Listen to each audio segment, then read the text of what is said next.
Welcome to Ultimate Harry. This channel is about Harry Potter what if stories where things don't go the normal way. Magic is stronger and darker, and the wizarding world shows its hidden side. You've seen today's title. What if 4-year-old Harry crossed hidden mark in Knockturn Alley and Severus Snape knew it was too late? And this story changes everything. Quick note before we start. This video is self-recorded and made following YouTube's latest rules. All stories here are originally written and created only for storytelling and entertainment. If you like dark timelines, powerful Harry, and ancient magic, subscribe and be part of Ultimate Harry. Now, let's begin. Chapter 1. Rain on Privet Drive was a soft, miserable thing. It didn't pound. It seeped. It dripped from the gray slate roofs and gathered in cold, shallow puddles on the manicured lawns. It was the kind of rain that made you feel the chill was inside your bones, not outside in the air. In the cupboard under the stairs, it was always cold. But tonight, the chill was different. It was a hollow, gnawing feeling in the small space of his ribs. He didn't have a word for hunger.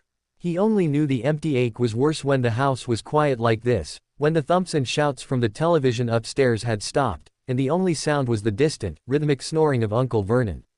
His name was Harry. At least, that's what they called him. The people upstairs. The Dursleys. He was 4, a tiny, thin thing with knobbly knees and hair that refused to lie flat no matter how Aunt Petunia tried to slick it down. His clothes were several sizes too big, the hems frayed and stained. He clutched a worn blanket, its thin fabric offering no warmth. He was thinking of colors. The dream colors. Sometimes, when the cupboard was very dark and the ache was very loud, he'd close his eyes and see swirls of gold and scarlet. He'd feel a warmth, not on his skin, but inside his chest. A green light, bright and terrifying, would flash, but just before it reached him, it would dissolve into the warmth of arms he couldn't remember, a voice he couldn't hear, and a scent like flowers and wood smoke. A sharp, metallic clang from the kitchen jolted him. His stomach twisted. The dustbin lid. The cat from number 7 was probably scavenging again. Aunt Petunia would be furious if her precious bins were disturbed. She'd blame him. She always blamed him. A new, more powerful ache joined the hunger. A need to be outside. Away from the cupboard, away from the whispers of freak that clung to the walls. The back door was never locked. Uncle Vernon was proud of the neighborhood's safety. Harry pushed the blanket aside. His small hands found the latch of the cupboard door. It opened with a click that sounded like thunder in the silence. He held his breath, listening. The snoring continued. He padded barefoot across the cold linoleum of the hall, a shadow in oversized pajamas. The back door handle turned easily under his grip. The night air rushed in, wet and fresh, smelling of rain and damp earth. It was freedom. He slipped out into the garden. The rain was a fine mist on his face. He stood on the concrete step, the cold biting his feet, and looked at the world. The darkened square of number 7's garden. The high wooden fence. The alley beyond. He didn't decide to climb the fence. His feet just moved. He found toeholds in the wood, his small fingers gripping the top, and he pulled himself over, tumbling into the narrow service alley with a soft thud. The rough gravel scraped his palms. He didn't cry. He never cried where anyone could hear. He walked. The alley led to a bigger road, quiet and gleaming with streetlights reflected in puddles. He walked past houses that were just dark shapes, past a parked car with a glowing dashboard. The world was huge and silent and his. He didn't know how long he walked. The empty ache in his stomach was a dull companion. He turned a corner, and the street changed. The houses grew taller, closer together. The neat front gardens disappeared, replaced by rubbish bins and stacked crates. The streetlights were fewer, some flickering with a sickly orange light. Another turn, and the world changed completely. The air grew thick, carrying smells he'd never encountered. Damp stone, rotting wood, bitter herbs, and something sweetly metallic that made the back of his throat itch. The buildings leaned into each other as if whispering secrets. The windows were not glass, but dark, warped things that seemed to watch him. Strange symbols were painted on peeling doors. A stack of barrels oozed a purple, iridescent slime. This was Knockturn Alley. Harry, unaware of its name or its danger, felt only a prickling curiosity. The colors here were not dream colors. They were deep, liquid greens, bruise-like purples, and shadows that moved on their own. It was frightening, but the fear was a bright, clear feeling compared to the numb dread of the cupboard. He moved deeper, his bare feet silent on the cobblestones slick with unidentifiable grime. A hunched figure in a deep hood shuffled past, muttering about bat spleens. Harry pressed himself against a cold wall, his heart a frantic bird in his chest. The figure passed without a glance. Something glinted on the ground ahead, near the entrance to a particularly narrow, dark alley. A silver coin. Hope, sharp and sudden, cut through his fear. Money meant food. Sometimes, if he found coins in the sofa, he could sneak a biscuit when Aunt Petunia wasn't looking. He hurried forward, his eyes fixed on the glint. He didn't see the groove worn into the ancient cobblestones, a shallow channel that crossed the alley's mouth. He didn't see the faint, almost invisible shimmer in the air just above it, like heat haze on a summer road. The symbol etched into the stone at the channel's center was worn smooth by centuries of feet, a skull with a serpent protruding from its mouth, a mark not meant for the eyes of children. His small, dirty foot, seeking the coin, stepped directly into the center of the groove. He crossed the hidden mark. For a second, nothing happened. He bent and picked up the coin. It was cold and heavy, with a face he didn't recognize. Disappointment washed over him. It wasn't a proper coin. Then the world erupted. The shimmer above the groove flashed a violet, blood red. The carved skull glowed like an ember.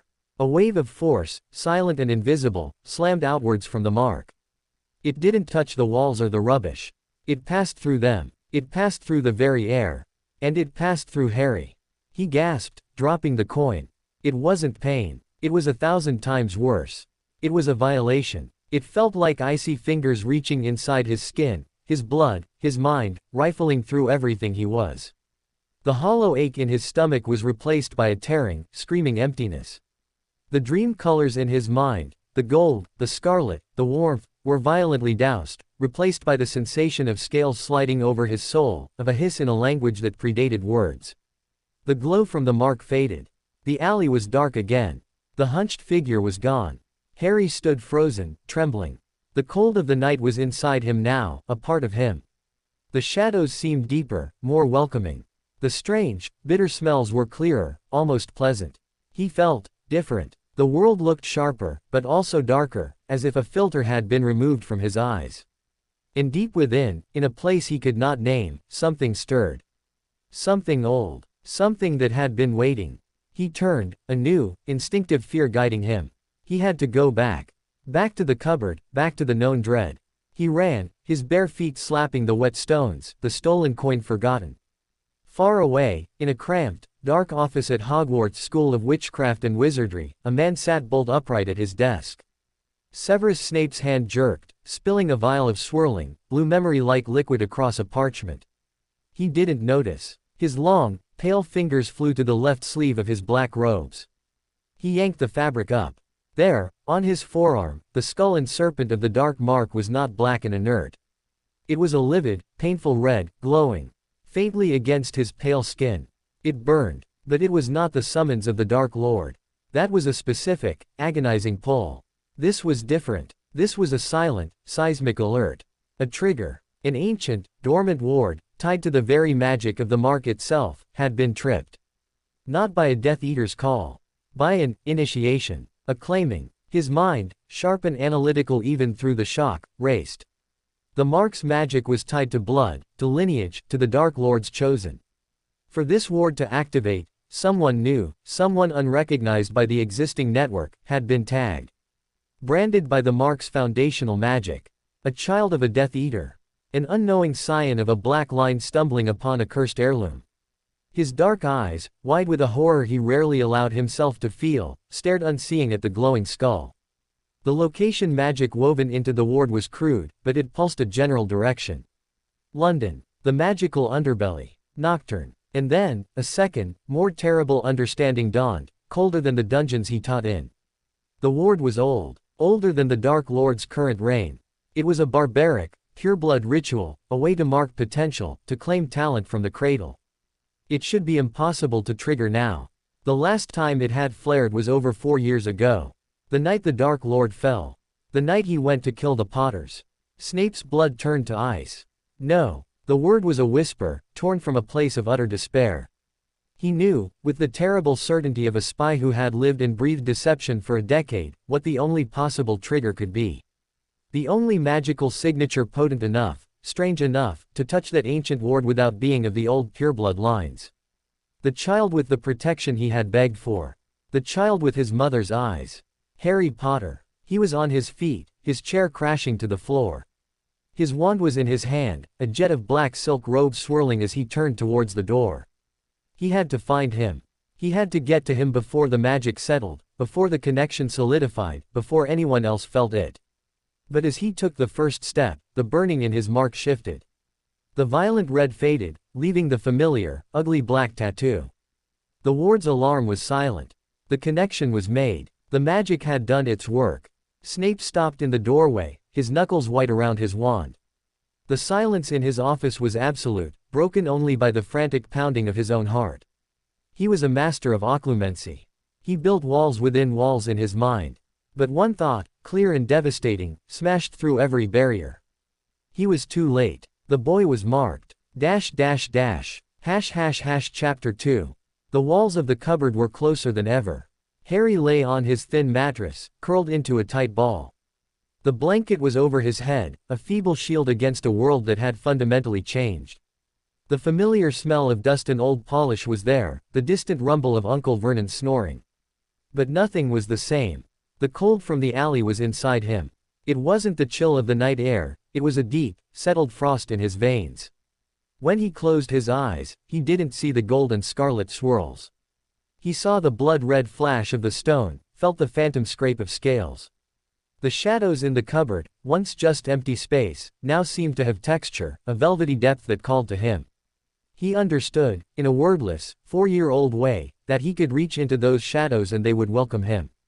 He was terrified. A soft whimper escaped his lips, and he clapped a hand over his mouth, his eyes wide in the dark. Freaks didn't make noise. Freaks were quiet, or they got locked in for longer. But this new thing inside him wasn't quiet.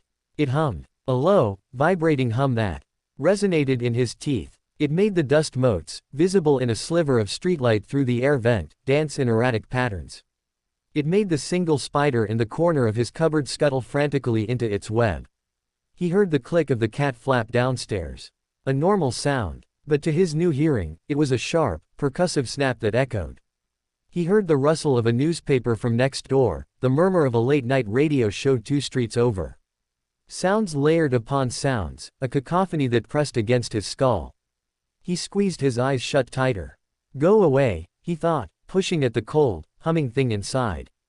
Go away. Asterisk. The humming softened, receding like a tide, pulling the sharpness of the sounds and the depth of the shadows back with it. Exhaustion, sudden and overwhelming, crashed over him. The last thing he felt before sleep snatched him was not relief, but a grim understanding. The cold thing obeyed. It had listened. Across the country, in the silent, stern castle, Severus Snape did not sleep. He stood at the window of his dungeon quarters, staring out at the black expanse of the Hogwarts lake. The surface was ink, reflecting nothing. His mind was a battlefield. The initial panic had been forced down, locked behind layers of occlumency so thick they gave him a pounding headache. Now, only cold, brutal logic remained. He had to verify. He had to be certain. Albus Dumbledore was away. The International Confederation of Wizards. A convenient absence. Snape's lips thinned. Convenient, or calculated? Did the old man know? Could he have foreseen this? No. The magic of that hidden mark was from a darker, older branch of pureblood sorcery. Dumbledore, for all his power, had never plumbed those depths. He would not have known. Snape turned from the window. On his desk lay a simple, worn piece of parchment. The Marauder's map. A stolen relic, a bitter trophy. He tapped it with his wand. I solemnly swear I am up to no good. Ink spread across the surface, detailing the sleeping castle. He ignored the dots labeled Argus Filch, or Peeves. His long finger traced a path to Gryffindor Tower, to a specific set of rooms. He willed the map to show him not the castle, but the connection he needed. Show me the Fidelius, he whispered, layering a complex revealing charm over the map's own magic. Show me the Potter place. The map shimmered. The lines of Hogwarts blurred, reformed. It showed a quiet street in a leafy suburb. A single line of text appeared over one house, the home of James and Lily Potter. Asterisk. And in the house, 2 labels, unmoving. James Potter. Lily Potter. Asterisk. No third. Snape's breath hissed through his teeth. The map showed the house as it was under the Fidelius, a snapshot frozen at the moment of its casting. It showed the inhabitants as they were then.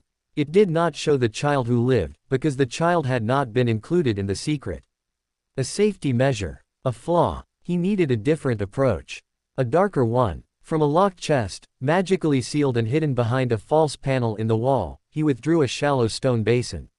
The pensieve. He set it on the desk. From a vial within his robes, he poured not a silvery memory, but a droplet of something black and viscous. It hit the surface of the pensieve with no ripple, like oil. He leaned over, his face inches from the dark substance, and plunged his consciousness in. He was in a forest. The memory was not his own, it was stolen, ripped from the dying mind of a Death Eater he'd cornered after the fall. The world was green and gray, seen through a haze of fear and fanaticism. He saw the Dark Lord. Tall, serpentine, his red eyes glowing in the dusk. He was speaking, his voice high and cold. The old marks, the true marks. In the alleys, the crossroads, they sense potential, they call to the blood. When I rise again, they will call my children home. The Death Eater's understanding was fuzzy, confused. It was just propaganda, ramblings of pureblood supremacy. But Snape, with his knowledge, saw the truth woven into the rant. The hidden marks were recruiting tools, dark magnets. They sought out magical power in the untrained, the young, the vulnerable. They tested, they tasted. And if the power was worthy, they claimed. The memory dissolved. Snape surfaced from the pensieve, his face grim. It was as he feared. The mark Harry crossed wasn't just a Death Eater alarm.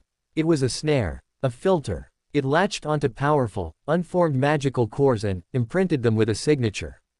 A dark potential. It didn't make one a Death Eater. It made one recognizable to the darkest magics. It tilted the axis of a soul towards a certain kind of power.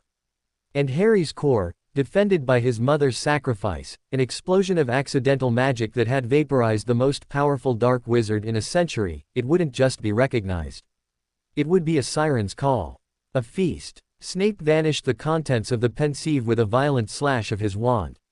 He paced, his robe swishing. The boy was with Muggles. Dumbledore's plan. The protection of blood. Would it hold against this? The protection was against the Dark Lord himself, against those who meant him harm. This was not an attack. It was a corruption. A slow, magical poison seeping into the foundation of who he was. Lily's sacrifice might guard the gates, but what if the walls themselves were being rebuilt with darker stone? He had to see. He had to look at the child, to assess the damage. Apparating directly to Privet Drive was impossible. Dumbledore had layered wards upon wards. But he could get close. He could observe. Just before dawn, when the world was darkest, Snape threw a handful of glittering powder into his fireplace. Hogsmeade, he snarled, stepping into the emerald flames. The sky was lightening to a pale, watery gray when a large, black dog appeared on the neatly trimmed lawn of number 2, Privet Drive. It was a grim, ugly creature with matted fur and eyes that held an intelligence no animal should possess. It snuffled at a rose bush, then lifted its leg. From his vantage point, concealed under a powerful disillusionment charm in the small, dank playground 2 streets over, Snape watched the dog. Sirius Black. Another fool, another relic of a past that refused to stay dead. Sentiment and recklessness personified. He felt a familiar, acid anger rise, but shoved it down. Black was irrelevant now. His eyes were fixed on number 4. The house was silent, pristine, despicable. A prison dressed as a home. The kitchen light flicked on. A large, blustering shape moved past the window. Vernon Dursley. Then a thinner, horse-faced woman. Petunia. Minutes ticked by. Snape's patience, worn thin by the night's horrors, was a frayed wire. Then, the back door opened. A small figure was shoved out into the dewy garden. Harry. He stumbled, righted himself. He was dressed in what looked like sacks sewn together, his hair a wild black tangle even from this distance. Petunia said something sharp, pointing at a flowerbed. Weeding. Before sunrise. The door slammed shut. The boy stood alone on the wet grass, shoulders slumped. Then, he turned. He looked not at the flowers, but directly towards the playground. Towards Snape's hidden position. Snape froze. Impossible. His disillusionment was flawless. Harry didn't seem to see him. His eyes were unfocused, but he was staring right at the space where Snape stood. The boy's small hand came up, rubbing at his left forearm, just below the elbow. A gesture of unconscious discomfort, where the magical echo of the mark's claim would resonate. Snape's blood went cold again. The connection was active. The boy could sense magical concealment. His magic, already prodigious, was being honed, sharpened in a dangerous direction. He was sensing the world through a dark lens. Harry dropped his hand, his small face a mask of confusion and a deep, weary sadness that no 4-year-old should possess. He knelt in the dirt and began to pull at the weeds with his tiny hands. In that moment, Severus Snape, spy, Death Eater, Occlumens, felt his carefully constructed walls crack. A wave of something raw and devastating tore through him, a grief he thought he'd buried with Lily, a guilt so vast it threatened to swallow him whole. He had failed her. Completely. Her son was not just orphaned. He was being twisted, turned into something else. And he, Snape, the one who had sworn to protect him, had been powerless to stop it. He knew what he had to do next. He had to inform Dumbledore. He had to devise a counter, a cleansing. But as he watched the small, lonely figure toiling in the half-light, a terrible certainty settled in his bones. Magic this deep, this fundamental, did not wash away. It was a stain, a scar on the magical core. They could try to mitigate it, to guide it, to build barriers around it. But the mark was made. The path was opened. The boy's future, once a straight line towards a confrontation with the Dark Lord, was now a fractured, shadowed maze. And the first steps into that maze had been taken in a dark alley, barefoot and alone. Snape turned away, the image of the boy rubbing his forearm burned into his mind. The dawn was breaking, but it brought no light. Only the stark, unbearable truth. The war for Harry Potter's soul had begun. And the first battle was already lost. Chapter 3. The crack of apparition was swallowed by the vast, silent moor. Wind, sharp and peaty, whipped Severus Snape's robes as he materialized on a hillside overlooking a valley. Before him, nestled between two craggy slopes, was a stone cottage. It looked derelict, its roof sagging, windows boarded. But the air around it shimmered faintly with a protective haze, wards of immense complexity and subtle power. This was one of Albus Dumbledore's private retreats. Snape's journey here had been a circuitous torment of portkeys and disillusioned flights, a necessary dance to avoid any trace. The urgency pounding in his temples demanded a direct flow call, but the subject matter required more than words shouted into ash. It required sight. It required the crushing weight of reality. He approached, feeling the wards test him, a prickle of identity, a chill of intent. They recognized him, not as a friend, but as a sanctioned visitor, and parted like mist. The front door, heavy oak banded with iron, swung open before he could touch it. The interior was a shock of warmth and clutter after the desolate moor. Books were stacked in precarious towers on every surface. Strange silver instruments whirred and puffed on side tables. The air smelled of lemon drops, old parchment, and a deeper, earthier scent of powerful magic. Albus Dumbledore sat in a worn armchair by a crackling fire, not in flamboyant robes but in a simple purple dressing gown. His half-moon spectacles were perched on his nose as he examined a damaged, ancient-looking book. He did not look up.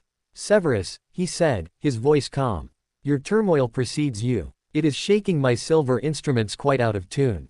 Sit. I have just the thing for a chill." A teacup and saucer floated from a sideboard, filling itself with steaming, amber liquid as it sailed towards the empty chair opposite. Snape did not sit. He did not take the tea. He stood rigid in the center of the cluttered room, a slash of black against the warm chaos. "It is not a chill," Snape's voice was low, stripped of its usual silken sarcasm, raw as the moor outside. "It is a catastrophe." Finally, Dumbledore looked up. His bright blue eyes, usually twinkling with hidden knowledge, were clear and sharp. He closed the book with a soft thump. The levity drained from the room, replaced by a waiting silence. "Harry Potter," Snape said, and the name hung between them, charged with all their shared history, all their guilt. Dumbledore's fingers steepled. "The blood wards hold. I checked them myself yesterday. He is safe." "Safe." Snape spat the word. "He is tainted. He strode forward, his control fracturing. In one violent, jerking motion, he yanked up the left sleeve of his robes, thrusting his forearm towards the firelight. The dark mark lay there, inert, black, a stain upon his skin. Last night. It burned. Not a summons. An activation. His eyes locked onto Dumbledore's. A hidden mark. In Knockturn Alley. The boy crossed it. For the first time in Severus Snape's long and painful acquaintance with him, Albus Dumbledore looked utterly, completely blindsided. The color leached from his face, leaving the wrinkles and age spots stark against his skin. The twinkle in his eyes was extinguished, replaced by a dawning horror that seemed to age him another decade in an instant. "No," Dumbledore whispered, the word a plea. He rose from his chair, his movements uncharacteristically slow, heavy. That is not possible. He is with Petunia. The wards. He was not. Snape's voice cracked. He was wandering, alone, in that filth. He stepped on it, Albus. The ancient ward. The one that tastes potential. That marks it for them.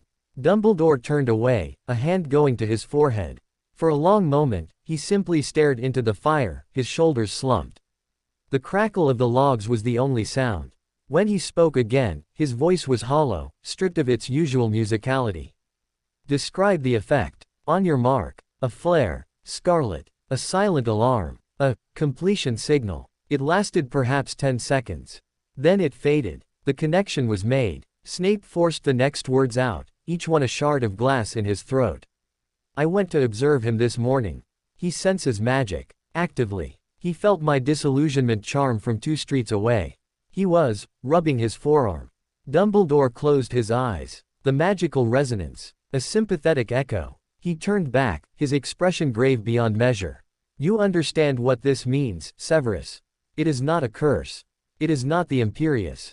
It is a gravitational pull. His magical core, vast and already shaped by Lily's sacrifice, has been magnetized towards a certain polarity of magic. The old magic. The deep magic. I know what it means," Snape snarled, the fear transmuting into fury. "Your great plan, your protection, left him in a house where he was so neglected, so desperate, he would wander into the most dangerous pit of wizard kind at 4 years old. You left him there to be found, not by him, but by his legacy. Do not." Dumbledore's voice rang out, powerful and sharp, making the instrument on a nearby table chime. For a second, the powerful wizard was visible beneath the dressing gown. Then the power receded, replaced by profound weariness. "Do not think for a moment that I do not feel the weight of this. Every decision I have made concerning Harry has been a choice between terrible paths. The blood protection was, and is, the only thing that can guard him from Voldemort's direct touch. I believed it was the paramount protection. And now," Snape demanded, relentless, "what protects him from himself? What protects the world from what he might become, with that power bent towards the dark?" The question hung in the air, terrible and unanswerable. Dumbledore sank back into his chair, looking ancient. "The protection still holds against Voldemort. That has not changed. But you are right. A new front has opened. One I did not foresee." He looked at Snape, his gaze piercing. "You said you were too late. That is not entirely true." Snape sneered. "The mark is upon his magic. It cannot be undone." "Not undone. No," Dumbledore agreed softly. "But it can be educated. Counterbalanced. The connection is fresh. The pull is strong, but the direction of his steps is not yet set. He is 4. His mind, his heart, are still forming. The light can still reach him." "Light." Snape's laugh was bitter. "You would raise him as a weapon for the light, still." "Even now. I would raise him as a child." Dumbledore's eyes flashed. "A loved, guided, understood child. That is what he has been denied. That denial is what led him to that alley. Love, Severus. Lily's love is in his very blood. That magic is older and stronger than any hidden mark. We must make him feel it. We must show him it." "And how do you propose to do that?" Snape asked, icy. "Shall we pluck him from the Dursleys now? Bring him into the wizarding world, where every dark artifact, every cursed book, every whisper of his name will call to this new affinity within him?" Dumbledore was silent for a long time. "No," he said finally, the word heavy with regret. "To bring him into our world now would be to throw him into a storm. The mark's pull would be irresistible. He must remain at Privet Drive. The blood protection must remain intact. It is his only shield against Voldemort's eventual return. But his upbringing there, that must change. He looked at Snape, a new, grim determination settling on his features. We cannot remove him, but we can intervene. Subtly. Consistently. The influence of the Dursleys must be countered, not with grand gestures, but with a constant, quiet presence. A guide. Snape felt a cold knot form in his stomach. What are you saying? I am saying, Severus, that you must watch over him. The world seemed to narrow to the space between the two men. The fire popped loudly. You cannot be serious, Snape hissed. My mark, my very presence could aggravate the connection. I am a living reminder of what touched him. Precisely, Dumbledore said, his voice low and intent. You are the only one who can truly understand the nature of the stain. You can monitor it, you can sense its fluctuations. And you can begin, in the smallest of ways, to teach him control. To show him that the power he feels, the shadows he senses, they are tools. Not masters. That choice is everything. I am not a nursemaid, Snape growled, but the protest was weak, drowned by the image of the small boy rubbing his arm in the grey dawn. No, Dumbledore agreed. You are a guardian, the only one equipped for this particular battle. You will not be his friend, Severus. You cannot be. You must be his anchor. The hard, sharp, unyielding point of reality that keeps him from drifting into the current that now tugs at him. The weight of the assignment settled on Snape like a physical yoke. The bitterness of it was absolute. To be forever tied to James Potter's son, not as a grudging protector, but as a tutor to the very darkness he loathed in himself. The irony was a poison. And when he is old enough for Hogwarts? Snape asked, his voice dead. Then the true work begins, Dumbledore said. But we have years until then. Years to fortify him, to ensure that when he finally steps into our world, he is not a vessel for dark potential, but a young man who has learned, perhaps the hardest way of all, to rule his own soul. Dumbledore stood again, approaching Snape. He reached out, not to touch him, but to gesture at his still bared forearm. This mark was a brand of servitude. What has touched Harry is a brand of potential. Our task, Severus, is to ensure that potential is never claimed by the master you once served. We fight for his future, not just against Voldemort, but against the path of least resistance that now lies so invitingly before him. Snape finally lowered his arm, covering the mark. The fabric of his sleeve felt like a shroud. He looked at the old wizard, seeing not a manipulative schemer in that moment, but a fellow soldier realizing the battlefield had just become infinitely more treacherous. He will hate me, Snape said, a simple statement of fact. He will sense the darkness in me and he will connect it to the darkness in himself. Perhaps, Dumbledore conceded, but he may also, one day, understand it. And in that understanding, find a way to forgive himself for what he feels. You are his mirror, Severus. A dark, cracked, painful mirror. But sometimes, we need to see the worst of ourselves to choose the better. Snape said nothing. He turned and walked towards the door. The assignment was accepted. There was no choice. Severus, Dumbledore called out softly. Snape paused, not turning. We are not too late, Dumbledore said, but the conviction in his voice was thin, a fragile hope against the howling truth they both faced. We are just beginning. Snape stepped out into the bitter moor wind, pulling the door shut behind him. The words echoed in his mind, empty and cold. Just beginning. Asterisk. The war for the soul of the boy who lived had its general. And its battlefield was the neglected garden of a house on Privet Drive. Chapter 4 asterisk. The cupboard had become an observatory.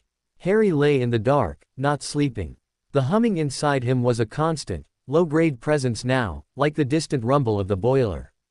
He had learned, in the 3 days since the night, that if he pushed at it gently with his mind, not a hard go away, but a soft, directing thought, he could make it change. He focused on the spiderweb in the corner. It was a delicate, gray thing, glistening with dust. He pushed the hum towards it. The strands of the web trembled. Then, slowly, they began to weave themselves anew, not in a random pattern, but in a series of intricate, geometric shapes, squares, triangles, interlocking loops. The spider sat motionless in the center, as if stunned by the renovation of its home. Harry watched, mesmerized. He had made something happen. Not by accident, like making the glass at the zoo vanish. This was on purpose. The cold power inside him had done it, and it had felt good. Satisfying. Like fitting a key into a lock he hadn't known was there. A key to a door he couldn't see. The sudden, heavy tread of Uncle Vernon on the stairs shattered his concentration. The web sagged back into its normal, ragged shape. The cupboard door flew open, blinding him with the hall light. Up, now. Vernon Dursley's face, purpling above his too-tight collar, filled the doorway. No lying about all day. Garden needs seeing too. And you'll keep away from the petunias, you hear me? Your aunt says you were looking at them funny yesterday. Harry scrambled out, his heart hammering. He hadn't been looking at the flowers funny. He'd been seeing them, really seeing. He could trace the flow of life inside them, a faint, green-gold shimmer under their petals. The wilting ones had a dim, grayish aura. He'd wondered if he could push the hum into them, make them bright again. He was marched outside. The sun was high, baking the neat squares of lawn. Aunt Petunia was on the patio, pruning a rose bush with vicious snips, her lips a thin, disapproving line. She eyed him like a stain on her clean flags. The weeds in the back border, she snapped. All of them. And if I find a single snail near my lettuces, you'll be in that cupboard for a week. Harry went to the narrow strip of earth at the very bottom of the garden, near the fence. It was a jungle of dandelions, nettles, and stubborn, creeping ivy. He knelt, the damp soil soaking through the knees of his outsized trousers. The work was mindless. Pull, toss, pull, toss. The sun beat on the back of his neck. The hum inside him, quieted by Uncle Vernon's shout, began to stir again, restless. It didn't like the heat. It preferred the cool, damp shadow under the fence. His fingers closed around a thick dandelion root. He tugged. It resisted, anchored deep. A flare of frustration, sharp and hot, shot through him. The hum responded instantly, eagerly. A pulse of that icy energy shot down his arm, into his fingers. The dandelion didn't just come loose. It dissolved. The yellow flower turned black and crumbled to ash. The green stem and leaves withered, brown and brittle, in a heartbeat. The root in his hand was dry, dead fiber.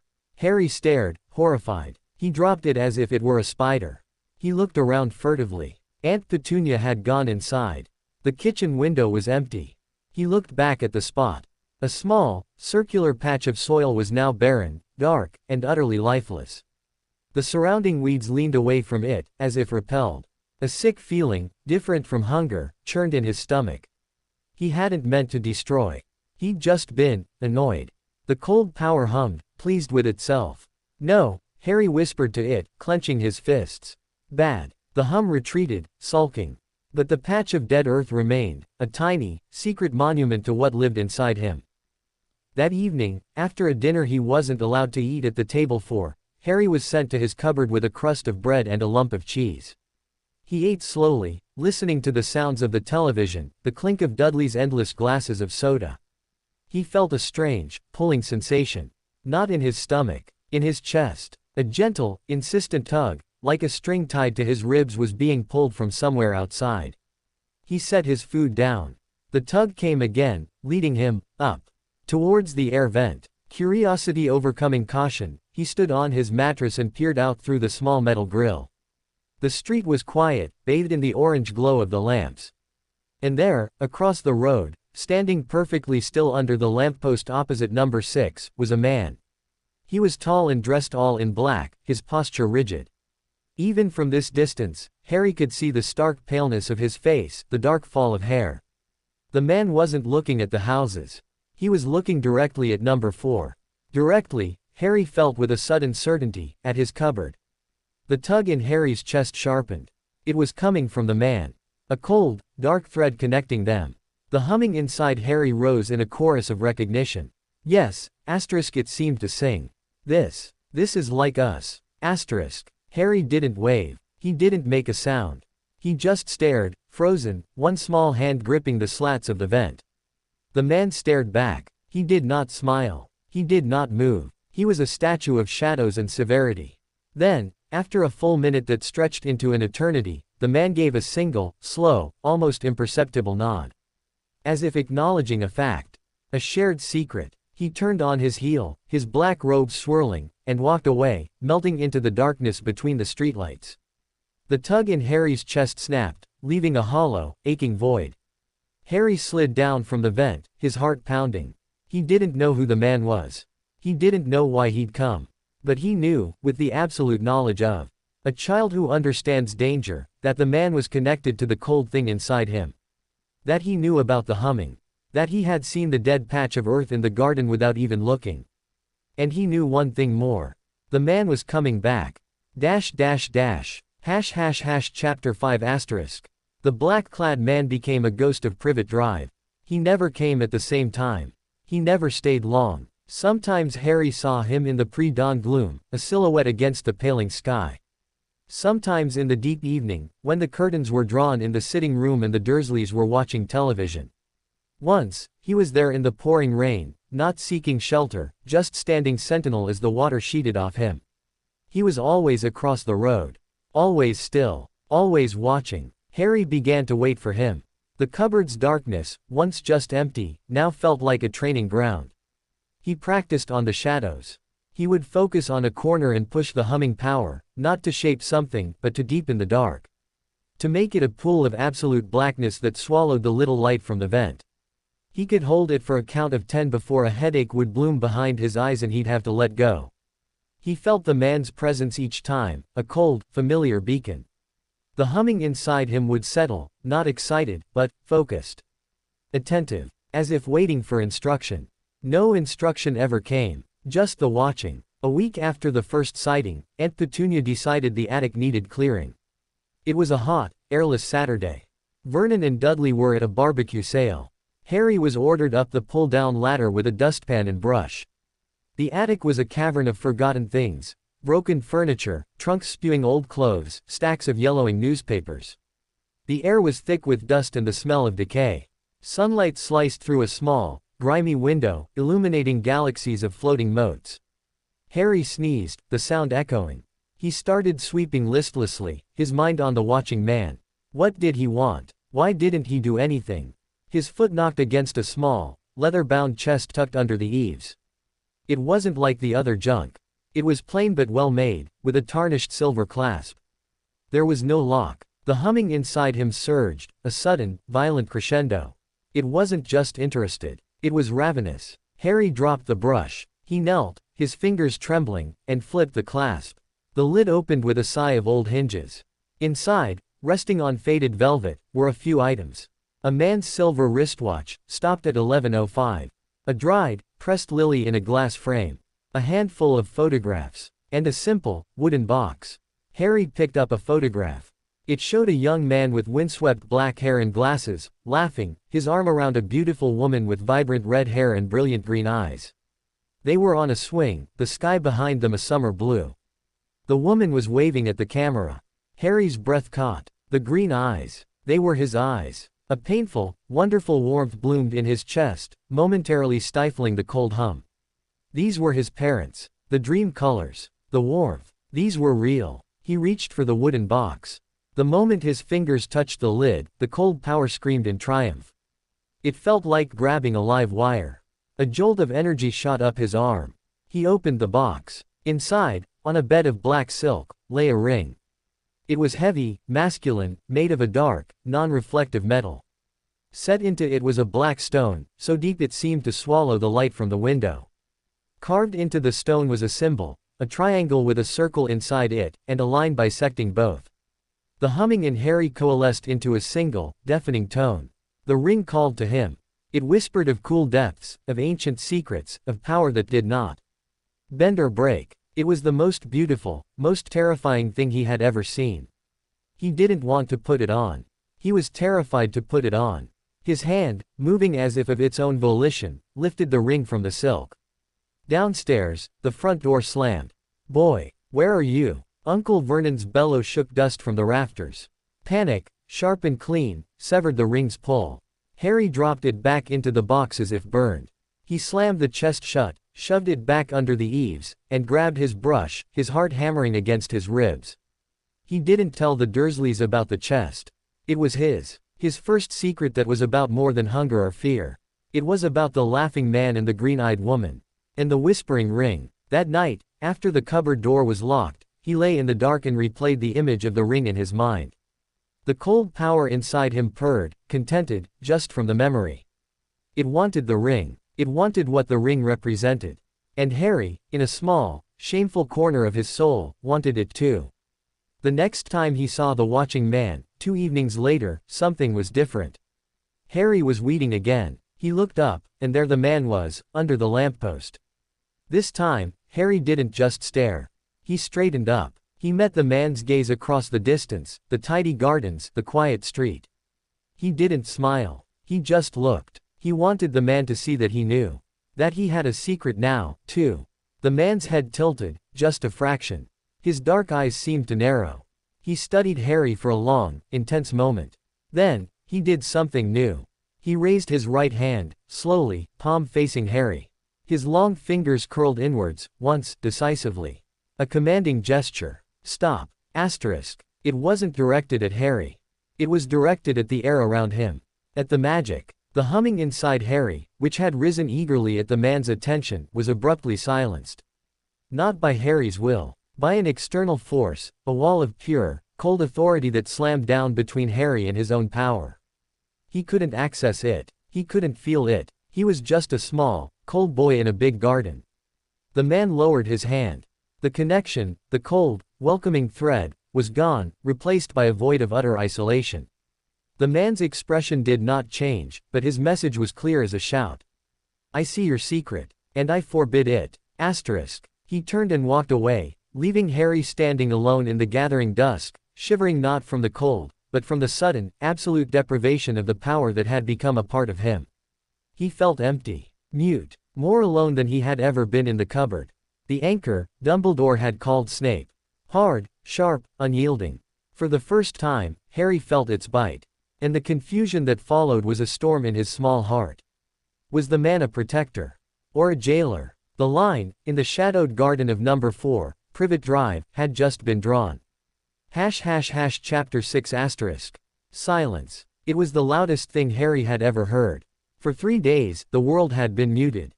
The humming core of cold power inside him was not gone. He could feel it, a frozen lake under a thick sheet of ice, but he couldn't reach it.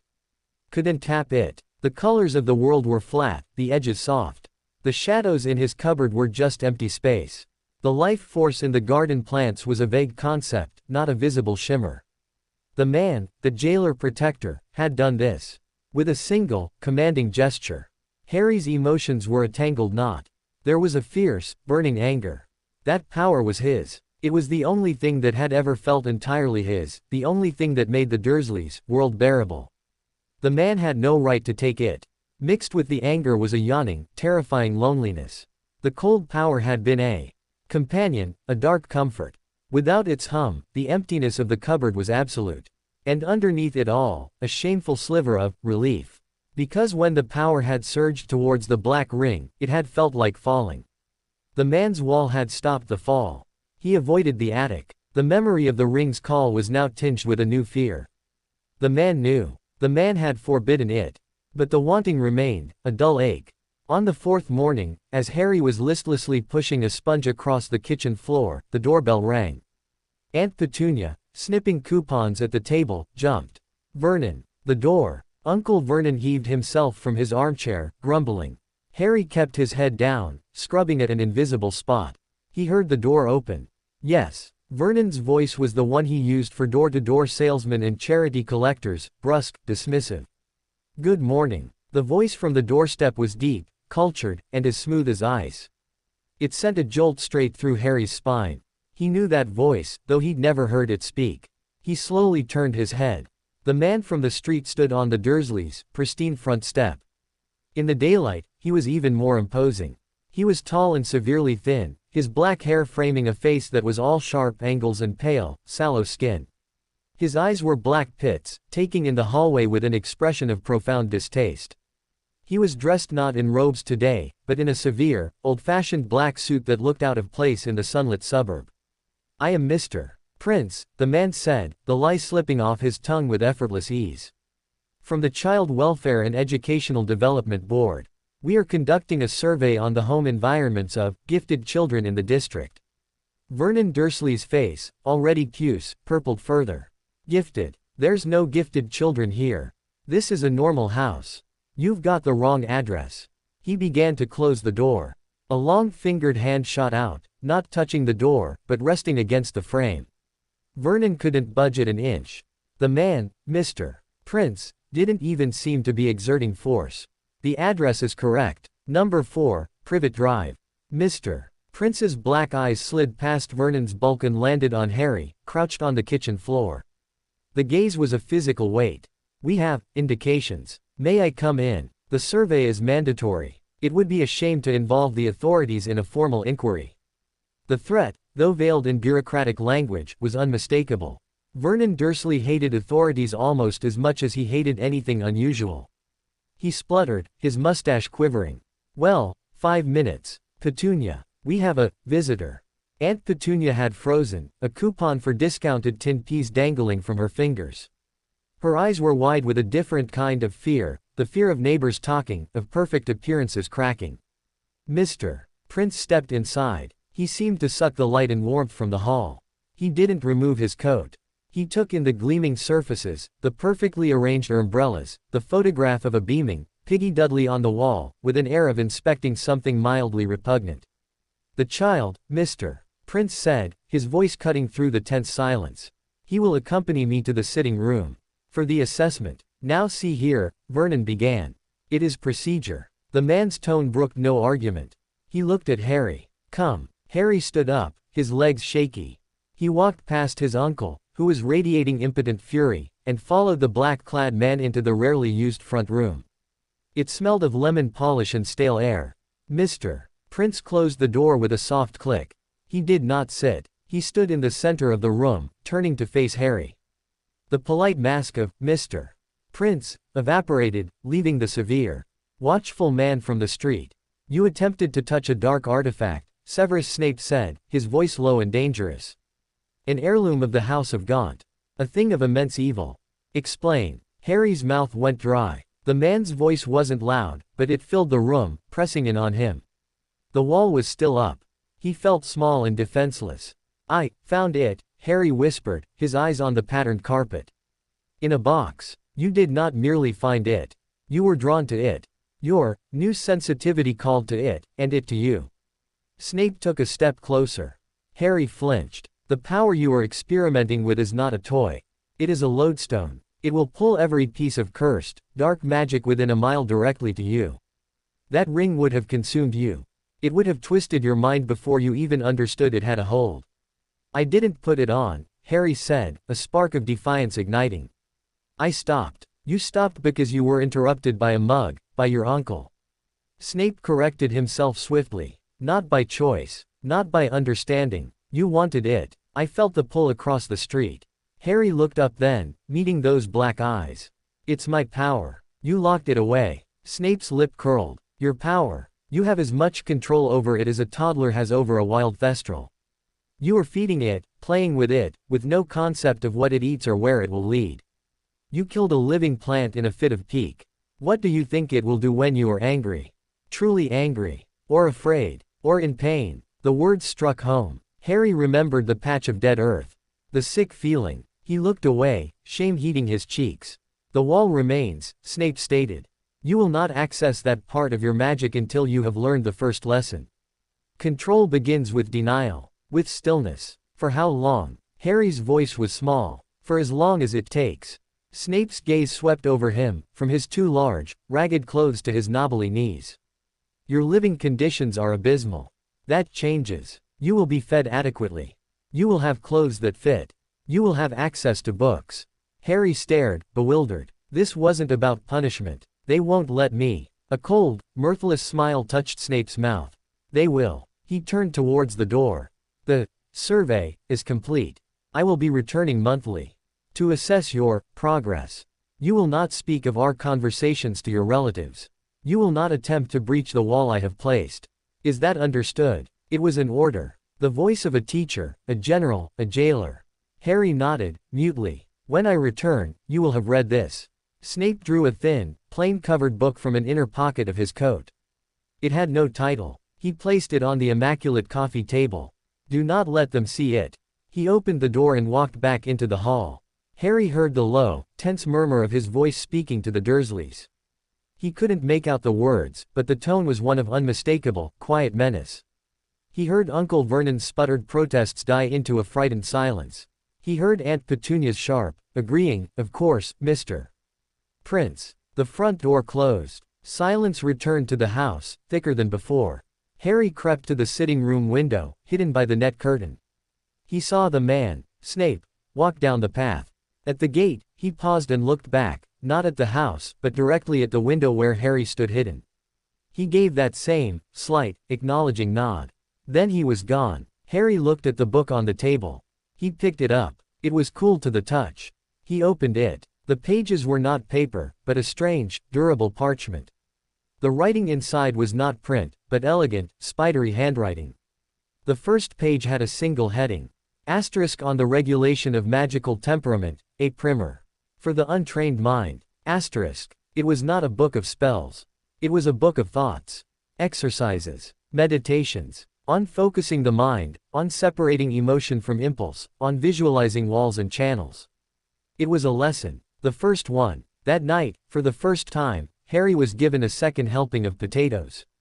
Aunt Petunia, her lips white with suppressed rage, shoved a pair of Dudley's old pajamas at him, still too big, but cleaner than his own. "Don't get used to it," she hissed. In the cupboard, by the sliver of light from the vent, Harry opened the book. He traced the strange handwriting with a finger. He couldn't read all the words, but he could sound them out. Dis-CP line. Focus. Intent. Asterisk. The wall inside him was still there, solid and impenetrable. But for the first time, he had something to do. A direction. A tiny, fragile thread of hope that wasn't tied to the cold power, but to the man who controlled it. The jailer had given him a key. Not to the power. To himself. Chapter 7 asterisk. The book was a fortress, and Harry was learning to be its architect. Asterisk on the regulation of magical temperament was dense, its language complex, but its core principles were simple, repeated like mantras. The mind is the garden. Unchecked emotion is the weed. Will is the gate. Harry, with the desperate focus of a child who has nothing else, clung to those ideas. He practiced in the cupboard. Sitting cross-legged on his thin mattress, he would try to empty his mind as the book instructed. It was impossible at first. Hunger pangs, the memory of Dudley's sneers, the itchy fabric of his new clothes, they all clamored for attention. But he persisted. He imagined placing each distracting thought in a box and setting it on a shelf. He visualized the wall Mr. Prince Snape had built, not as a barrier to his power, but as the outer boundary of his garden. His job was to tend the inside. He didn't try to break the wall. The book was clear. To challenge a superior's magical restraint without understanding is to invite catastrophic backlash. Harry didn't know what catastrophic backlash was, but it sounded like the time he'd accidentally blown up Aunt Marge's horrid little dog, Ripper, a memory that was suddenly, shockingly clear. He'd been 5, and Ripper had been chasing him, teeth snapping, and he'd just wished him away. He didn't want that. Not out of control. A week after Snape's visit, something shifted. He was in the garden, pulling up tiny shoots of grass from between the patio flags. Aunt Petunia was watching him like a hawk from the kitchen window. The sun was hot. A fly buzzed relentlessly around his ear. "Annoyance is a spark. Do not give it tinder." The line from the book popped into his head. Harry stopped. He closed his eyes, just for a second. He pictured the buzzing not as a sound, but as a tiny, angry vibration. He imagined a glass jar around it. In his mind, he lowered the jar over the fly. The buzzing didn't stop, but it became distant, muffled. Separate from him. He opened his eyes. The fly was still there. But the urge to swat at it, to let the frustration build, was gone. He felt calm, detached. From the kitchen window, Aunt Petunia's watching presence felt like a pressure. He imagined a sheet of cool, clear water between himself and the window. Her gaze slid off it, no longer touching him. He returned to his work, his movements precise. For the first time, the garden chore felt like practice, not punishment. Severus Snape observed from the edge of the playground, disillusioned. He had come every few days, monitoring the magical residue around the boy, the state of the oppressive wards, the boy's own fluctuating aura. The change was subtle but unmistakable. The wild, dark energy that had been sparking off Harry like static since the alley was now contained. Not gone. Snape could feel its potent, chilling depth, but stilled. The boy's magical signature, which had been a discordant scream of light and dark, was beginning to show structure. A grim approval, foreign and uncomfortable, stirred in Snape's chest. He watched as Harry methodically cleared the patio. There was a focus to his movements that hadn't been there before. He wasn't just a sullen child working.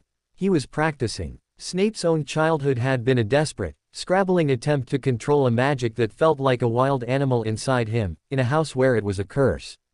He saw the echoes, and it was a bitter mirror. He had not had a Mr. Prince to give him a book. He'd had the rough teachings of the Dark Lord, who saw such control not as discipline, but as a means to greater power. He pushed the thought away. This was different. This was damage control. That evening, as dusk settled, Snape did not merely watch. He cast a minor, almost undetectable charm towards the flower bed Harry had weeded. A simple color change charm on a single, hidden stone, turning it from gray to a faint, luminescent blue. It was a test, a lure, a tiny, magical beacon. From his cupboard vent, Harry saw the soft blue glow appear suddenly in the darkening garden. His heart leapt. Magic. Not his, but magic. The cold lake inside him rippled, but the wall held firm. He knew it was from him. The Watcher. Another lesson. A trap. Carefully, using the techniques from the book, Harry partitioned his mind. One part observed the glow with curiosity. Another part maintained the visualization of the wall. A third, smaller part, allowed a thread of his own awareness to stretch out, not to touch the magic, but to examine it from a distance. It felt cool, precise, deliberate. It didn't call to him like the ring had. It was just there, a statement. He watched it until the last of the daylight faded, and the blue glow was the only spot of color in the black garden. Then, as if on a timer, it winked out. The lesson was clear. Magic could be subtle, controlled. A signal, not a storm. The next, monthly survey, arrived on a day of pouring rain. Mr. Prince stood on the doorstep, water sheeting off a black umbrella, his presence even more unwelcome in the damp. This time, the Dursleys were cowed. Vernon mumbled something about tea. Petunia scuttled to put the kettle on. They had clearly spoken in hushed tones after the last visit, arriving at the only conclusion their minds could accept. This man was from some obscure, powerful branch of government that dealt with freakishness, and it was best to comply. The assessment will be in the dining room today, Snape announced, his tone leaving no room for debate. The dining room was a cold, formal space, only used for Christmas and Vernon's boss's dinners. Harry sat on the edge of a hard, high-backed chair. Snape sat opposite, placing his umbrella neatly against the table leg. He didn't speak for a full minute, his dark eyes assessing Harry with clinical detachment. "The stone," Snape said finally. "It was blue," Harry replied quietly. "Then it went out. Describe its magical signature." Harry blinked. Signature. The feel of it. The texture. Was it warm or cold? Sharp or blunt? Did it push or pull?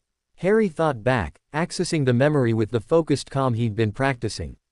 It was cool. Very pointy. Like a needle. It didn't do anything. It just was. A flicker of something, surprise, in Snape's eyes. It was gone instantly. Adequate. You observed without engaging. That is the foundation. He leaned forward slightly. The wall. Describe its state. This was harder. Harry looked inward. It's there. Solid. Like stone. But sometimes, I can feel the other side. It's restless. Like water pressing against a dam. Snape nodded once. A dam implies pressure building. A wall is merely a boundary. You must change the metaphor. See it not as a dam holding back a flood, but as the banks of a deep, slow-moving river. The power moves within its confines. It does not strain against them. Harry tried to hold the new image in his mind. A river of dark, cool energy, flowing smoothly between high banks. It felt calmer. The restless humming seemed to settle into a deeper, more patient flow. Better, Snape muttered, almost to himself. He reached into his coat and produced another book, slightly thicker than the first. Basic Magical Theory for the Pre-Sorceress Child. You will read the first 3 chapters. You will learn the fundamental laws. You will not attempt any practical application. He slid the book across the polished table. It was a real wizarding textbook, its cover showing a moving diagram of planets orbiting a sun. Harry's hand trembled as he took it. This was proof. Proof of a whole other world. The world his parents came from. His world. The people I live with, Harry began, hesitantly. They hate magic. They hate me. Snape's expression did not soften. Their ignorance is a shield, for now. Their neglect, however, is a liability. You will continue to use the mental disciplines to tolerate their presence. Consider it an advanced exercise in emotional detachment. Are my parents, in that world? The magic world? Harry asked, the question bursting out of him. He'd wanted to ask since he saw the photograph. Snape went very still. His face became a mask of blank stone. Your parents are dead. The words were flat, final. That world killed them. The statement hit Harry like a physical blow. The hope that had begun to unfurl, that there was a place where he belonged, withered. That world killed them. How? His voice was a whisper. That, Snape said, standing abruptly, his chair scraping on the floor, is not a lesson for today. Today's lesson is control, survival. Everything else is a distraction. He looked down at Harry, and for a fleeting second, Harry saw something raw and painful in the dark depths of his eyes. The power inside you, if left unchecked, could make you a monster. Or it could make you a target for other monsters. Your only hope is to master it. To hide it. Until you are strong enough to face the truths that will demand everything of you. He picked up his umbrella. I will return in 4 weeks. The books will be read. Your control will be improved. You will not touch the artifact in the attic. You will not speak of these things. He left the dining room. Harry heard the same low, threatening murmur in the hall, the front door closing. He sat alone in the cold dining room, clutching the new book. The moving planets swirled on the cover. His parents were dead. That world killed them. The cold power inside him was a thing of monsters. But the man, the severe, frightening man, was teaching him to control it. Was giving him books. Was, in his own harsh way, keeping him alive. Harry opened the book. The first chapter was titled, The Nature of the Magical Core, a Source, Not a Servant. Asterisk. He began to read. The words were difficult, but he sounded them out. Each sentence was a brick. He was building his own fortress, not just of mind, but of knowledge. And in that moment, the motivation was not hope, but a grim, determined understanding. He had to be strong. Because the world outside his cupboard, both the normal one and the magical one, was full of people who would see his power and either break him, or use him. He would not be broken. Chapter 8 asterisk. Words became his world. The dry, complex text of basic magical theory was a labyrinth Harry navigated with a desperate hunger. He didn't understand half of it, but he clung to the phrases he could grasp. Intent shapes the spell. Will directs the energy. The core is the wellspring, but the mind is the pump. He repeated them like prayers in the dark of the cupboard. He learned the word for what he was, a wizard. The word for the Dursleys, muggles. The cold power inside him had a name, too, magic. But not all magic felt the same. The book spoke of magical disciplines, of affinities. It mentioned dark arts, not with the Dursleys, spitting fear, but with a clinical caution, like a warning label on a poisonous plant. He didn't try to practice. Snape's wall, now visualized as high, smooth banks of black stone, held the river of his power in check. But he could study its currents from the shore. He could feel its depth, its chill.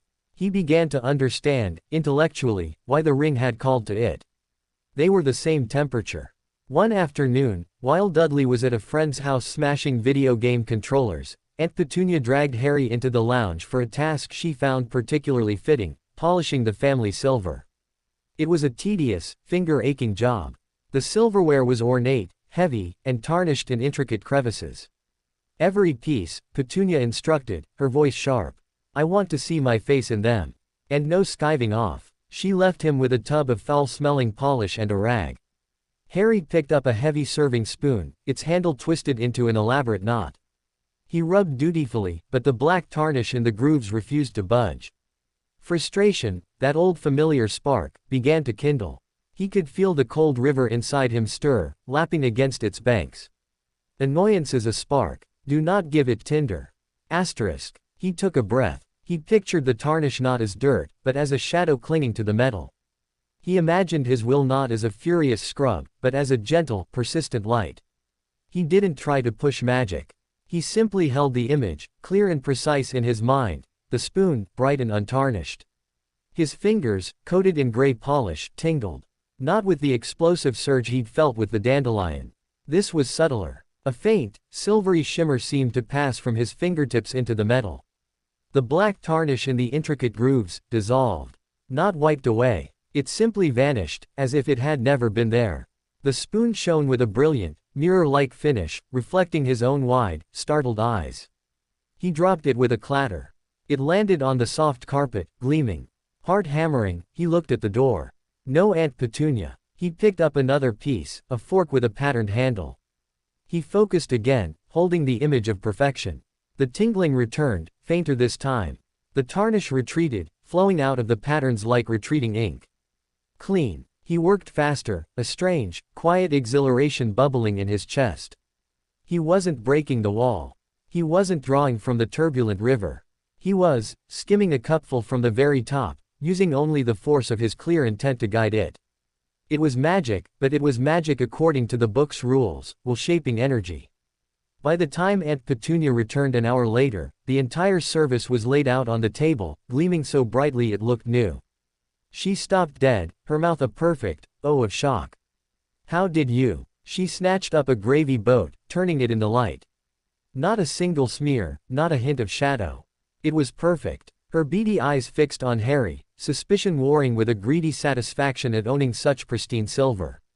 You didn't use anything funny, did you? Harry kept his gaze on the floor, the picture of subdued obedience. No, Aunt Petunia. I just polished very hard. She scrutinized him, then the silver. The evidence of hard work won out over her fear of freakishness. HMPH. Well, it's about time you made yourself useful. Put it all back in the cabinet. Carefully. As he placed the shining pieces away, Harry felt a new sensation. Not the cold satisfaction of destructive power. This was warmer. A quiet pride of craftsmanship. He had used the thing inside him to create order, not chaos. He had followed the rules. The wall had held. The river had flowed. And he had drawn a single, crystal-clear cup of water from it. Severus Snape, reviewing third-year potions essays in his dungeons, felt the disturbance like a faint, discordant chime in the wards he'd layered around Privet Drive.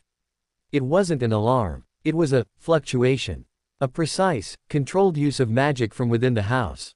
Minuscule, but impeccably focused. He set down his quill, his brow furrowed. The boy should not have been able to do that. The wall was designed to suppress all external magical expression. It was like a seal on a cauldron. Yet, the boy had released a tiny, directed steam jet without breaking the seal. It spoke of a finesse Snape had not expected for years. It spoke of a mind learning to work with the restraint, not against it. A dangerous, promising intelligence. He made a note on a separate piece of parchment. Observation, early signs of advanced magical control under suppression. Possible affinity for precision-based magic transfiguration. Charm work. Correlate with emotional state. Asterisk. The boy was adapting. Faster than predicted. This was good. And it was utterly terrifying. The following week, Dudley's gang cornered Harry in the alley behind the school. It was a usual occurrence, but today, Dudley was in a foul mood after losing a computer game tournament. Think you're clever, do you? Dudley sneered, his piggy eyes narrowed. Mum says you made the silver all shiny. Showing off. Piers Polkiss giggled nastily. Maybe he licked it clean. Harry said nothing. He held his school bag tighter, mentally reviewing the book's chapter on emotional transmutation, converting base feeling into inert energy. He pictured their taunts as rocks. He visualized a deep, still pond inside him. The rocks plopped into the pond, sank, and were absorbed by the mud. No ripples. Cat got your tongue, freak. Dudley shoved him, hard. Harry stumbled back against the brick wall. The impact jolted him. The pond image wavered. A spike of fear, not of them, but of losing control, shot through him. He's gonna cry. Piers crowed. The mind is the garden.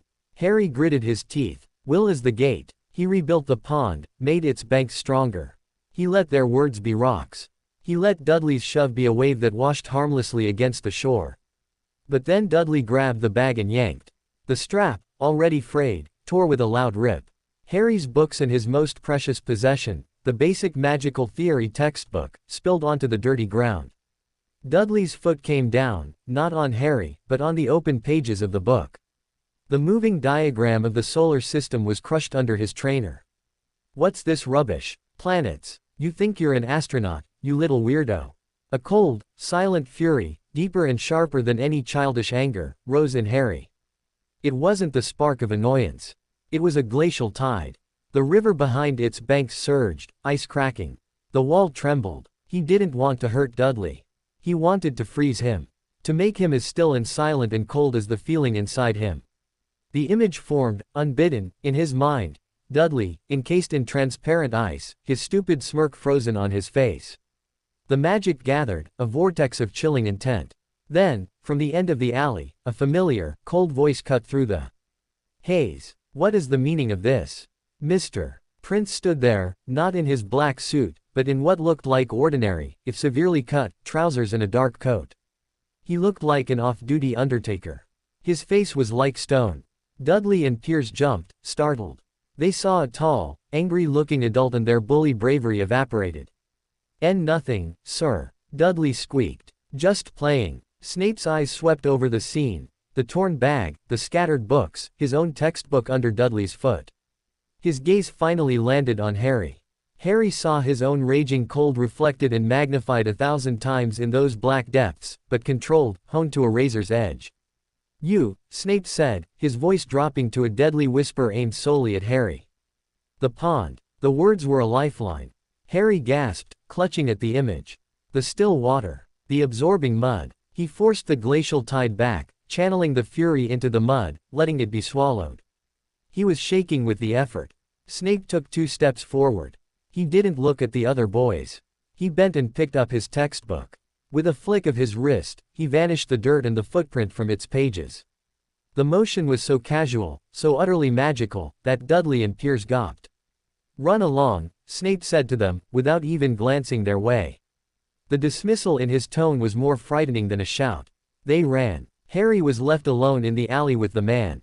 The aftermath of the almost loss of control left him trembling, ashamed. Snape handed him the book. "The pond is insufficient for tsunamis. You require an ocean. A vast, deep receptacle that cannot be overwhelmed." His voice was clinical, but his eyes were fierce. "You nearly breached containment over a torn book and the stupidity of muggles. What will happen when the threat is real? When it is magical? When it aims to kill?" Harry hung his head, the shame burning. "I'm sorry." Sorry is a useless emotion. Understanding is required. Your affinity leans towards reactive, transformative magic. In a moment of high emotion, your instinct is not to create a shield, but to transform the threat. To still it. To freeze it. That is a powerful, dangerous instinct. It must be governed by an even more powerful will. Snape looked down the empty alley, then back at Harry. "The monthly assessment is moved to tomorrow.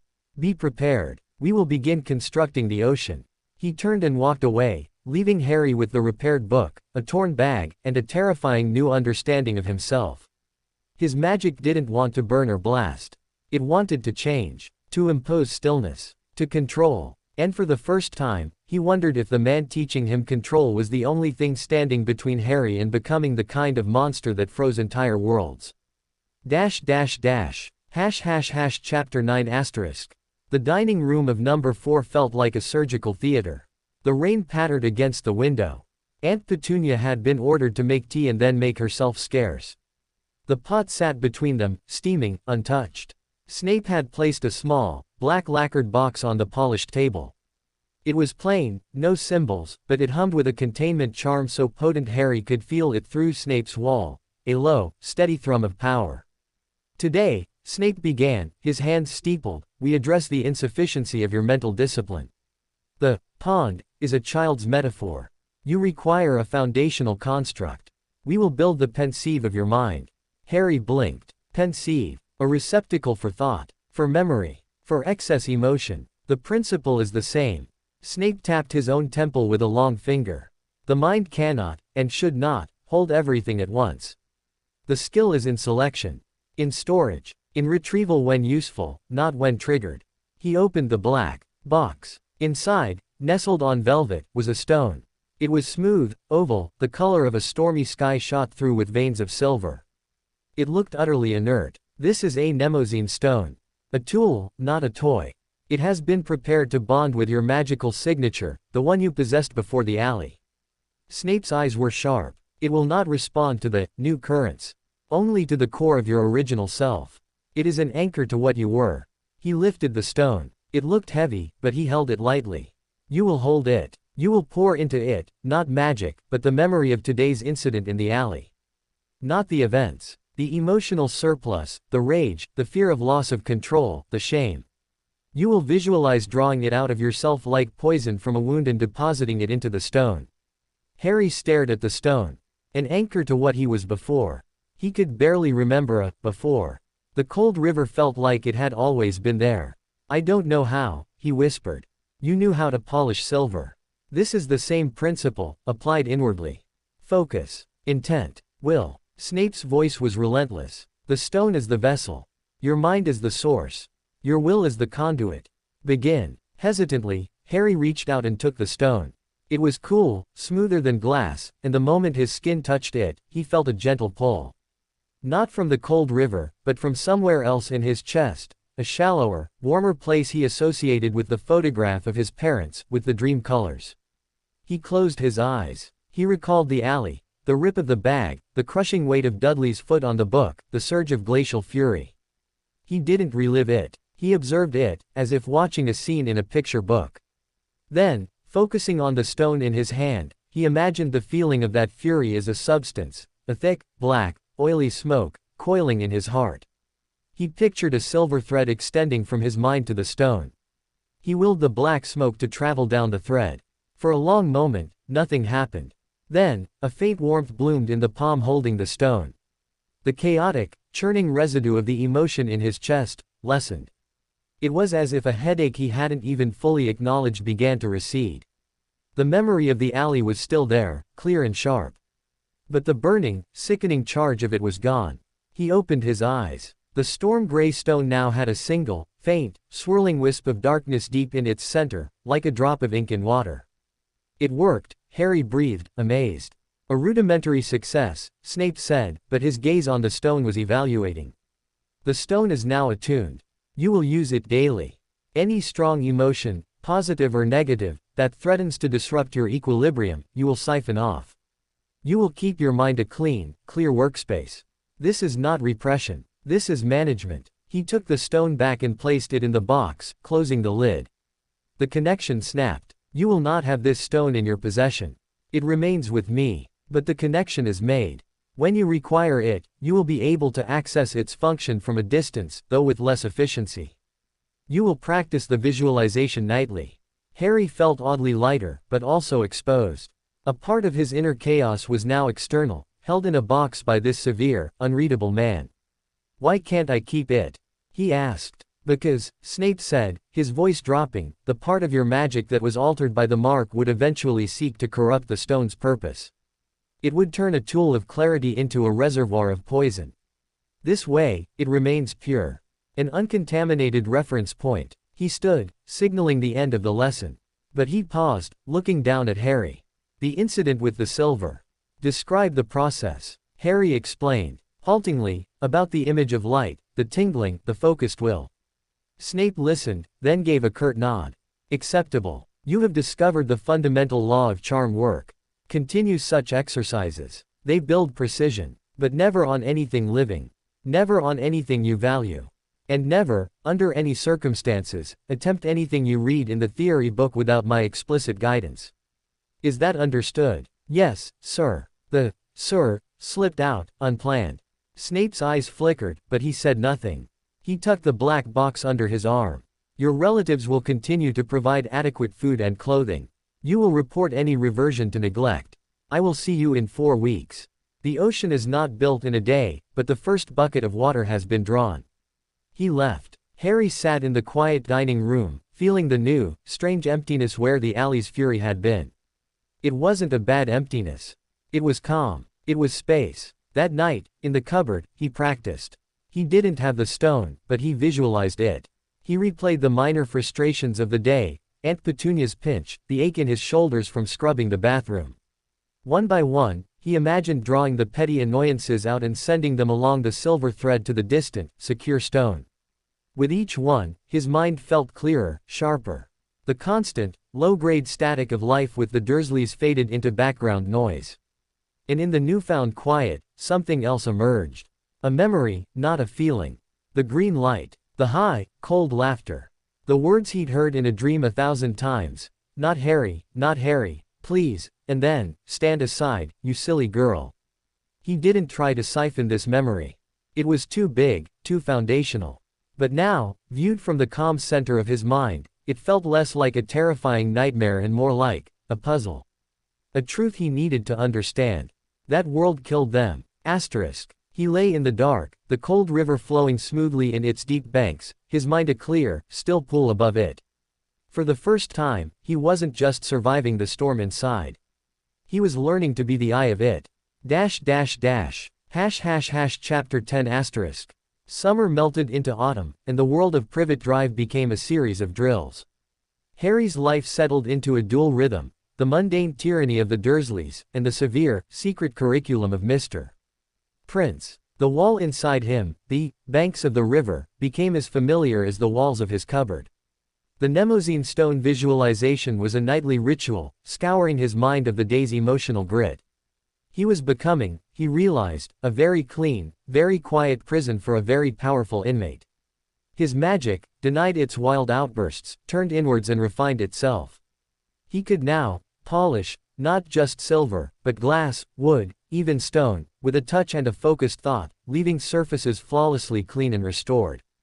Aunt Petunia, torn between her fear of the unnatural and her lust for a spotless home, began assigning him more, cleaning miracles, as Uncle Vernon sarcastically called them. It was exhausting, but it was practice. It was control. He devoured the theory book. He learned the properties of magical creatures. He was quietly certain the garden gnomes Aunt Petunia shrieked about were *pogreben, not moles. He learned the basic principles of transfiguration, changing an object's form, and charms, changing its behavior. He learned that wizards used wands, and felt a sharp longing for one, though the book stated they were not strictly necessary for the gifted, merely focusing tools. Snape's visits were brief, brutal, and efficient. He tested Harry's recall of magical theory. He examined the state of his mental ocean, which was now a vast, dark, calm sea in Harry's meditations. He asked pointed questions about any dreams, any strange impulses, any moments where the cold power suggested things. Harry confessed to one. He'd been locked in his cupboard for 2 days after Dudley blamed him for a broken vase. On the second night, thirsty and feverish, the cold river had whispered a solution: condense the moisture from the air. Pull the water from the wood of the door. It's there. Take it. Asterisk. And did you? Snape had asked, his voice dangerously soft. No, Harry said. I visualized the stone. I put the thirst in there instead. Snape had merely nodded, but Harry saw the tightness around his eyes ease a fraction. Good. The power will always offer the most direct, most invasive solution. Your task is to find another way. Always. One crisp October evening, Snape arrived not for a lesson, but with a command. You will come with me. For a practical observation. Aunt Petunia paled. Come with you. Where? He can't. It is part of the mandated developmental assessment. Snape cut her off, his tone leaving no room for debate. He will be returned before midnight. His cooperation is not optional. 5 minutes later, Harry found himself walking down Privet Drive beside the tall, black-clad man. They didn't speak. They turned onto a wider road, then into a small, scrubby park that was closed at dusk. Snape stopped in the center of a patch of bare earth. We are unobserved, he stated. He drew something from his pocket, a long, pale, slender object. A wand. Harry stared at it, mesmerized. It looked like it was made of bone. You will not speak. You will not move from this spot. You will observe. You will practice your occlumency, your mental shields, as if your life depends on it. Because it may. Before Harry could process this, Snape turned on the spot. The world dissolved into a sensation of being squeezed through a very tight, dark rubber tube. Pressure assaulted him from all sides. His lungs couldn't draw breath. Just as he felt he might burst, the pressure vanished with a pop. He staggered, nausea rising in his throat. Snape's hand shot out, gripping his shoulder, steadying him. Discipline your senses. Breathe. Harry gulped cold, damp air. They were no longer in the park. They stood in a narrow, cobbled lane shrouded in mist. The buildings were tall, timber-framed, leaning drunkenly. Strange signs creaked in the wind: the Leaky Cauldron, Ilops Owl Emporium. The smells were overwhelming: yeast, feathers, burnt sugar, and that underlying scent of magic, ozone and something wild. Diagon Alley. Harry's heart hammered against his ribs. This was it. The other world. It was noisy, crowded, alive in a way Privet Drive never was. Witches in pointed hats bustled past. A wizard in lime green robes argued with a shopkeeper over a cauldron. Owls swooped overhead. Magic shimmered in the air, 1,000 different colors and textures: warm, cool, sharp, soft, inviting, repelling. And the cold river inside him roared. It wasn't a hum anymore. It was a torrent, crashing against its banks with explosive force. The wall Snape had built groaned under the assault. Every shop window seemed to scream at him. A display of dark, gleaming daggers called to his sense of sharp precision. A shop with bubbling, foul-colored potions in the window promised transformative power. From a shadowy alleyway nearby, Knockturn, his mind whispered, with primal fear, a deep, seductive pull emanated, a chorus of whispers promising understanding, belonging, power without restraint. He began to tremble, a cold sweat breaking out on his skin. The mental ocean churned into a storm. Focus. Snape's voice was a blade, cutting through the cacophony. His grip on Harry's shoulder tightened, not comforting, but anchoring. The stone. Now. You are not drawing off emotion. You are drawing off the magical overload. Filter it. Send the excess to the stone. Harry squeezed his eyes shut. The image of the Mnemosyne stone, safe in its black box, was his only lifeline. He imagined the stone not as a small rock, but as a massive, depthless sinkhole. He pictured the crashing waves of external magic, the surging response of his own cold river, all flowing into that sinkhole, vanishing into infinite calm. It was agony, like trying to drain a flood with a teacup. But he persisted, his teeth gritted. Slowly, incrementally, the pressure inside his skull lessened. The roaring faded to a manageable rush. He opened his eyes. The alley was still overwhelming, but it was no longer a physical assault.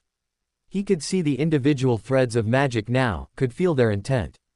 The warm, golden glow from a bakery enchanted to always produce perfect pastries. The sharp, blue crackle from a joke shop, trick wands waiting to spring. The oily, green shimmer from the potions shop. And the deep, black, whispering void from the mouth of Knockturn Alley. It was a physical ache, a homesickness for a place he'd never known. Look, Snape commanded, pointing not at the wonders, but at a small, dingy shop across the way. Its sign read, Ollivanders, makers of fine wands since 382 BC. The heart of wizardry. And a place of immense, subtle magic. Observe the patrons. See how the magic of the place interacts with them. Do not feel. Analyze. Harry watched. A witch exited, looking delighted, her new wand tracing happy little sparks in the air. A young boy entered with his mother, nervous and excited. The shop itself seemed to breathe, a pulse of ancient, patient power. He saw other things, too. A furtive-looking wizard slipping into Knockturn, his magical signature dim and greasy. A group of red-headed children, their magic a bright, chaotic, warm tangle, laughing as they left a joke shop. The way other people gave Snape a wide berth, their eyes flicking to him with fear or dislike, their magic recoiling slightly from his cold, contained aura. This was not a fairy tale. It was a living, breathing, complicated society. And he was an anomaly here, his magical signature a tangled, hidden thing. After what felt like both an eternity and a heartbeat, Snape gripped his shoulder again. Enough. The squeezing, pressing darkness of sidelong apparition, and they were back in the cold, silent park. The sudden absence of magical noise was deafening. Harry swayed, his legs like jelly. The river inside him settled back into its channel, but it was wider, deeper now. Changed by the journey. What was the purpose of that? Harry asked, his voice hoarse. Exposure therapy, Snape said curtly, already striding back towards Privet Drive. To show you the battlefield. To let you feel the pressure your control must withstand. And to demonstrate that you can withstand it. You did not break. You adapted. He looked down at Harry, his face etched in moonlight. The pull of Knockturn Alley. You felt it. It wasn't a question. Harry nodded, unable to lie. That, Snape said, his voice like frozen gravel, is your enemy.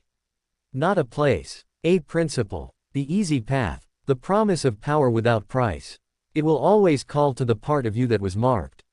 Remember the feeling of resisting it. That feeling is the definition of strength. They reached the corner of Privet Drive. Snape stopped. You will not speak of this to anyone. You will process the experience using the stone visualization. You will be ready to discuss your observations at our next meeting. He turned to leave. Mr. Prince, Harry said suddenly. Snape paused. Thank you. The words were inadequate, but they were all he had. Snape did not acknowledge them. He simply stood there for a moment, a tall, dark silhouette against the suburban night. When he spoke, his voice was quieter than Harry had ever heard it. The war is coming, Potter.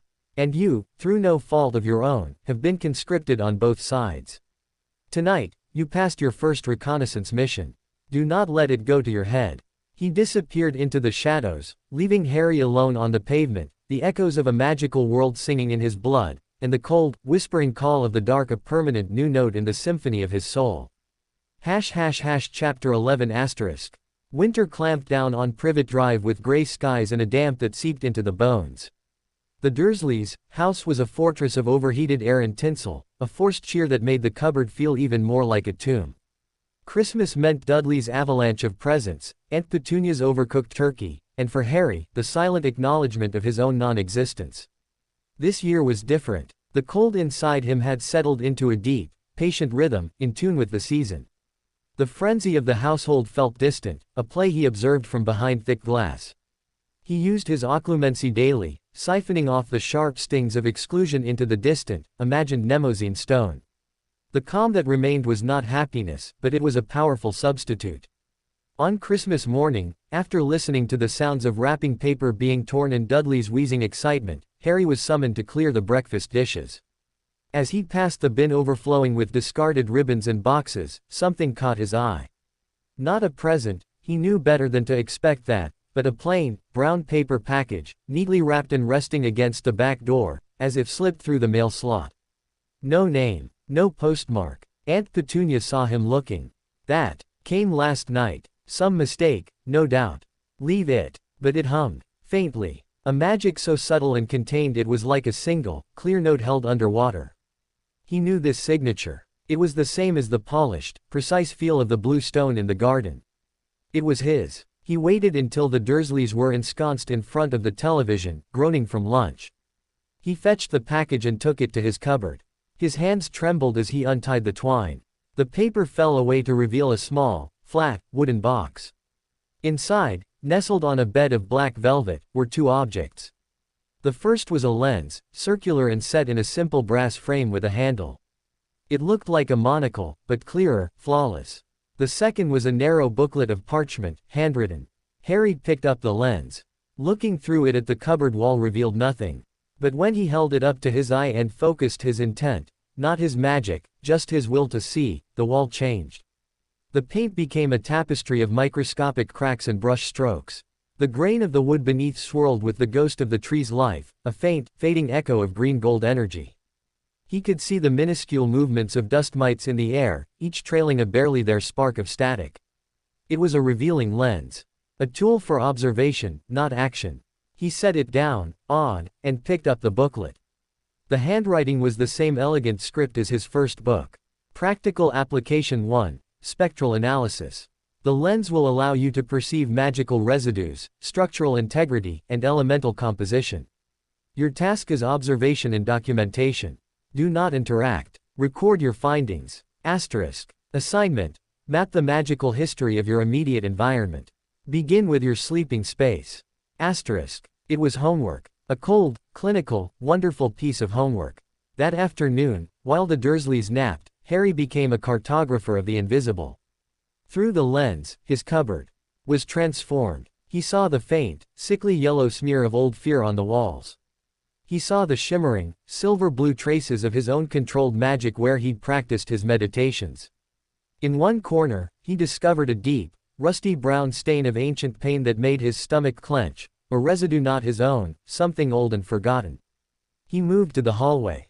He saw the glistening, hard shell of the Dursleys, smugness coating the family photographs.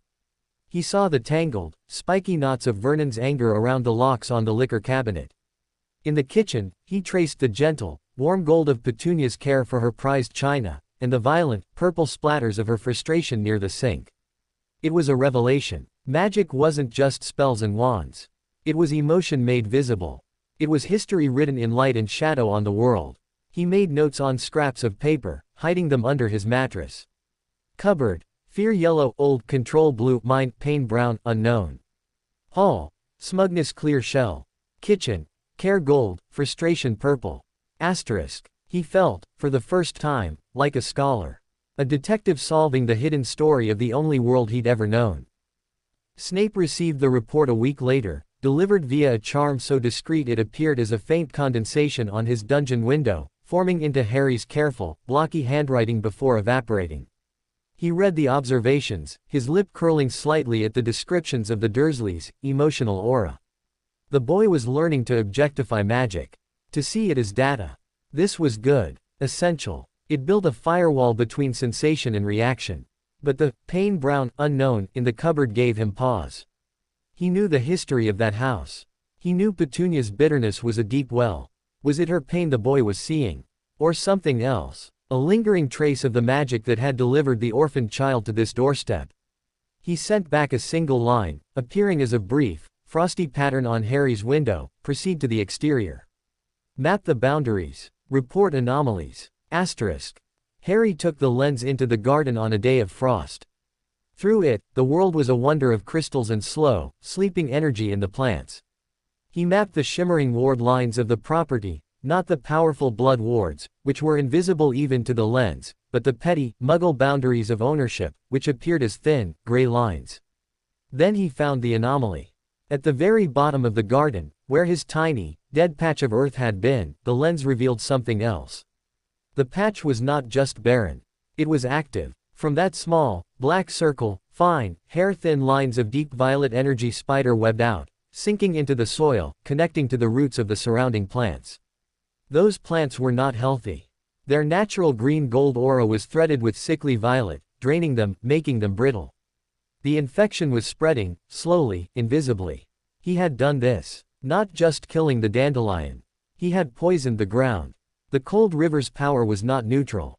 It was corrosive. A wave of nausea hit him. This was the invasive solution Snape had warned about. It left a stain, a curse that kept on working. That night, his report to Snape included the finding. He ended with a question, pressed into the frost of his window: can it be cleaned? Asterisk. The reply came by dawn, words forming in the ice: not by you. Not yet. Contamination requires specialized remediation. A lesson in permanence. Avoid further contamination. Asterisk. It was a slap. A reminder of his own toxicity. The pride he'd felt in his clean, controlled magic curdled. He was a walking blight. The lens, a tool for understanding, had shown him the damage he could unknowingly cause. The cold river inside him seemed to flow darker, deeper, whispering that power was permanence. That to fear one's own mark was weakness. For the first time in months, Harry had trouble with his occlumency. The image of the spreading violet veins wouldn't go into the stone. It felt like a part of him. The next visit from Mr. Prince was on a bitterly cold January day. Snape didn't sit. He stood in the pristine lounge, his presence making the room feel small. The contamination, Snape began without preamble. You understand the implication. Harry nodded, looking at the carpet. My magic corrupts things. A certain facet of it does, Snape corrected sharply. The facet amplified by the mark. Your magical core is not inherently corrupt. It is vast, and it has been tilted. Like a table with one leg shortened. Everything you place upon it now rolls towards that low side. Your task is not to hate the table, but to learn to place things so they do not roll. Or to build a rim to contain them. He drew his wand. With a fluid motion, he conjured a small, crystal dish in midair. Then, from the tip of his wand, he produced a single drop of swirling, black liquid. It fell into the dish and stayed there, a contained, malevolent bead. This is a simulacrum of corrosive magic. Contained, it is a specimen. Studied, understood, released, he flicked his wand. The dish vanished. The black drop fell onto the Dursleys' cream carpet, where it sizzled, burning a tiny, charred hole before disappearing. It is a weapon. Or an accident. The difference is control and intent. He fixed Harry with a piercing stare. Your accidental magic as a child, making glass vanish, shrinking a sweater, that was the table, level. What you did in the garden was the table, tilted. You must now learn to perceive the tilt before you act. The lens is your spirit level. Use it. On yourself. On myself. Harry asked, bewildered. Close your eyes. Visualize your magical core. Then look at it through the principle of the lens. Not with your eye. With your mind's eye. Discern its currents. Map the tilt. It was the hardest exercise yet. Harry sat on the floor, closing his eyes. He pictured the cold river. But now, through the detached, analytical filter Snape demanded, he tried to see it. Not just feel it. It took days of painful, frustrating effort. But in a quiet moment in the cupboard, he finally broke through. In his mind's eye, the river was no longer a simple, dark flow. It was a complex system. The main current was a deep, powerful indigo, his innate, powerful magic. But flowing into it from a hidden tributary was a stream of that same, corrosive violet he'd seen in the garden. The violet was not the whole river. It was a part of it, but it tinted everything it touched. The tilt was real, visible. He reported this breakthrough. Snape's response was a single word, appearing in the steam on the bathroom mirror after a shower: progress. Asterisk. It was the first outright praise, however minimal, Harry had ever received from him. It felt like a sunburst in his chest, warm and utterly separate from the cold river. He clung to that feeling, fed it. That warmth, he realized, was the other side of the table. The side that hadn't been shortened. It was his. Not Lily's protection, not the cold power. His. He had a map of the enemy now. And the first, faint sketch of his own untouched territory. Chapter 12 asterisk. Spring arrived, not with a gentle thaw, but with a series of violent storms that shook Privet Drive. Thunder felt like the sky cracking open. To Harry, each lightning strike was a blinding, white-hot spear of raw power that made the cold river inside him surge in sympathetic resonance. The violent energy in the air was a constant itch under his skin, a challenge to his control. It was during the worst of these storms, on a night when the wind screamed like a dying thing, that the barrier was tested from the outside. Harry was in his cupboard, not sleeping, practicing the mind lens exercise, tracing the violet tributary in his internal map. He was getting better at defining its edges. The thunder was a distant drumroll. Then, a new sound. Not thunder. A scraping, slithering sound from the other side of his cupboard wall, the side that backed onto the narrow cavity between number 4 and number 3. It was a wet, muscular sound, followed by a low, guttural hiss that bypassed his ears and vibrated directly in his skull. The cold river didn't just surge. It recognized. The recognition was a jolt of primal, electric fear. This was not a muggle sound. This was magical. And it was dark. Dark in a way that made the whispers of Knockturn Alley seem like polite conversation. He froze, his heart a trapped bird. The slithering came closer, right against the thin plasterboard. He could feel a pressure, a magical stench of rot and cold scales seeping through the wall. Something was out there. Something that knew he was in here. Something hungry. His occlumency walls, so carefully constructed, trembled. The urge to unleash the cold river, to freeze the thing, to drive it back with a wave of corrosive power, was overwhelming. The violet tributary swelled, promising immediate, violent security. Number. The voice in his head was his own, but it used Snape's vocabulary. The table is tilted. Do not pour. Observe. Contain. Asterisk. Trembling, he reached for the revealing lens on its shelf. He didn't need to hold it to his eye. He focused its principle, projecting his will to see through the wall. The plasterboard dissolved in his perception. In the dark, damp cavity, coiled amidst the pipes and wires, was a creature. It was long and sinuous, thicker than his arm, with pebbled, gray-green skin that glistened wetly. It had no discernible head, just a bulbous, sucker-like mouth lined with needled teeth, questing blindly. Magic rolled off it in waves, a suffocating, draining aura of despair and cold. It was a pest. A magical pest. Goldstrain, his memory supplied from the theory book. A scavenger that fed on residual fear and magical leakage. It must have been drawn by the magical storms, and then, by him. By the potent, unusual signature leaking from his prison. It sensed his observation. The sucker mouth turned towards him, pulsing. A wave of magical nausea hit Harry, a feeling of hope being leached away. Panic clawed at his throat. He couldn't scream. The Dursleys would blame him. He couldn't fight it magically. Any release of power might attract worse, might break Snape's rules, might feed it. Then he remembered another lesson. Precision, not violence. He looked away from the creature, through the lens principle, at the cupboard itself. He saw its structure, the weak points. His eyes fell on the old, rusty metal bracket that held a shelf to the wall, just above where the creature pressed. The bracket was weak, its integrity a dull orange through the lens, ready to fail. He didn't have his magic. He had his will. And a target. Focusing all his mental clarity, pushing the fear into the distant Mnemosyne stone, he visualized the bracket. Not breaking. Failing. He imagined the tiny fractures within the metal spreading, the last threads of holding strength snapping. He poured intent, pure and sharp as a needle, into that image. With a sharp ping and a crack of stressed plaster, the bracket sheared. The shelf, loaded with Aunt Petunia's old canning jars, empty, but heavy, dropped. It didn't hit the creature directly. It crashed onto the pipes between them, creating a sudden, shocking cacophony of shattering glass and ringing metal in the confined space. The Gulstrain recoiled, its hiss turning to a shriek of surprise. The draining aura flickered. It was a creature of stealth and despair, not loud violence.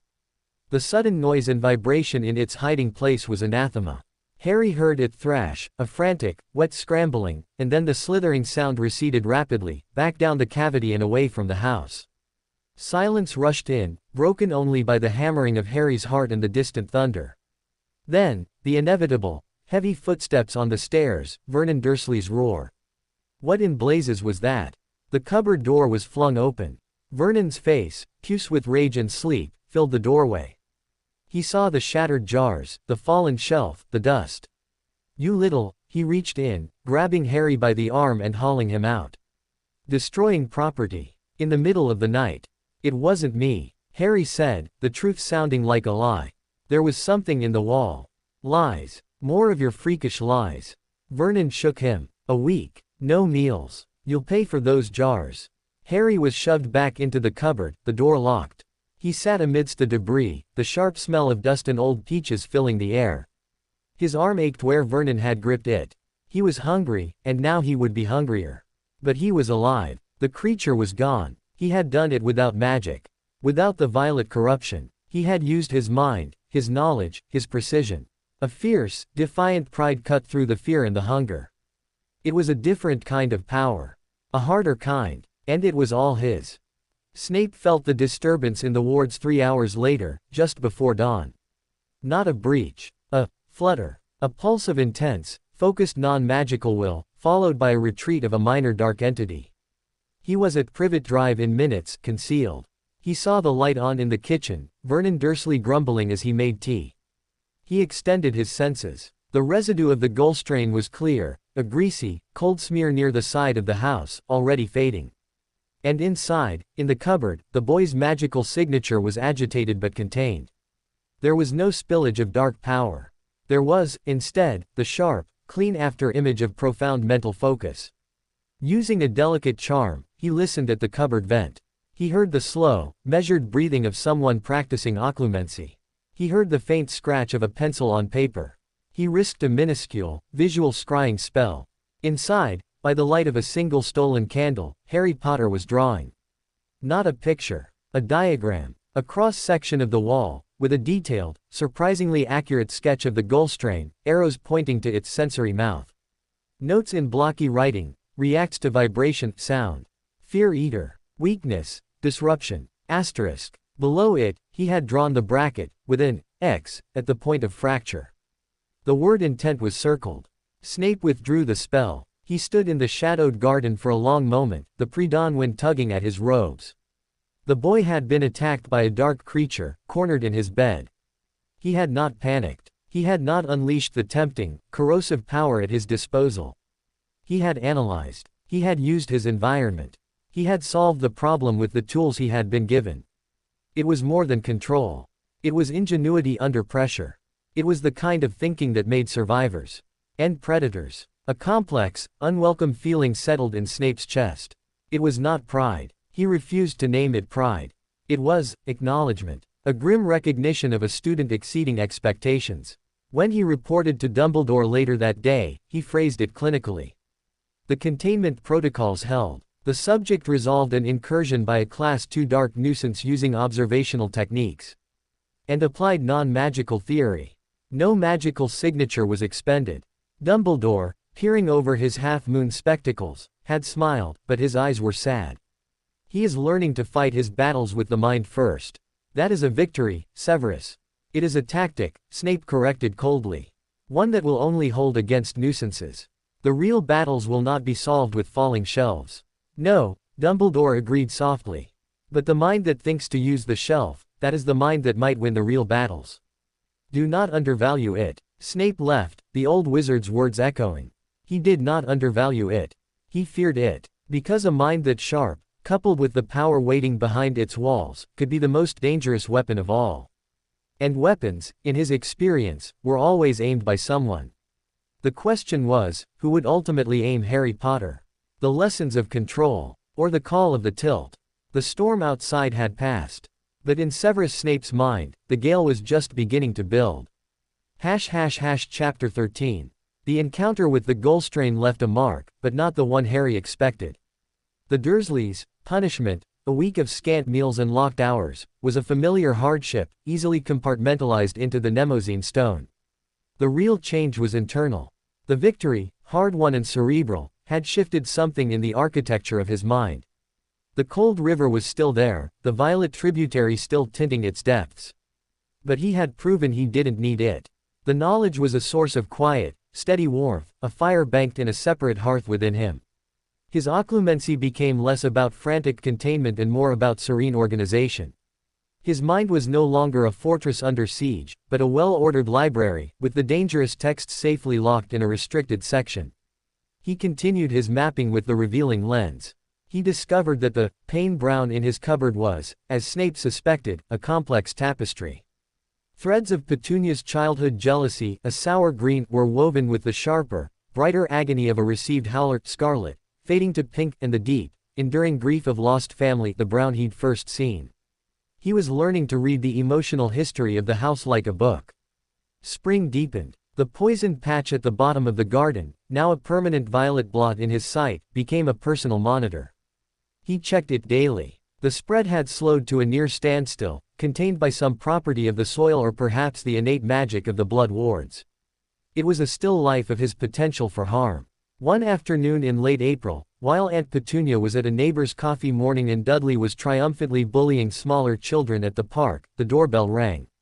Vernon, home on a rare weekday, grumbled his way to the door. Harry, wiping down baseboards in the hall, heard the exchange. Mr. Dursley. Good afternoon. My name is Argus. I'm with the National Rodentological Survey. The voice was wheedling, nasal, and entirely unfamiliar. Rodents. We don't have rodents. This is a clean house. Vernon blustered. Of course, of course. A very clean house. But the survey is area-wide, you see. We're checking for signs of unusual burrowing. May I come in? It will only take a moment. The council is quite insistent. There was a pause. Harry peered around the corner. The man on the step was small and hunched, dressed in a shabby, ill-fitting suit. He had a narrow face, bulging pale eyes, and thin, colorless hair. He held a clipboard and smelled faintly of old cabbage and something sharper, chemical.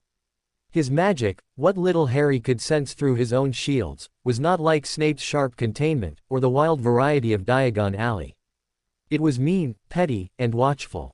It felt like the sticky strands of a web. Fine, but be quick. Vernon stepped back, his pride in council approval warring with his distaste for strangers. The man, Argus, stepped inside. His bulging eyes swept over the hall, missing nothing, lingering on the cupboard door for a fraction too long. They passed over Harry as if he were a piece of furniture. Just need to check the skirting, the dark corners. You know how it is, Argus muttered, shuffling forward. He didn't seem to be looking for rodent droppings. His gaze was on the walls, the ceiling, the very air. He was scanning. A cold dread, different from the river's chill, prickled down Harry's spine. This wasn't about rats. This man was looking for magic. Harry retreated to the kitchen, his heart thudding. He focused his occlumency, pulling his magical signature in tight, visualizing it as a small, still, gray pebble at the bottom of his mental ocean. He made himself small, invisible. He heard Argus moving through the downstairs rooms, his steps slow, deliberate. In the lounge, he paused. Strong floral scent, air freshener. My wife's potpourri, Vernon said, impatient. A long pause. Harry, from the kitchen doorway, saw Argus run a finger along the mantelpiece, then bring it close to his nose. He was sniffing for magical residue. The man's meandering path brought him eventually to the foot of the stairs. He looked up, his head tilting. Loft access. The attic. Nothing up there but junk. Sealed tight. Best to be thorough. Council regulations. Argus's voice was unctuous but insistent. Oh, for heaven's sake, boy. Vernon bellowed. Fetch the ladder from the shed and show this, gentlemen, the attic hatch. And don't touch anything. Harry's blood ran cold. The attic. The chest. The ring. He had no choice. He fetched the folding ladder, his mind racing. He set it up under the hatch in the upstairs hallway, under the watchful eyes of Vernon and the peculiarly intent Argus. He pulled the cord. The hatch swung down, and the ladder extended with a series of clacks. A smell of dust and stillness wafted down. Up you go, then. Show him it's empty, Vernon ordered. Harry climbed, Argus following close behind, his chemical smell now mingling with the attic dust. The small space was dim, lit only by the grimy window. Argus's eyes were everywhere. They swept over the trunks, the old furniture. They lingered on the exact spot under the eaves where the chest was hidden. He didn't point. He didn't say a word. But his magic, that sticky, probing energy, stretched out towards the hiding place. Harry stood perfectly still, his occlumency walls at their maximum density. He was a blank stone. He thought of nothing but emptiness and dust. Argus took a small, brass device from his pocket. It looked like a complicated compass. He held it up. The needle swung wildly for a moment, then settled, quivering, pointing directly at Harry. Then it swung away, towards the chest, before spiraling in confusion. The conflicting signals, the suppressed boy, the dormant dark artifact, seemed to baffle it. The man's thin lips pressed together. He put the device away.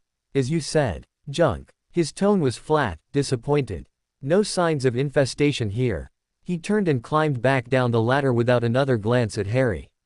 Harry followed, his legs weak with relief. At the front door, Argus turned. Thank you for your cooperation, Mr. Dursley. A very orderly household. You'll hear no more from us. The words sounded like a threat. The door closed. Vernon muttered about wasted time and went back to his paper. Harry stood in the hall, trembling. That had been no council survey. That had been a hunter. And he had been hunting for him. Or for the magic around him. The ring had been a bonus. He had to report it. But Snape wasn't due for 2 weeks. The frost window method was for scheduled reports, not emergencies. That night, in desperation, Harry tried a new approach. He focused on the connection to the Mnemosyne stone. It wasn't just for siphoning emotion, it was a link to Snape's own magic, used to prepare the stone. He poured not emotion, but the clear, sharp memory of the event into the link. The man's face, his smell, the scanning device, the focused interest on the attic. He sent it down the silver thread with as much force and clarity as he could muster, a desperate message in a bottle. In his dungeons, Snape was brewing a complex and volatile potion requiring absolute attention. A sudden, psychic ping resonated through the wards on his own person, wards tied to the Mnemosyne stone. It was not an alarm of danger, but a pulse of urgent information. He stiffened, his stirring pausing for a critical second. The potion hissed, threatening to overboil. With a snarl, he yanked the cauldron from the flame, saving it by a hair's breadth. He strode to his office, locking the door. He opened the black lacquered box. The Mnemosyne stone, usually a stormy gray, was swirling with faint, ghostly images, a narrow, bulging-eyed face, a brass device, the rafters of an attic. The impressions were raw, unfiltered, imbued with the boy's fear and certainty. Snape's face went still, then hardened into a mask of cold fury. He recognized the description instantly. Argus was no rodentologist. He was a sniffer. A low-level, freelance magical detective often used by unsavory parties to track down hidden artifacts, lost heirs, or unusual magical signatures. They were parasites, drawn to power and gossip. Someone had sent a sniffer to Privet Drive. Someone was looking for Potter. Or for the disturbance the mark might have caused. This changed everything. The Dursleys' anonymity was breached. The boy's location was no longer a perfect secret. It was only a matter of time before a more competent searcher came. He had to act. But he could not move the boy. Dumbledore would never allow it, not with the blood protection still deemed paramount. The protection that had just been proven porous. He formulated a plan, sharp and ruthless as a scalpel. He would not wait for the monthly visit. 2 nights later, Harry awoke to a presence in his cupboard. Not a sound. A void. A patch of absolute silence and darkness that shouldn't have been there, at the foot of his mattress. He sat up, his breath catching. "Be silent," Snape's voice whispered from the void. The disillusionment charm dropped, and the tall, black shape of the man coalesced in the cramped space. He looked like a vengeful shadow given form. "The sniffer. You handled it adequately. His confusion was your shield. But it will not work again." Harry nodded, wordless. "We are implementing a new protocol. The trace." Snape's voice was a barely audible breath. "The Ministry of Magic places a passive charm on all underage wizards to detect magical usage. Your residence has been deliberately obscured from the trace, part of your protection. We will now activate a false trace. A controlled, minimal, and utterly benign magical signature that will overlay your own. It will make you appear as a standard, low-powered magical child to any routine sweep. It will, we hope, explain any residual noise from this location and satisfy any future cursory investigation." He drew his wand. "This will require a modification to your occlumency barriers. You must create a dedicated channel, a spillway, for this false signature. It must be separate from your core. A facade. Think of a pipe leading from a hidden reservoir to a decorative fountain. The fountain is visible. The reservoir is not." Harry understood. He closed his eyes, accessing his mental map. He visualized a new construct, a small, contained pool beside the vast ocean of his core. A pipe with a valve connected it to the outside world. "Ready," he whispered. He felt the tip of Snape's wand touch his forehead.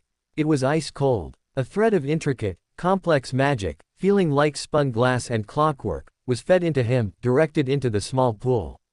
The valve opened. A tiny, steady trickle of generic, harmless magical energy began to seep from him, permeating the cupboard. It felt like a faint, warm glow of childish possibility, the magic of a boy who might make a feather float or a toy soldier march, nothing more. "It is done," Snape said, withdrawing his wand. "The facade is in place. Your true signature remains buried. The false one will register to any but the most penetrating scan. You must maintain the separation. If the two energies mix, the facade will become unstable and reveal the power beneath." He studied Harry in the gloom. The sniffer was likely hired by a curiosity seeker, a scavenger drawn by rumors of the boy who lived's location. But it could be a prelude. You are no longer completely hidden. Your discipline is now your primary defense. The lens, the mapping, the occlumency, these are not academic exercises. They are your early warning system. Use them. He started to turn, to recast the disillusionment. "Sir," Harry breathed. "Thank you for coming." Snape paused. In the absolute dark, his profile was like a cut from black paper. "Do not thank me. I am not your guardian angel, Potter. I am your custodian. Ensuring the weapon does not go off before it is aimed. The sniffer proves the battlefield is drawing nearer. Your training must accelerate." He was gone, the void filling with the ordinary darkness of the cupboard. The new, faint warmth of the false trace buzzed at the edge of Harry's awareness, a constant, gentle lie. He lay back down. The relief of Snape's intervention was profound. But the man's words echoed. "The weapon does not go off before it is aimed."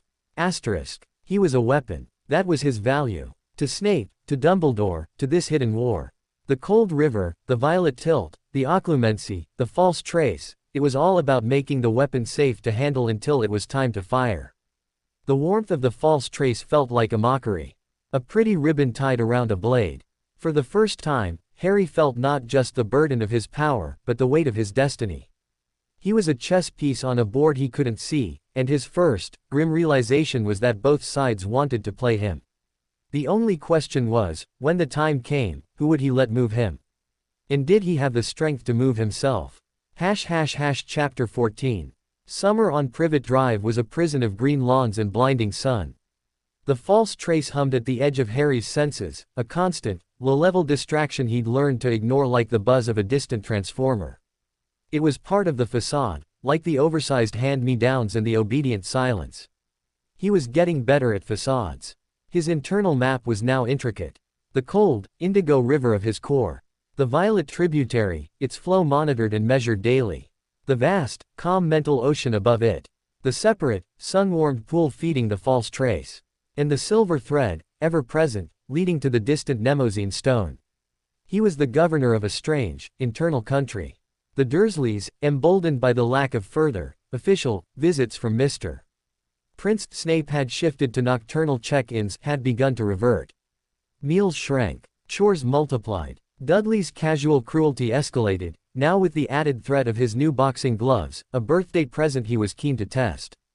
It was a sweltering Tuesday. Aunt Petunia had Harry on his knees, scrubbing the baked flagstones of the patio with a stiff brush and a bucket of scalding, soapy water. The sun beat on the back of his neck. His knees ached. Dudley lolled in a paddling pool nearby, spraying water everywhere and shouting commentary. "You missed a bit, freak. There. And there." He flicked more water, droplets sizzling on the hot stones near Harry's hands. Harry kept his head down. Annoyance is a spark. The pond is for sparks. The ocean is for tsunamis. He breathed, visualizing each droplet of sweat, each sting of soap in a cut on his knuckle, each of Dudley's taunts, as a grain of sand. He let them fall into the bottom of his mental ocean, where they vanished into the silt. Serenity was a discipline. He was getting good at it. Then Dudley, bored with ineffectual splashing, heaved himself out of the pool. He dripped across the freshly scrubbed stones, leaving great, muddy footprints. He stopped right in front of Harry, his shadow falling over the clean patch. "You'll have to do that again," he sneered. Harry looked up. The sun haloed Dudley's bloated form. The cold river inside him didn't stir. The violet tributary lay quiet. He felt nothing but a profound, analytical detachment. Through the lens of his occlumency, Dudley wasn't a tormentor. He was a problem. A large, messy, noisy problem in a system Harry was trying to keep ordered. He didn't get angry. He got specific. He looked past Dudley, to the paddling pool. The water was murky, littered with bits of grass and dirt. The plastic was a cheap, bright blue. He focused on the water itself. Not to boil it or freeze it. To change its behavior. He recalled a principle from basic magical theory. The imperious curse, the darkest of the three unforgivables, operates on the principle of overriding intent. Lesser, benign magic operates on suggestion, on encouraging an existing propensity. Asterisk. The water wanted to be flat, to obey gravity. But it also had a propensity to move, to follow currents, to react to force. Harry, still on his knees, his brush in hand, directed a thread of wool, not from the cold river, but from the clear, neutral space of his focused mind, towards the pool. He didn't command. He suggested. He implanted an image. The water, gathering itself, rising in a single, polite, contained wave, just high enough to crest over the side, directly onto the dry, sun-baked patio where Dudley stood. He poured no emotion into it. It was a mechanical adjustment, like tuning a radio. The water in the pool shivered. Then, with a soft slosh asterisk, a bulge rose in the center. It swelled, forming a neat, rolling wave about a foot high. It swept across the pool, cleanly, and tipped over the edge.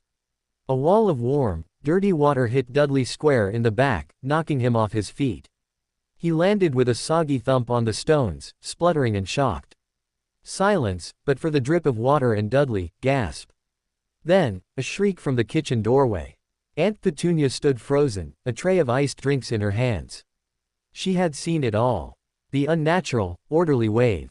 The deliberate-looking splash. Her face went from shock to fury. She dropped the tray. Glass shattered. "You!" she screamed, pointing a trembling finger at Harry.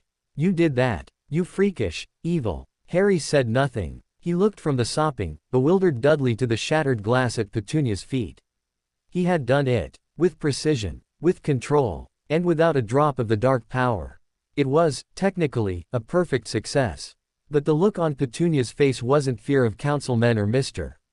Prince. It was pure, undiluted hatred, the hatred of years crystallized in this one, undeniable act of otherness. He had broken the unspoken rule, he had done magic at them, not accidentally, not defensively, proactively. He was locked in the cupboard for 3 days. No meals. Only a jug of water slid under the door each morning.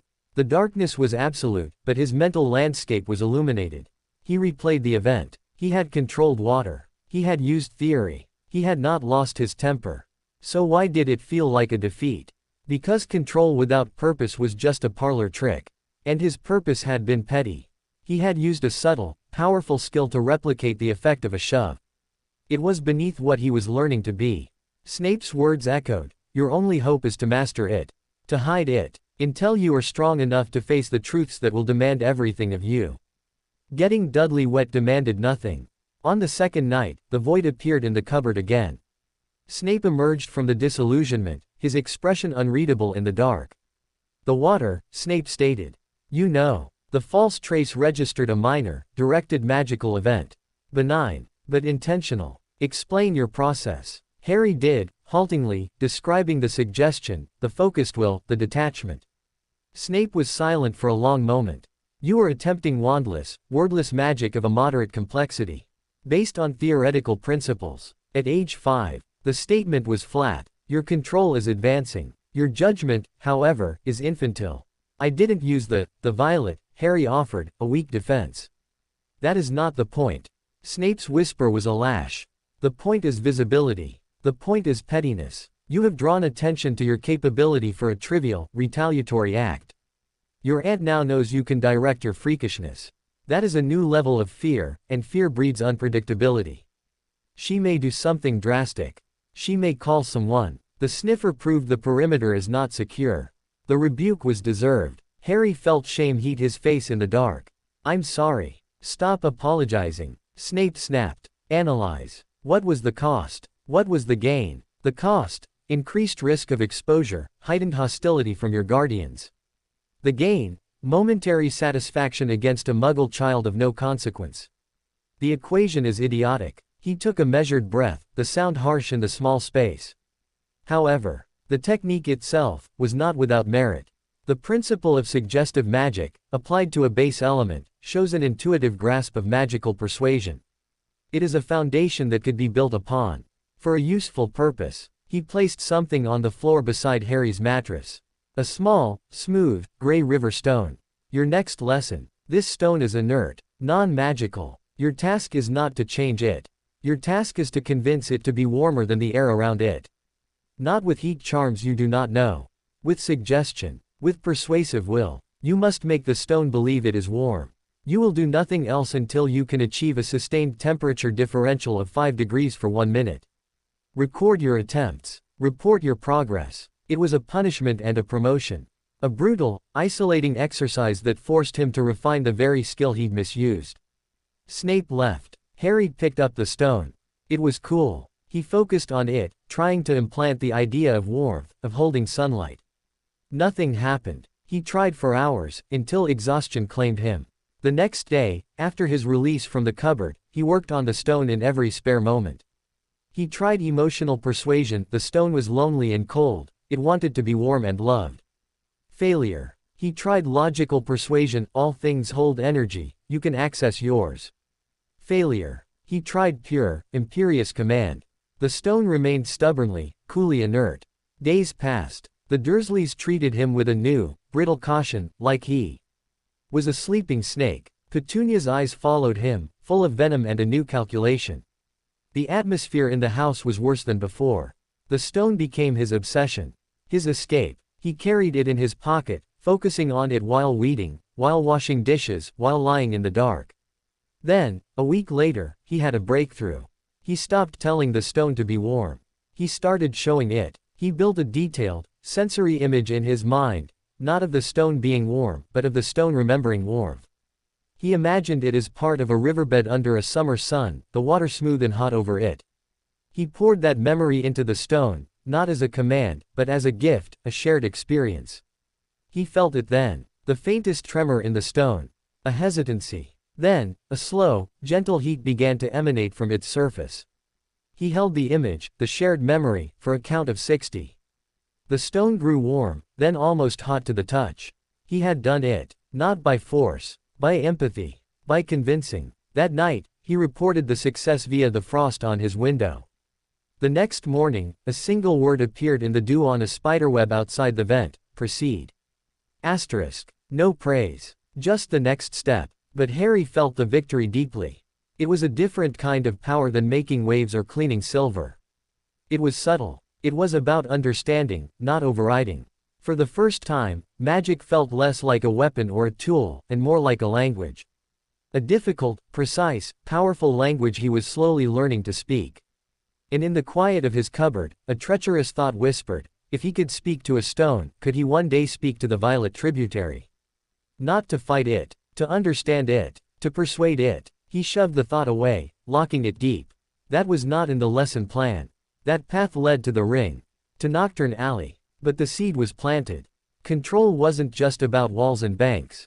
It was about dialogue. And he was learning how to listen. Chapter 15. The persuasive stone became a constant companion. Harry moved on from warmth to other simple conversations, convincing a dead leaf to crumble in a specific pattern, encouraging a patch of moss to grow slightly greener on one side. It was meticulous, frustrating, and utterly absorbing. It taught him patience. It taught him that magic responded to nuance, to the quality of thought, not just its force. His reports to Snape became more technical. He charted the resistance of different materials, the attention span of living versus non-living matter. Snape's responses were terse, corrections or permissions to proceed to the next stage. It felt less like instruction from a teacher and more like data being submitted to a strict, demanding supervisor. The summer wore on, the air thick with the scent of cut grass and impending change. Harry turned 6 in the cupboard, a fact marked only by a slight ache in his bones and the silent acknowledgement in his own mind. He was growing. His magic was growing with him, a steady, deep pressure behind the walls he maintained. Then, in late August, the nightmare returned. It had been months since the last one. But this was different. It wasn't a fragmented scream of green light, a confused impression of love and loss. This was clear. He was small, very small, looking up from a crib. The room was warm, yellow, decorated with smiling, moving creatures on a mobile. A red-haired woman was singing softly, her back to him, folding tiny clothes. A feeling of perfect, golden safety. Asterisk. The door blew inwards. Not opened. Exploded. Asterisk. A tall, skeletally thin figure stood in the wreckage. His face was bone-white, noseless, with slits for nostrils and blazing red eyes. He held a long, pale wand. The air went cold. The woman screamed, "Lily, take Harry and go. It's him." A man's voice shouted from downstairs. Running footsteps. Asterisk. Not Harry, please. Stand aside, you silly girl, stand aside now. Not Harry, please no, take me, kill me instead. This is my last warning. Not Harry. Please, have mercy, have mercy. The high, cold voice spoke a phrase that was pure, structured evil. Avada Kedavra. Asterisk. A blast of green light so vivid it painted the world in emerald death. The woman fell, her green eyes wide, empty. The feeling of golden safety shattered into a million icy shards. Asterisk. The red eyes turned to the crib. The wand rose. A cruel smile. Avada. Harry woke, not with a gasp, but with a silent, full-body convulsion. He was drenched in cold sweat, but inside, the cold river was a raging torrent, the violet tributary a flood of sympathetic, eager darkness. The green light was burned onto his retinas. The high, cold laugh echoed in his skull. The words, Avada Kedavra. The killing curse. The thing that had taken his mother. Taken his father. That world killed them. Asterisk. Now he had seen the killer's face. He had heard his mother's pleas, not as a distant echo, but as a real, desperate voice. He had felt the vacuum of her loss, the theft of that golden safety. Grief, raw and monstrous, rose in him, a wave that threatened to swamp the ocean of his occlumency. It was joined by a hatred so pure and sharp it felt like the violet energy had crystallized in his heart. He wanted to find that noseless face and pour every ounce of the cold, corrosive power into it until there was nothing left but ash. The mark on his magic seemed to sing in agreement. Yes, this is what we are for. Asterisk. He clutched his head, rocking on the thin mattress. He couldn't contain this. The Mnemosyne stone link felt too small, too distant. The walls were cracking. And then, through the vent, he saw him. Across the street. Not at his usual post. He was closer, standing at the Dursleys' own garden gate, a tall, black silhouette against the street lamp's glow. Staring directly at the cupboard. He had felt it. The surge. The nightmare. Harry didn't think. He scrambled to the vent, pressing his face against it. He didn't wave. He just stared, his eyes wide with the horror of what he'd seen, the chaos of what he felt. Snape stared back. His face was in shadow, but his posture was rigid. Slowly, deliberately, he raised his right hand, palm facing Harry. Not the commanding stop gesture. This was different. His fingers moved in a small, intricate pattern, a flowing, calming motion in the air. A counter charm. A soothing frequency. At the same time, Harry felt the silver thread to the Mnemosyne stone strengthen, grow taut. It became a pipeline, wide and urgent. A silent command, now. Asterisk. Harry obeyed. He didn't try to siphon just the emotion. He poured the entire nightmare, the images, the sounds, the green light, the hatred, the tidal wave of grief, down the pipeline. He sent it all, a crashing flood of poisoned memory, towards the distant stone. It was too much. He felt a tearing sensation in his mind, a psychic bleed. He whimpered, slumping against the wall. But the flood was receding. The violent surge of the cold river eased back between its banks. The crystallized hatred in his heart softened, became a cold, heavy stone of knowledge, not a burning brand. The green light faded from his vision. He was empty, hollowed out, shaking. When he looked back at the gate, Snape was gone. He was ill for 2 days. A fever that had nothing to do with germs. Aunt Petunia, suspicious, left soup outside the cupboard door but didn't let him out. He drifted in and out of sleep, the nightmare now a quiet, terrible movie he could replay without being overwhelmed by it. It was stored, analyzed. On the 3rd day, the fever broke. He was weak, but clear-headed. That evening, the void appeared in the cupboard. Snape stepped out of the disillusionment and for the first time, he did not stand. He conjured a simple, black stool and sat, his knees almost touching Harry's mattress in the cramped space. He looked exhausted, older, his face stark in the dim light from the vent. The memory has solidified, Snape said, his voice gravelly. It is common for traumatic magical memories to resurface with clarity as the magical core matures. What you saw was accurate. Harry looked at him. His name. Snape hesitated, a flicker of something like pain in his eyes. He is called Lord Voldemort. He said the name, not with a flinch, but with a cold, heavy weight. But most fear to speak it. They say, you know who, or, he who must not be named. Voldemort, Harry whispered. The name felt like acid on his tongue, but also like a key turning in a lock. He killed them. Yes. Why? Snape looked away, into the dark corner of the cupboard. There was a prophecy. It spoke of a child born at the end of July who would have the power to defeat him. He believed it was you. He came to remove the threat. A prophecy. The concept was absurd, monstrous. They died because of a guess. A magical prediction. He took it as fact. And in doing so, he made it fact. Snape's gaze returned to him, sharp. You survived. His killing curse rebounded. It destroyed his body and left you with that. He pointed a long finger at Harry's forehead, where the lightning bolt scar was hidden under his hair. Harry touched it. It had always been there. A mark of something. Now he knew. A mark of murder. A mark of survival. The scar is a locus, Snape said carefully. A point of connection between you and that night. Between you and him. It may be why the memory is so potent. It may be why, he stopped. Why the mark in the alley liked me, Harry finished, the pieces clicking into a horrible, logical picture. Because I already have a piece of him in me. Snape's silence was confirmation. The cold river inside Harry felt different. It wasn't just an alien power. It was a power that resonated with the signature of his parents' murderer. The hatred he'd felt curdled into a sickening dread. What am I? He breathed, the question barely audible.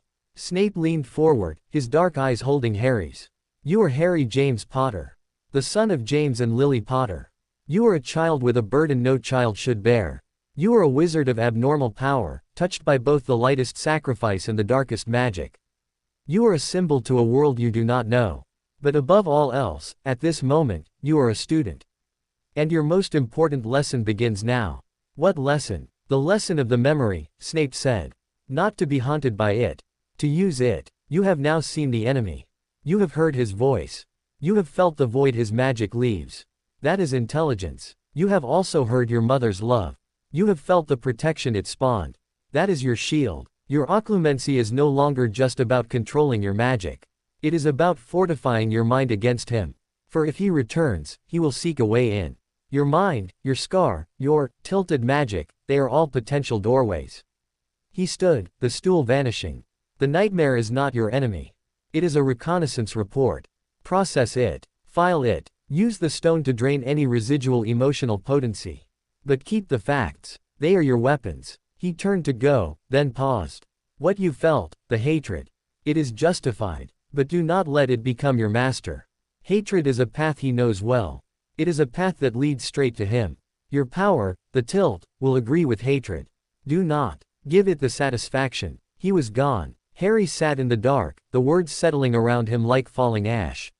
He had a name now. Voldemort. He had a reason. A stupid, cruel, prophetic reason. He had a connection, a scar, a shared fragment of deadly magic. The map of his inner world just got a lot more complicated.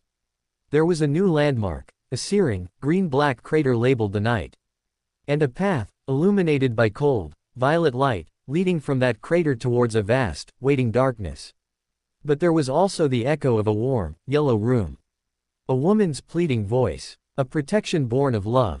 He had two legacies. One of light, one of dark. Both were etched into his soul. The war for Harry Potter wasn't just coming. It had been living inside him all along. And the general of one side had just shown him the face of the other side's king. The game was no longer abstract.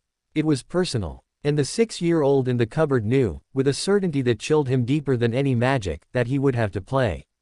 Chapter 16 *. The name was a ghost that lived in the cupboard now. Voldemort. It hung in the air, a word of power that tasted like grave dirt and green light. Harry didn't say it aloud again, but he thought it. He let himself feel the shape of it in his mind, the cold fury it provoked, the way the violet tributary within him stirred with a sense of dark kinship. He didn't push the feeling away. He observed it, as Snape had taught him. Hatred is a path he knows well. He began a new log, on the back pages of his theory book. He drew the face from the nightmare, the noseless serpentine features, the red eyes.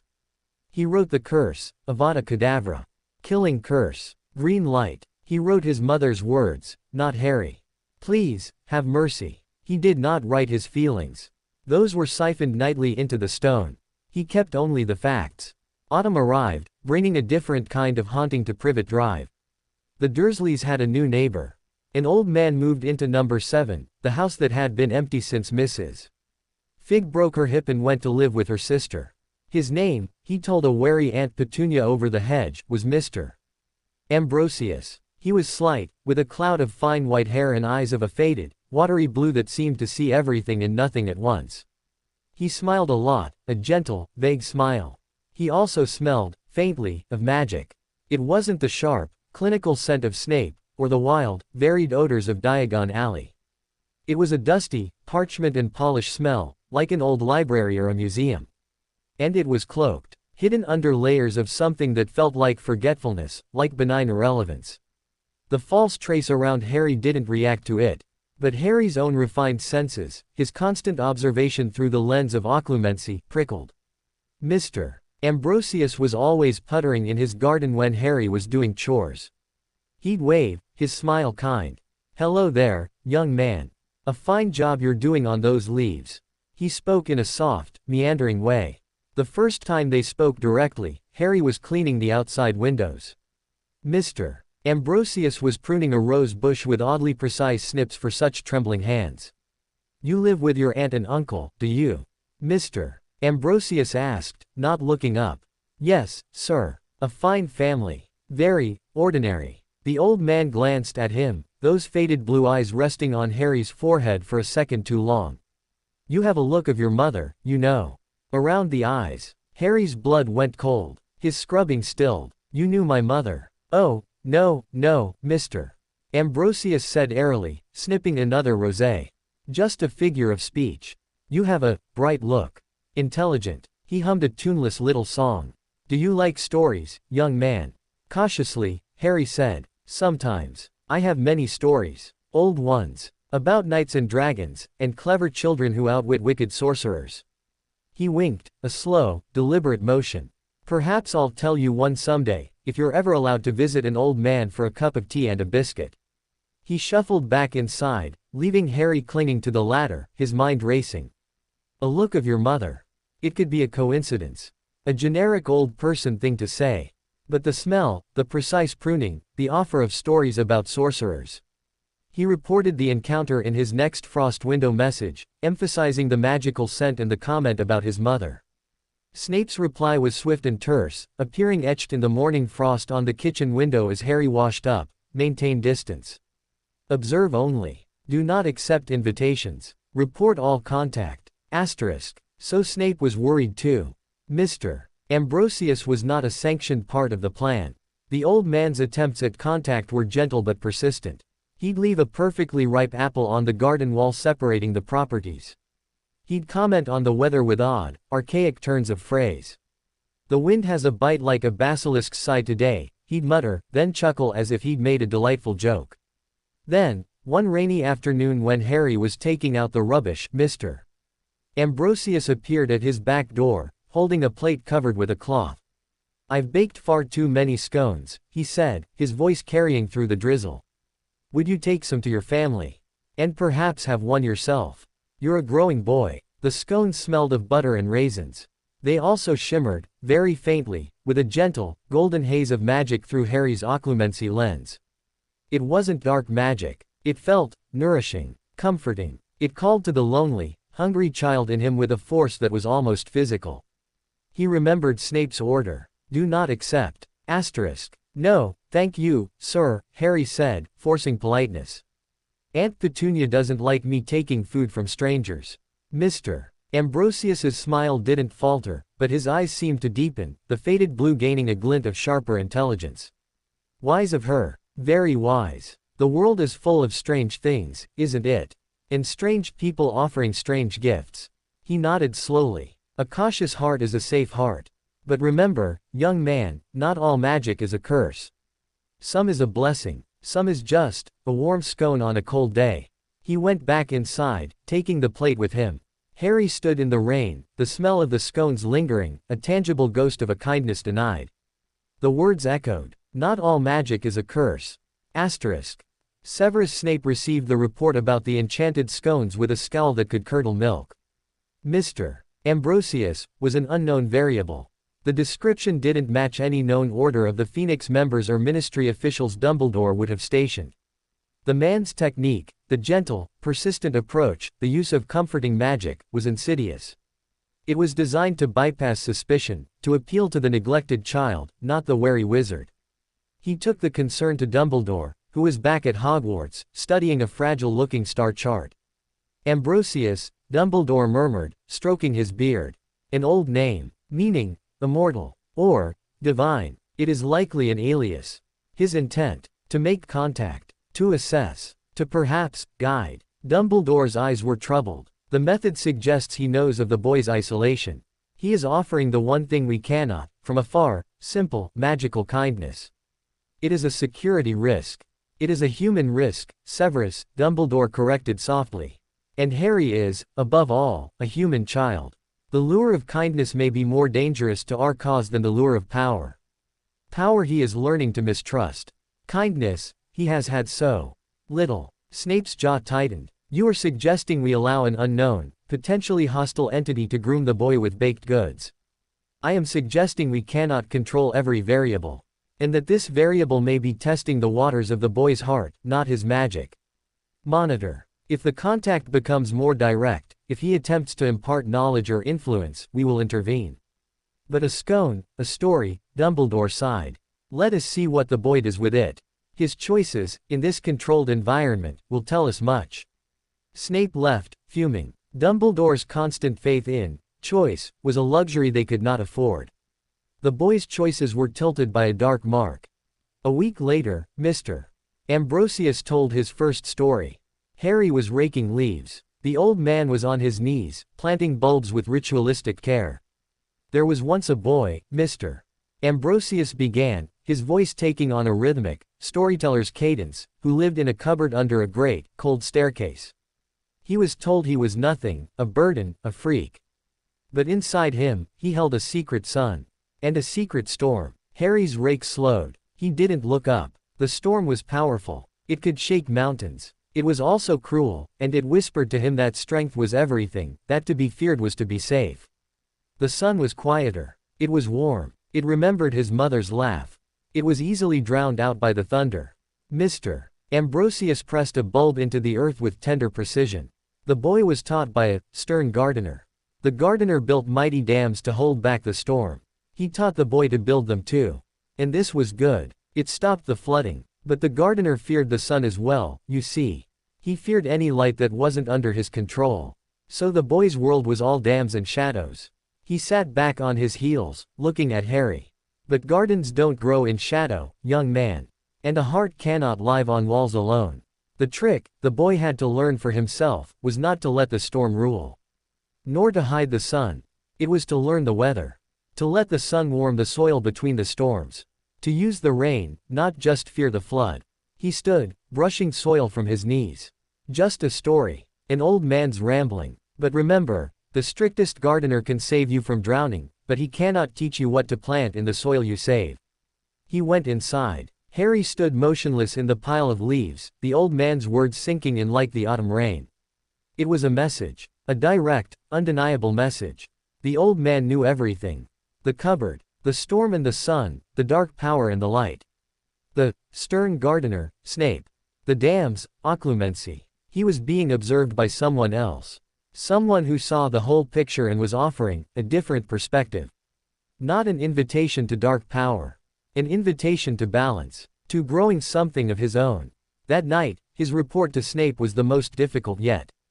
He wrote out the story verbatim. He ended with a question, who is he?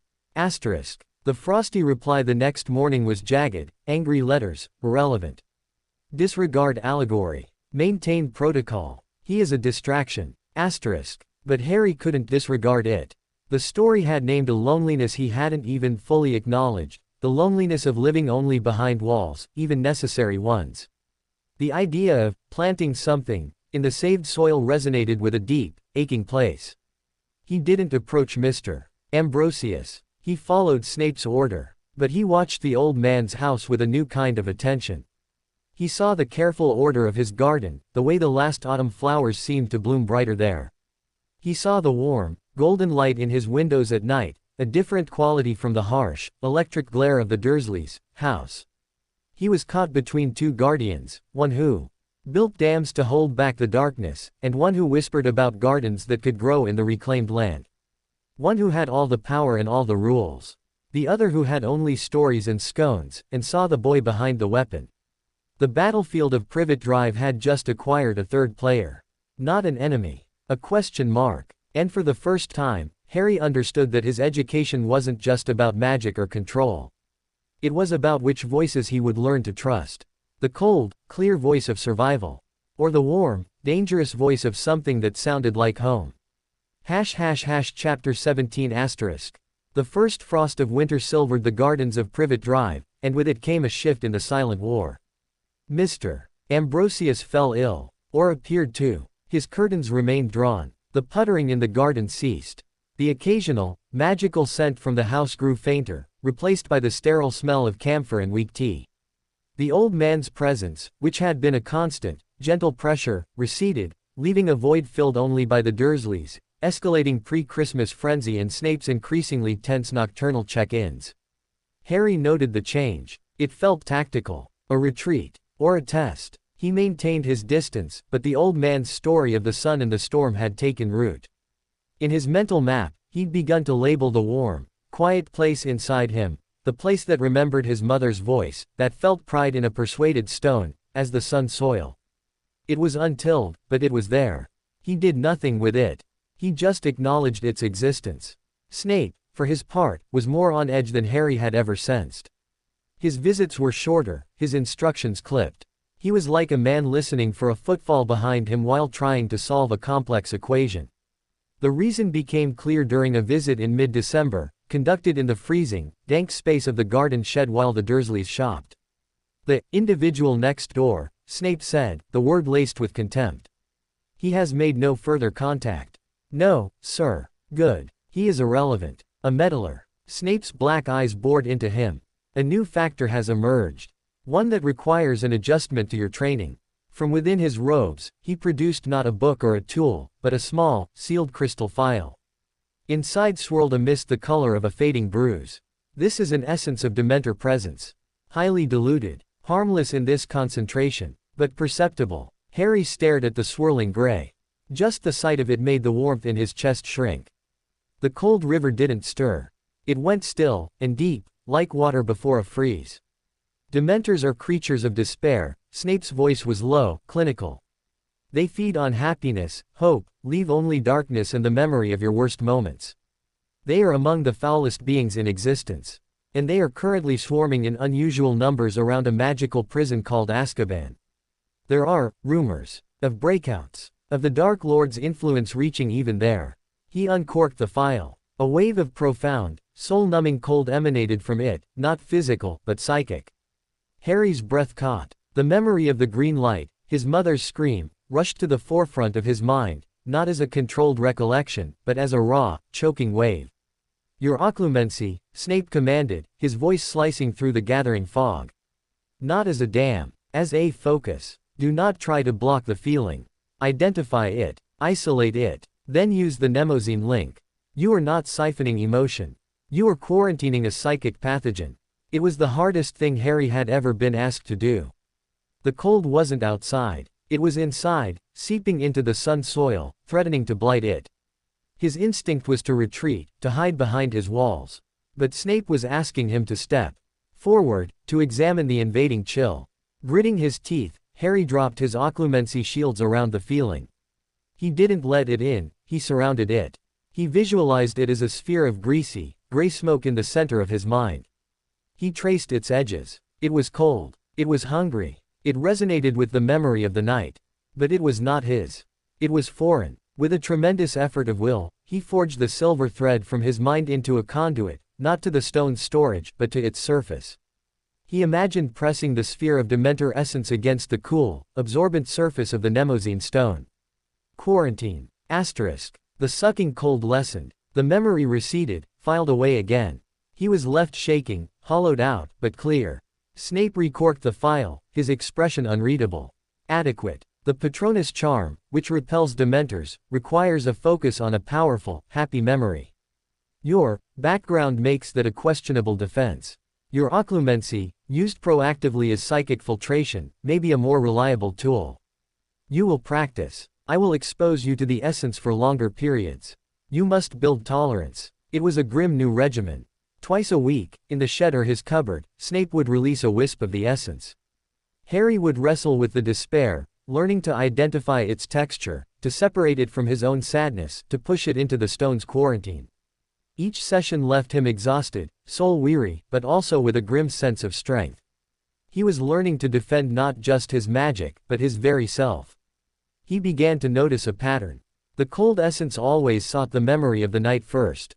But if he successfully quarantined that, it would slither towards the sun soil, towards the warm, quiet places. It tried to wither them. Protecting them became his secondary goal. It gave the exercises a personal stake beyond mere obedience. One evening, after a particularly grueling session, Harry lay in the dark, feeling scraped raw. The false trace buzzed. The cold river flowed. The sun soil felt fragile, frost-touched. A soft tap came at the cupboard door. Not the sharp rap of a Dursley. A gentle, almost apologetic sound. He went still. The tap came again. Then, the sound of something sliding under the door. A moment later, the presence was gone. Harry waited a full minute before reaching out. His fingers found a small, rectangular object wrapped in plain paper. He brought it to the vent light. It was a chocolate bar. But not like any he'd seen. The wrapper was deep purple with gold stars that actually seemed to twinkle faintly. Written in elegant script were the words, Honeyduke's finest, chocolate with charmed honeycomb and sunrise essence. Asterisk. Magical chocolate. It radiated a gentle, soothing warmth. Through his occlumency lens, it glowed with a soft, buttery gold light. It wasn't just food. It was medicine. For the soul. Mr. Ambrosius. It had to be. The old man knew he was suffering. Knew it was magical in nature. And was offering this antidote. Harry's mouth watered. His body, starved of comfort as much as calories, screamed for it. Snape's orders were clear, do not accept. Asterisk. But Snape wasn't here. Snape had just subjected him to a Dementor's kiss in a bottle. Snape gave him walls and drills and quarantines. This was warmth. This was solace. This was, as the old man had said, a blessing, not a curse. The war inside him was instant and fierce. The disciplined soldier Snape had built argued security, risk, obedience. The lonely, tired child yearned for the simple, magical kindness. The child won. He unwrapped the chocolate. The smell was incredible, rich cocoa, wild honey, and something else, like the first ray of sun on a cold morning. He broke off a small square and put it in his mouth. It melted, not just on his tongue, but through his whole being. The soul-deep chill from the practice session thawed. The frayed edges of his mind felt soothed. A genuine, quiet sense of well-being, something he hadn't felt since the dream of the yellow room, spread through him. It didn't erase the darkness. It just made it feel manageable.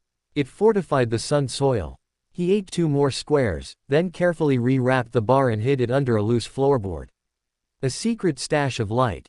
He didn't report it. For the first time, he actively withheld information from Snape. The guilt was a sharp stone in his stomach, but the lingering warmth of the chocolate was a stronger truth. He had made a choice. For himself. Snape noticed the difference at their next session. The boy's occlumency was as sharp as ever, but there was a resilience.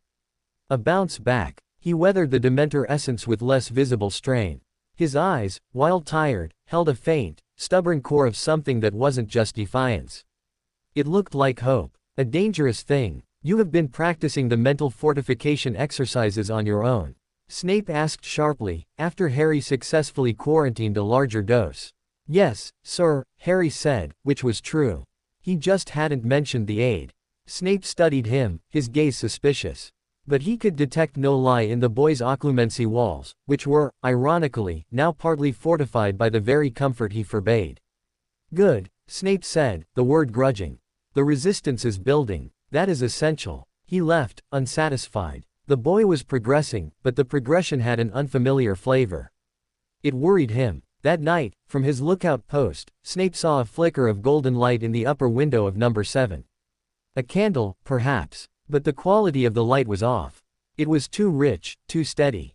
And for a moment, he thought he saw the silhouette of the old man, Ambrosius, looking not at number 4, but directly at him, across the dark street.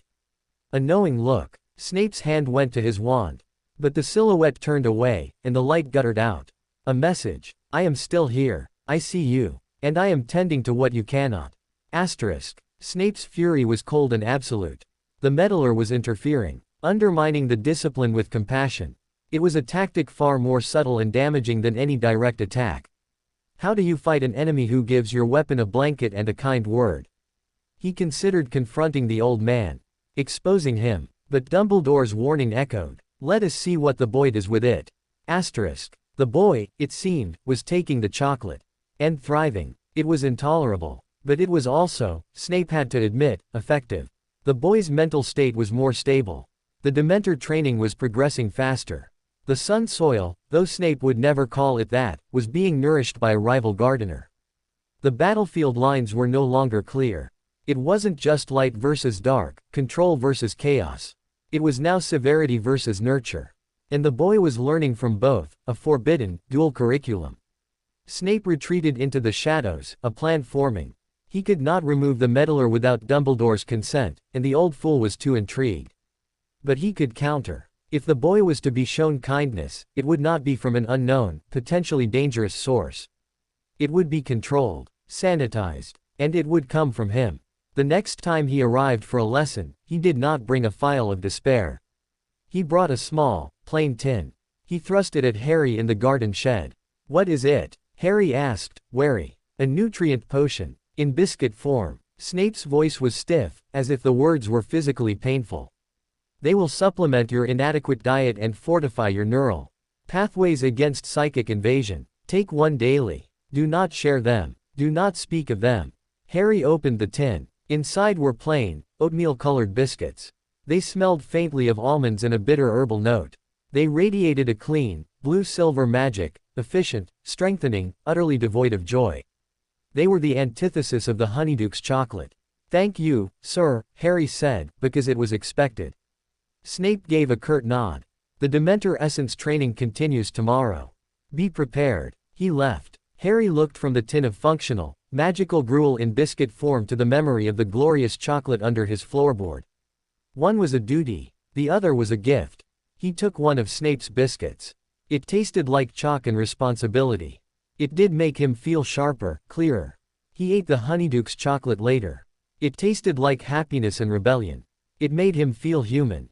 He was now a soldier receiving rations from his general, and care packages from a mysterious benefactor. Both thought they were saving him. Both were shaping him. And Harry, caught in the middle, was starting to understand the most important lesson of all. That salvation itself could be a cage, and that sometimes the bravest thing you could do was to accept a gift from a stranger, and keep it a secret from the man who held your leash. Chapter 18 *. Christmas at the Dursleys was a festival of consumption and glittering resentment. The air was thick with the smell of roasting meat and pine needles, underscored by the metallic tang of Dudley's new, ever-multiplying toys. Harry's world was the cupboard and the kitchen, where he peeled mountains of potatoes and scrubbed gravy boats under Aunt Petunia's hawk-like gaze. He had two secret treasures now. The dwindling Honeydukes chocolate, its magical warmth a private defiance. And Snape's nutrient biscuits, which he took dutifully each morning, feeling their crisp, blue-silver magic settle into his bones like reinforcing rods. He was a building site, with two different architects working from separate blueprints.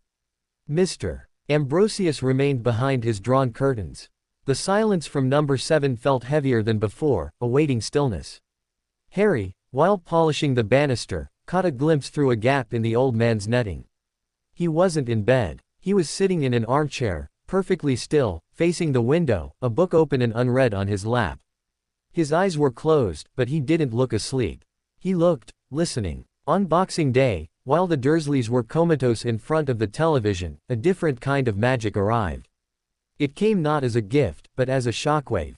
Harry was in the back garden, breaking up ice in the birdbath with a hammer, a useless, punitive chore. The afternoon was iron gray, the cold biting. Suddenly, the air thickened. The hum of the false trace spiked into a frantic whine. The cold river inside him didn't just stir, it shuddered *, a deep, sympathetic convulsion that had nothing to do with the Dementor training. This was raw, chaotic, celebratory, and viciously dark. It came from the southeast. A distant, magical detonation of such concentrated malice it felt like a star of hatred had been born on the horizon. It was gone as quickly as it came, leaving a psychic after-image of screams, breaking stone, and a soaring, triumphant screech that was part eagle, part human agony. Harry dropped the hammer, his hands flying to his ears, though the sound was inside his head. He stumbled back against the frozen birdbath, gasping.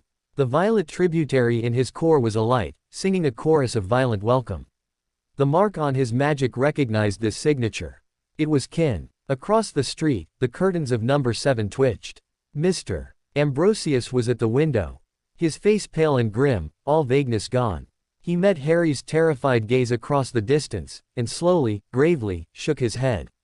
A warning. A confirmation. Inside the house, the television blared a cheerful jingle. The Dursleys hadn't felt a thing.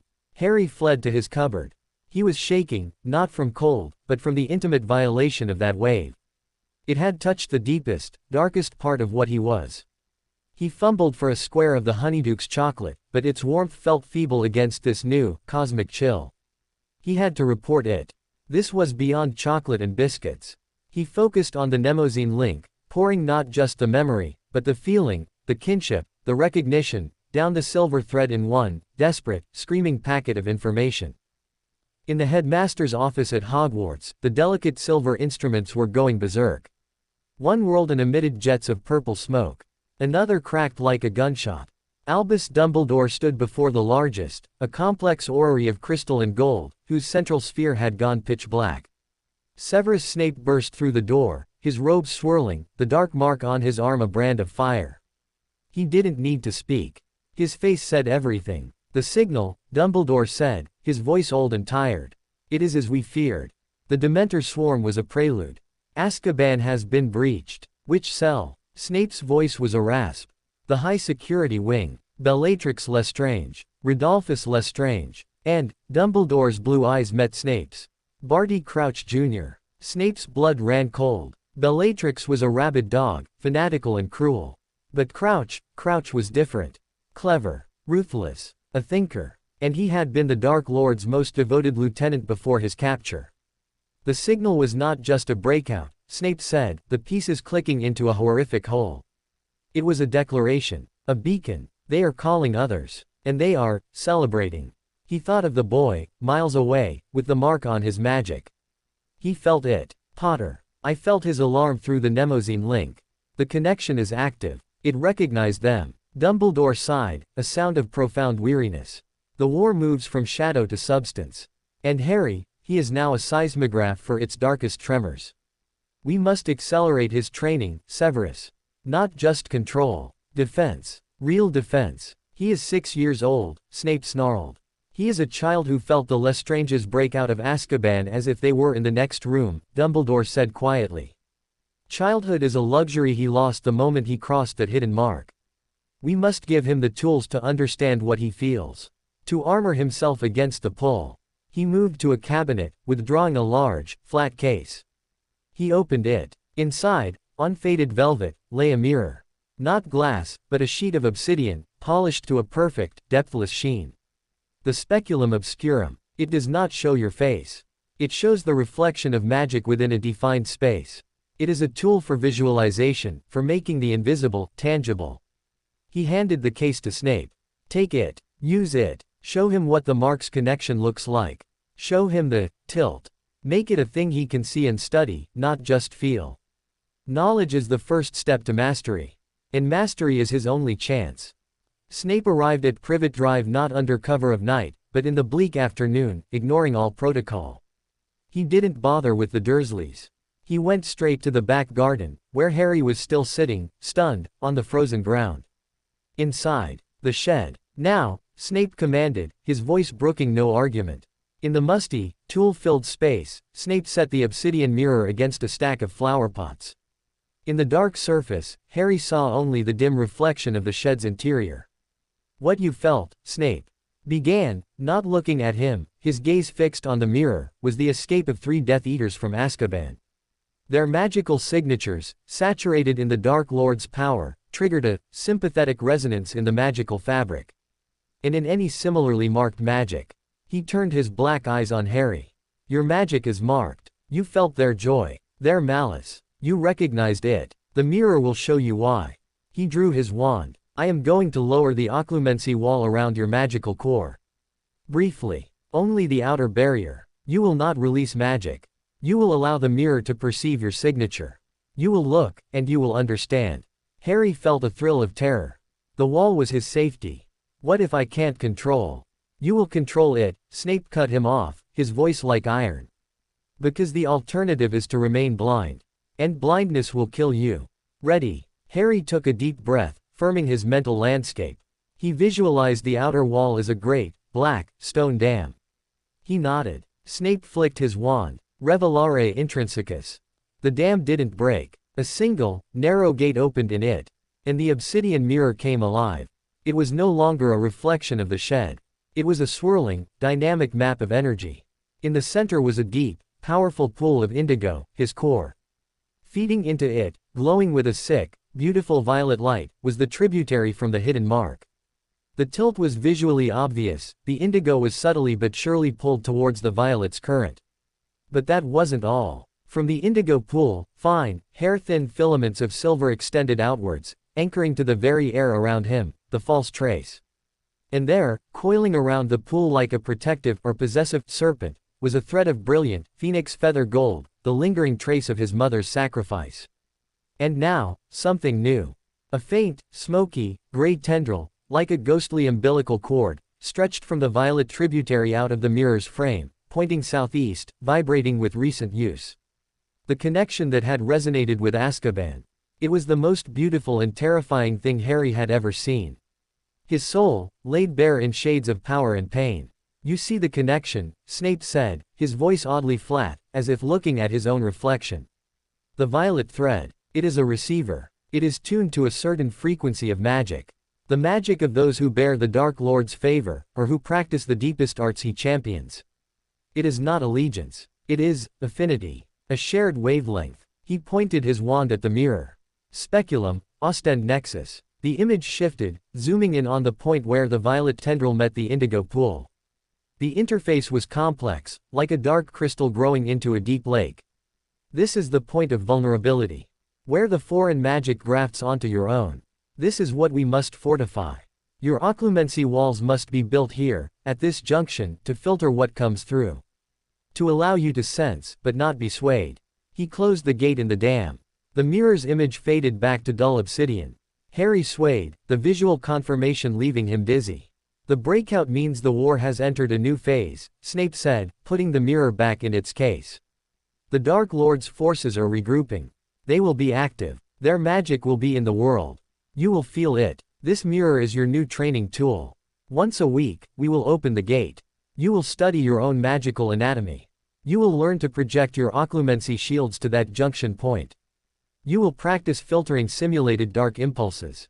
He looked down at Harry, his expression unreadable. The kindly old man next door offers chocolate and stories.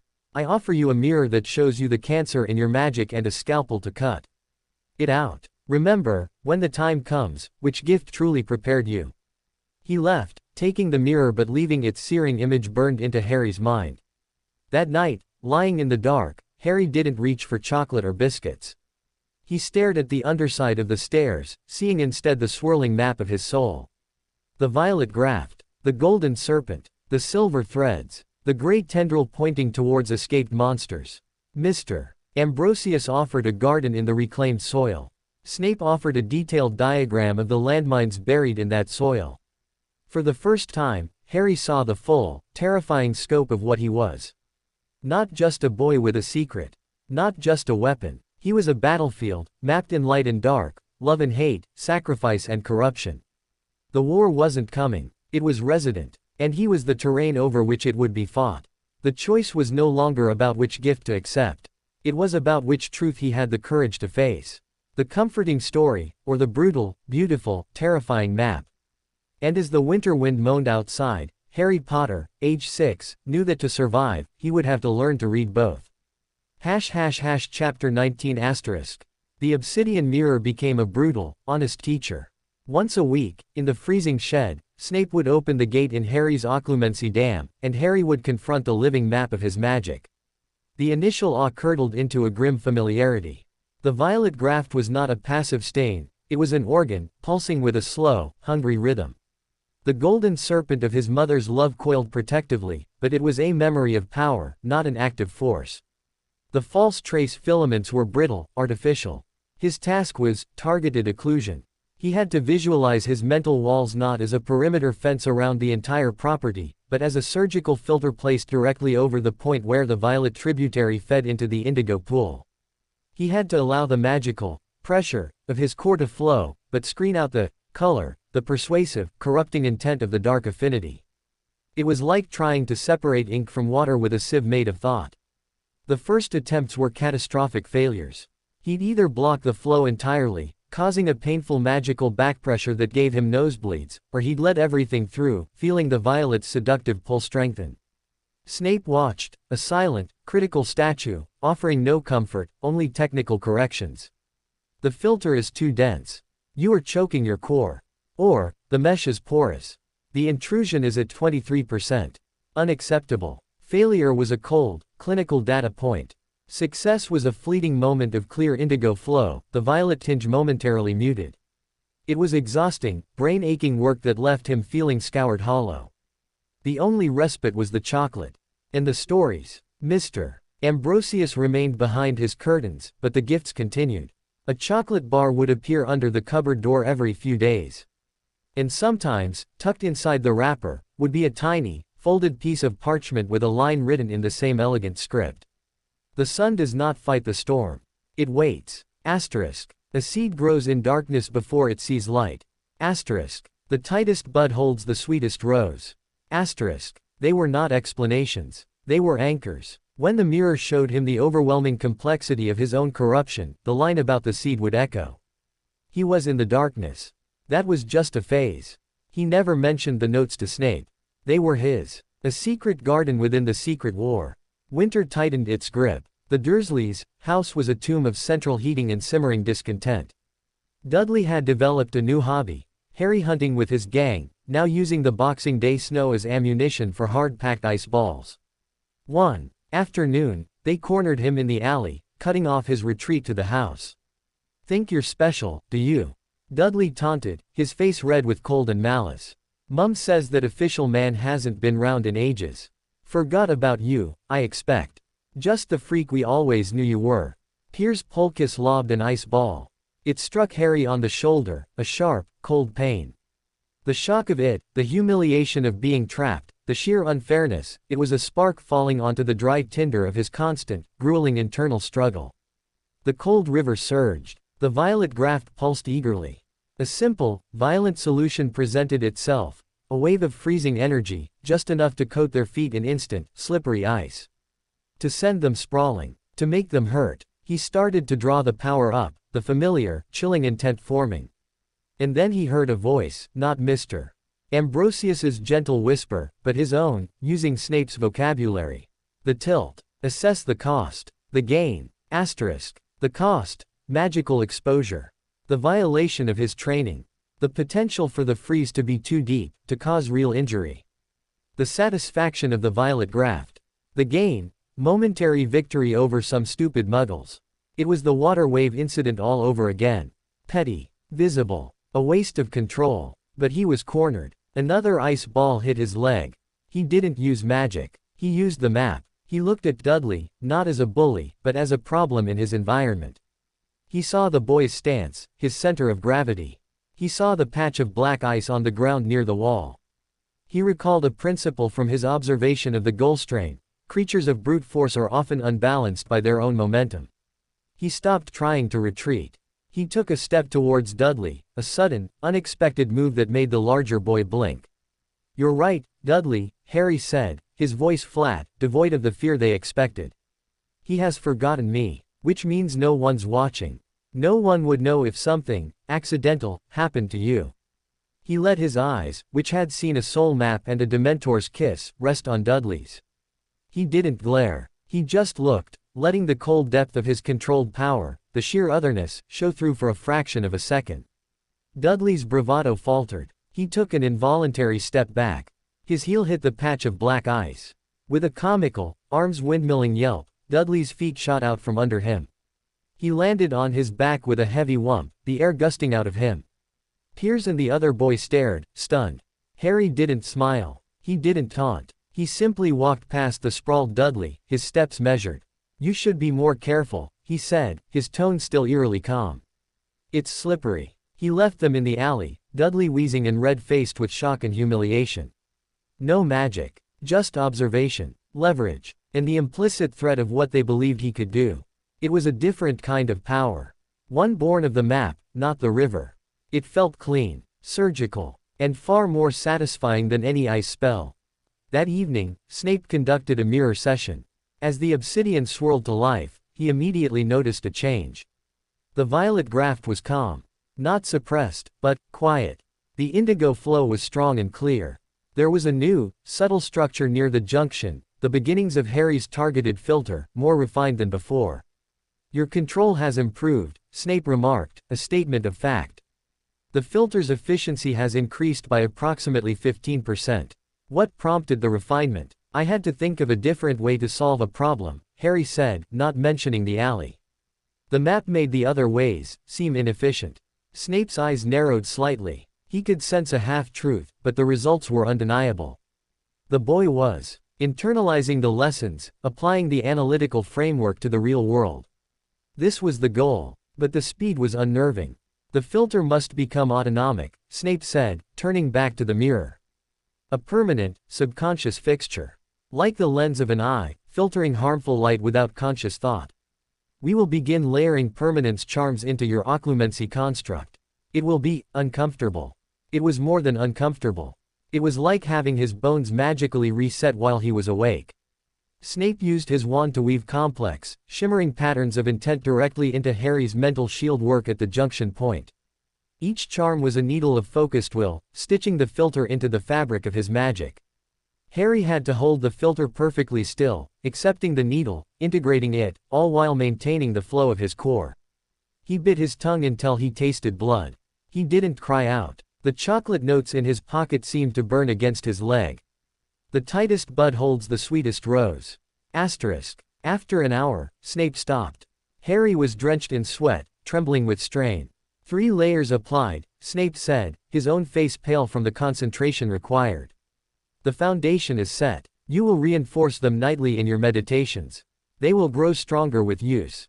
He closed the mirror. The escaped Death Eaters. They have gone to ground. The magical noise has subsided. But the quiet is more dangerous than the shout. They are planning. Your sensitivity may pick up subtler movements. You will report anything. Any dream, any strange pull, any fluctuation in the violet graft. Harry nodded, too exhausted to speak.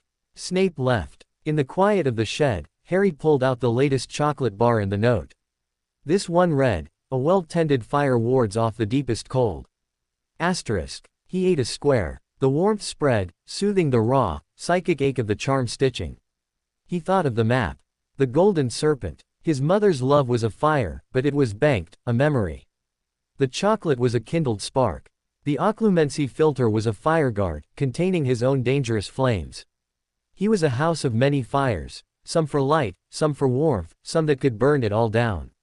And he was learning, stitch by painful stitch, note by secret note, how to tend them all. He was no longer just a battlefield. He was the fortification being built upon it. And the architects, one stern, one gentle, were both laying bricks, unaware that the wall was starting to design itself. Chapter 20 The stitches held. They ached, a phantom pain in a limb that didn't exist, but they held. Harry's nightly meditations became a process of walking the internal battlements, checking the integrity of each charm layer, ensuring the filter over the violet junction was seamless. It was tedious, constant maintenance. It was also, he realized, a form of ownership. He was no longer just guarding a dangerous thing inside him. He was integrating its management into the very structure of his being. Spring arrived tentatively. Icy rain gave way to a timid sun. In number 7, Mr. Ambrosius seemed to revive with the season.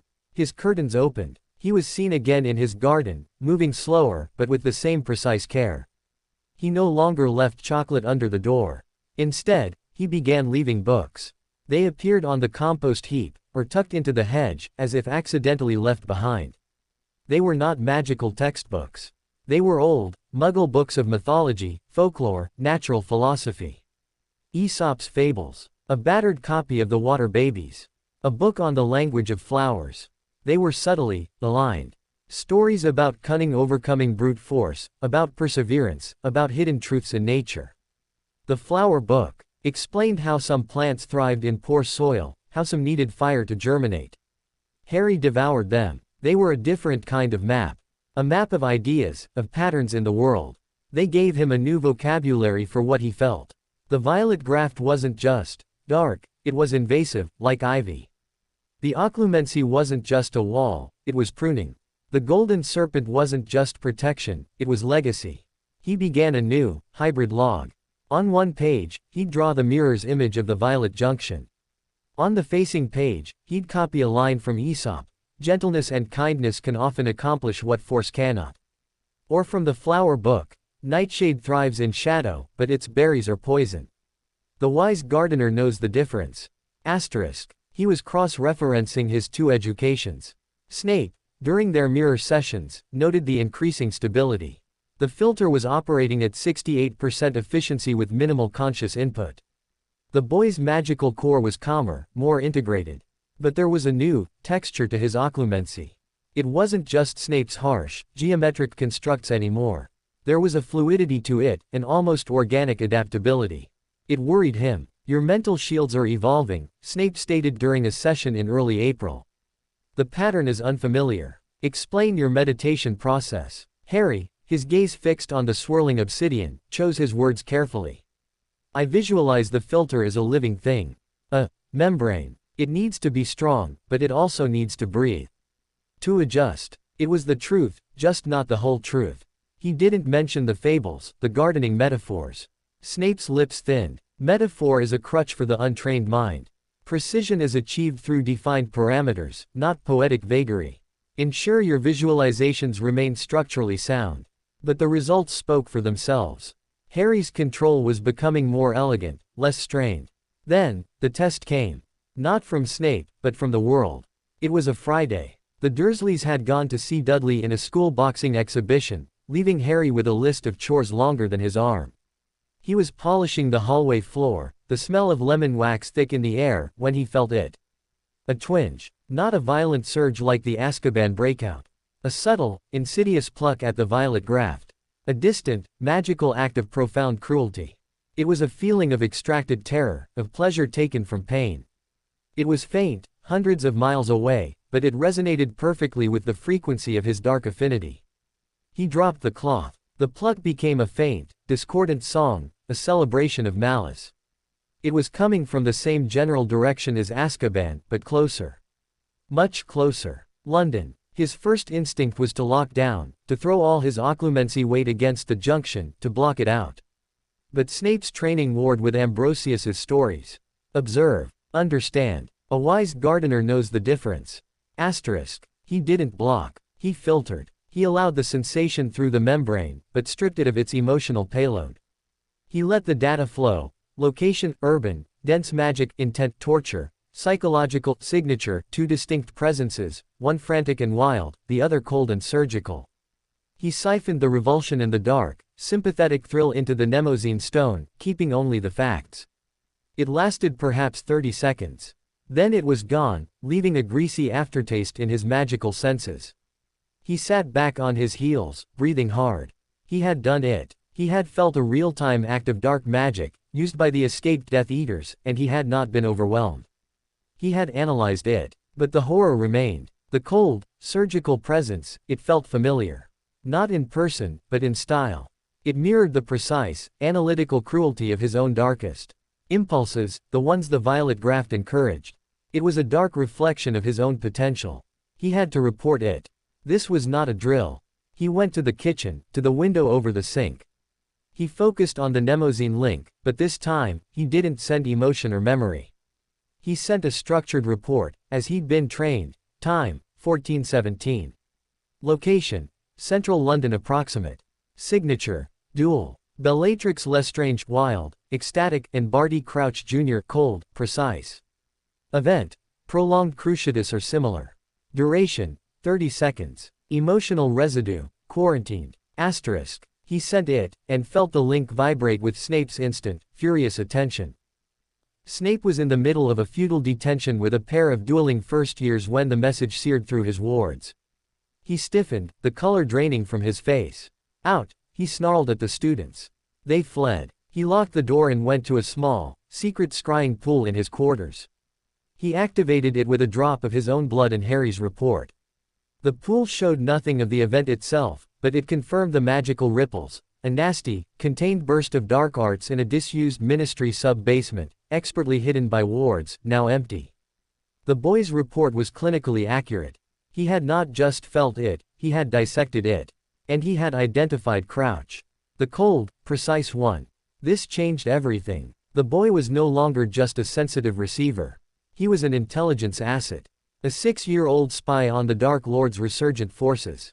The implications were staggering. And horrifying. He summoned a Patronus, a silvery doe that burst from his wand, and sent it to Dumbledore with the essence of the report. Then he went straight to Privet Drive. He didn't wait for night. He apparated to the playground and strode to the Dursleys' door.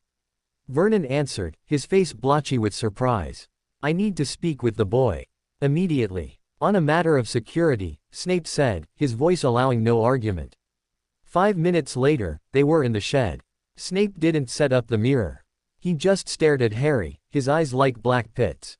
The report. Describe the cold, precise signature in more detail.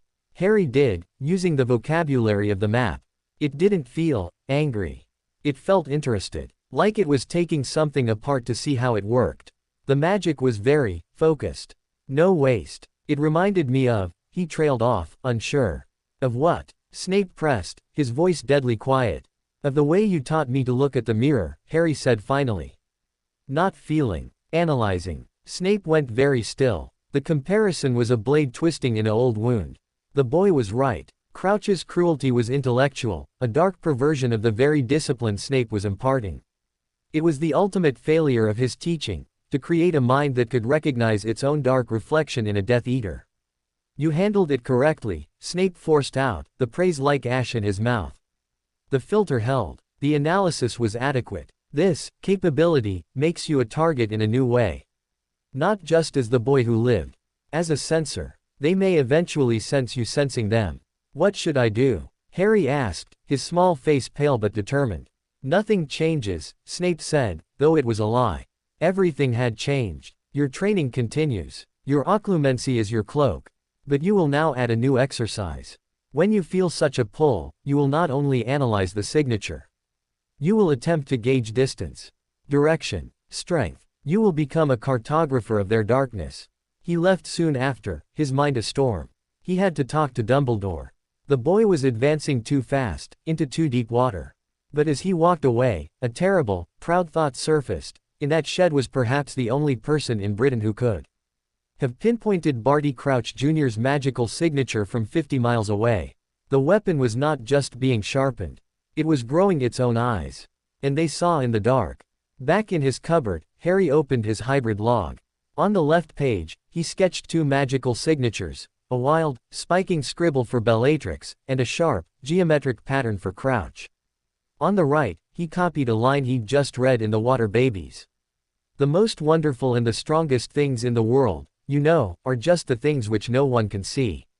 Asterisk. He looked at his sketch of Crouch's signature, so clean, so intelligent, so evil. Then he looked at the golden serpent coiling in his memory map. Both were invisible. Both were strong. The war wasn't just outside. It was a conflict of invisible forces. And he was learning to see them all. Chapter 21 asterisk. The confirmation of his report changed the air. Snape's visits became more frequent, more intense. He was no longer just a tutor, he was a handler debriefing an agent. The shed felt like a command center, the obsidian mirror a strategic map. The focus shifted from pure defense to active, passive reconnaissance. The pull you felt from London, Snape said, his finger tracing a faint, gray smudge on the mirror's surface, a residual echo Harry had learned to project. It had a directional component. You must refine this. Magical resonance follows ley lines, concentrations of life, places of power or despair. You must learn to differentiate background noise from targeted signal. He introduced a new tool, a large, blank parchment treated with a solution that reacted to will-powered magical projection. This is a plotting sheet. When you feel a tremor, you will not just report it. You will project its perceived direction and intensity here. He tapped the parchment. We will build a map of their movements. Harry's world became a web of invisible tensions. The constant, low hum of everyday magical Britain was the sea. The occasional, sharp ping of a ministry spell or a playful bit of underage magic were the fish. And the deep, chilling, discordant notes of dark magic were the sharks. He learned to tell them apart. A prank charm felt fizzy and orange. A ministry trace was a bland, bureaucratic beige. Dark magic was a spectrum. The violent, red-black of the Cruciatus, the sucking, gray void of Dementors, the cold, complex violet gray of rituals like the one he'd crossed. He began his map. A dot for Privet Drive. A faint, smudged line pointing southeast with the label Azkaban Breakout, December 26th Violent. A sharper, shorter line pointing towards central London with the note London, April 12th Bellatrix Wild Red and Crouch Cold Violet Gray Cruciatus. He was mapping the resurrection of a war. The strain was immense. He was a 6-year-old carrying state secrets in his head. The occlumency maintenance was a full-time job. The Dursleys' petty cruelties, once a primary source of stress, now felt like irrelevant static. He moved through their world like a ghost, performing chores with robotic efficiency, his mind elsewhere, listening, filtering, plotting. The only things that tethered him to something resembling a childhood were the books from Mr. Ambrosius. The old man had stopped leaving notes, but the books kept coming. A history of London's rivers. A book on star navigation. They were no longer just stories, they were textbooks for a different kind of map. The river book explained how water finds the path of least resistance, how it carries secrets from upstream. Harry thought of the violet tributary, carrying whispers from Knockturn Alley. The star book taught how to find your position by looking at fixed points in the chaos. He thought of his mother's love, a fixed, golden point in his internal sky. He started leaving things in return. Not notes. Objects. A perfectly round, gray pebble he'd persuaded to be permanently warm.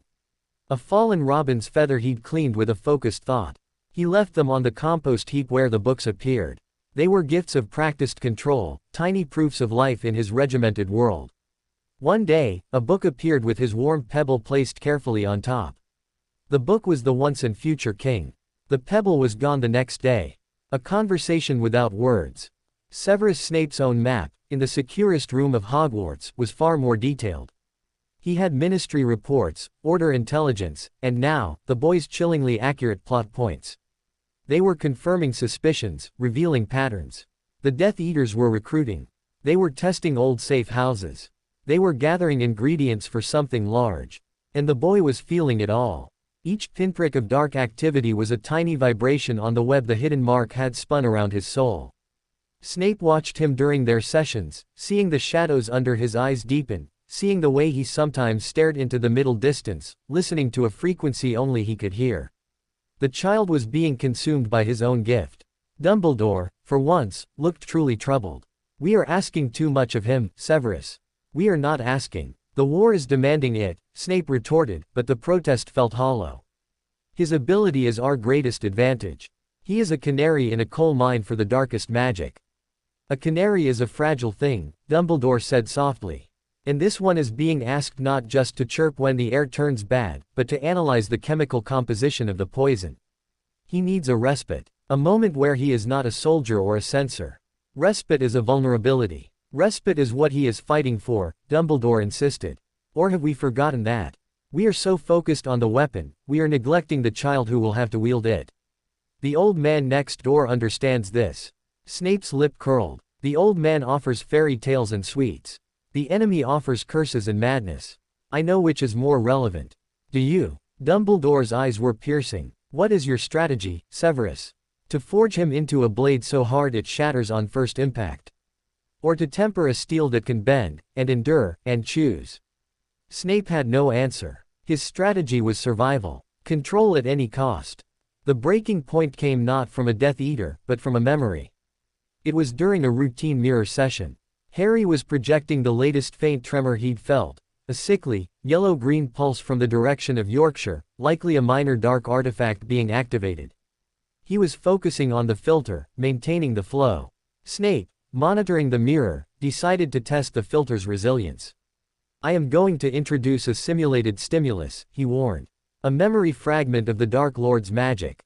Do not break concentration." He drew his wand and, from his own occluded memories, extracted a wisp of pure, venomous magic, the feeling of the Dark Lord's presence in a room.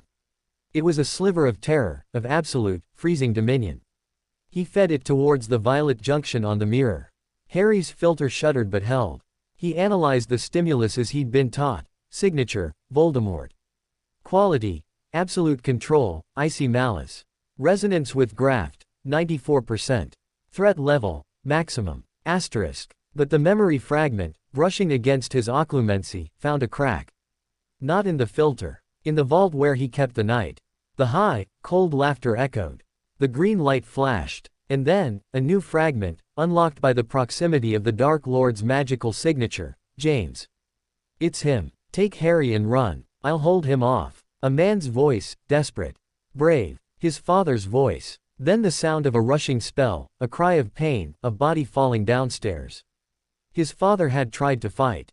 Had died first. Asterisk. The new knowledge was a spear of grief, sharp and specific. It tore through his careful quarantine. The emotional shockwave hit the filter. For a critical second, his control wavered. The violet graft, sensing weakness and flooded with the resonant memory of its master, surged. It didn't try to break out. It tried to merge. It rushed past the faltering filter, not to corrupt his actions, but to color his grief. It offered a frame for the pain. Hatred is strength. Vengeance is purpose. Your father was weak. You are not. Embrace the power to make them pay. Asterisk. The indigo pool of his core darkened, shot through with angry violet streaks. The golden serpent thrashed, dimmed. On the obsidian mirror, the beautiful, structured map dissolved into a violent, swirling tempest of indigo and violet. Potter. Snape's voice was a whip crack. Disengage. Now. Seal the junction. But Harry was drowning in a grief made toxic by the dark affinity. He could hear his father's cry. He could see the green light. And the violet whisper promised it would make the pain stop, if he just let it turn it into fuel for fire. Number. Asterisk. The voice was his own, but it used a line from the once and future king, left by Mr. Ambrosius. The best thing for being sad is to learn something. Asterisk. He couldn't learn if he was burning. With a wrenching effort that felt like tearing his own soul in two, he didn't try to push the violet back. He redirected it. He took the surge of dark, vengeful energy and channeled it, not into action, not into emotion, but into the plotting parchment. He forced it through his will, onto the paper, as raw data. His hand, moving of its own accord, snatched the charmed quill. It flew across the parchment, not writing, but drawing in violent, jagged strokes of magical ink. It drew the face from his nightmare, Voldemort's face. It drew the green light. It drew his father falling. It drew the violet graft, huge and predatory, reaching for the tiny figure of a boy. It was a map of his internal cataclysm. The act of externalizing it, of making it a thing outside himself to be studied, broke the spell. The violet surge, its energy spent on creation rather than corruption, receded. The filter snapped back into place. The mirror's image slowly resolved back into the familiar map, though the indigo core was murky, the golden serpent faint. Harry slumped over the table, gasping, the magical quill dropping from his nerveless fingers. The parchment before him was a chaotic, terrifying masterpiece of pain. Snape stared at the drawing, then at the boy, then back at the drawing.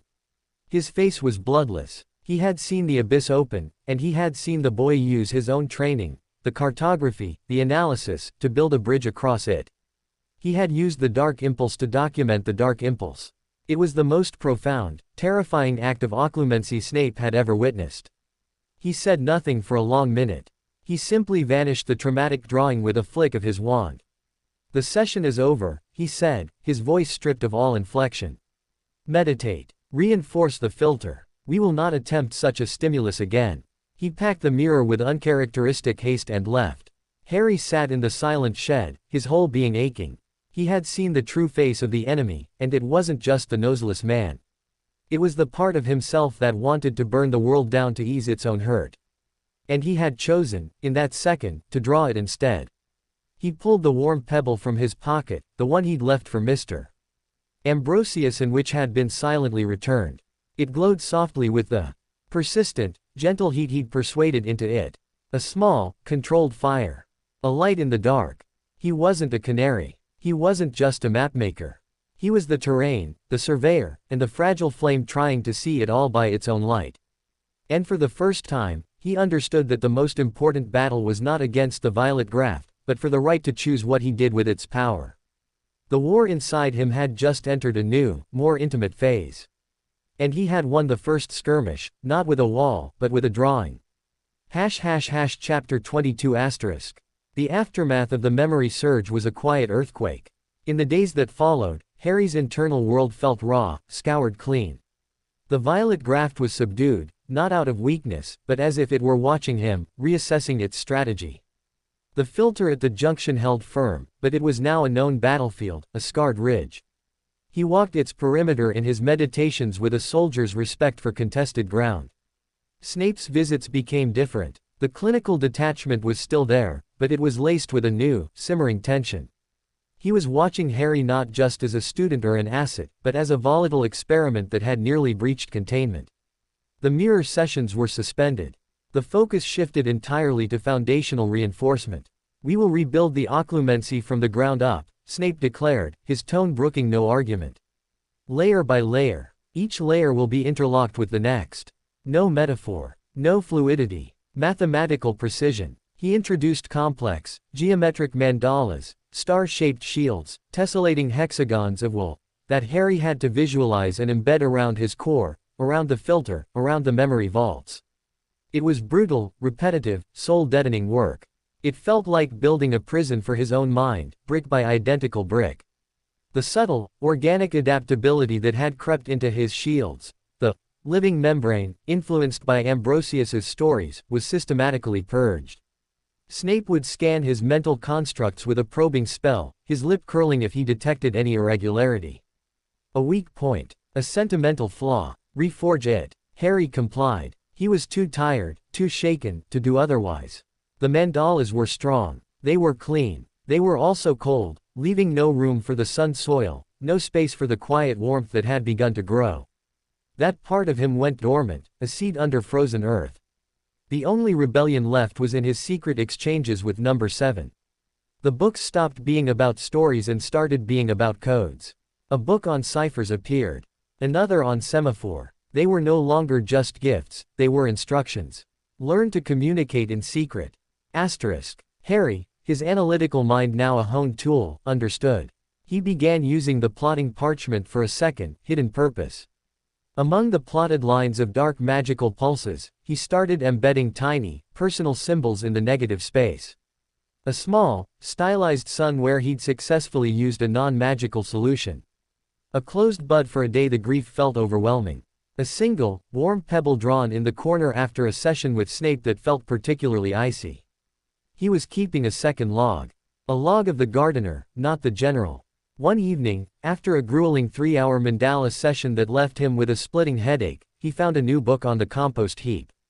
It was a slim volume on bonsai cultivation. The art of growing a tree in a pot, of guiding its growth with wire and patience, of creating beauty through severe constraint. The metaphor was so perfect it took his breath away. He was the bonsai. Snape was the wire, bending him into a harsh, controlled shape. Mr. Ambrosius was the other gardener, offering the subtle advice about light and soil.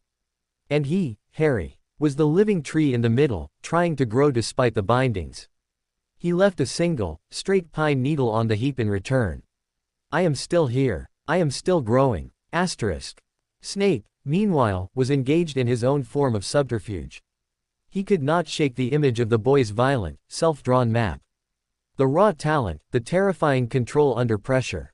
It was a weapon of unimaginable potential. And the meddling old fool next door was trying to soften the blade. He decided to infiltrate, to understand the enemy's tactics. Under a powerful disillusionment charm, he spent an evening observing Number 7. He saw the old man, Ambrosius, through the window. He was not reading or puttering. He was standing before a large, blank canvas, painting with slow, deliberate strokes. But he was using no brush. His fingers moved through the air, and color coalesced on the canvas from nothing. It was a sophisticated, wandless, wordless conjuration and manipulation of pigment. This was no harmless eccentric. This was a wizard of significant, subtle power. The painting itself was of a winter garden. Barren trees, frozen earth. But in the very center, protected by a circle of tiny, painted stones, was a single, green shoot, tipped with the promise of a crimson flower. It was a message. A declaration of intent. Snape's fury was cold and precise. This was not kindness. This was a counterinsurgency. The old man was painting a vision of the boy's future, one of constrained but defiant life. It was a vision that directly contradicted Snape's own, a blade, sharp and single-purposed. He couldn't confront him directly without Dumbledore's permission. But he could counter-paint. The next time he saw Harry, he brought not a tool for defense, but a weapon for thought. You have been mapping external dark magic, Snape said, his voice like silk over steel. Now you will map the enemy himself. You have seen his face. You have felt his magic. You will construct a psychological profile. He set down a blank journal.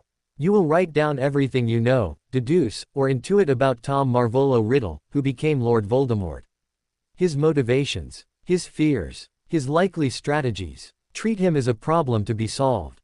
An equation of malice. Detach. Analyze. It was a brutal assignment.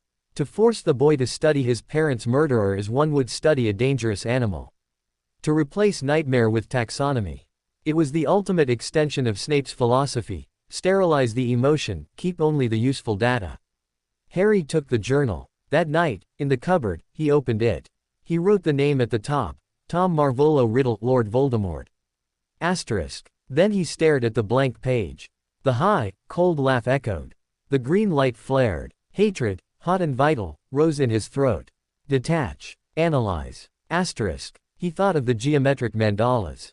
The clean lines. He began to write, his handwriting tight and controlled. Hypothesized motivation: fear of death. Obsession with immortality. C. Creation of Horcruxes. Theory Book ch. 14 on Soul Magic. Asterisk. Psychological profile: narcissism, megalomania, inability to understand love or loyalty, only power and fear. Asterisk. Strategic tendencies: theatricality, use of terror as weapon, recruitment of the disaffected, the powerful, the cruel. Asterisk. Known vulnerabilities: underestimation of lesser beings, house elves. Love, reliance on prophecy, irrational. Asterisk. He wrote until his hand cramped.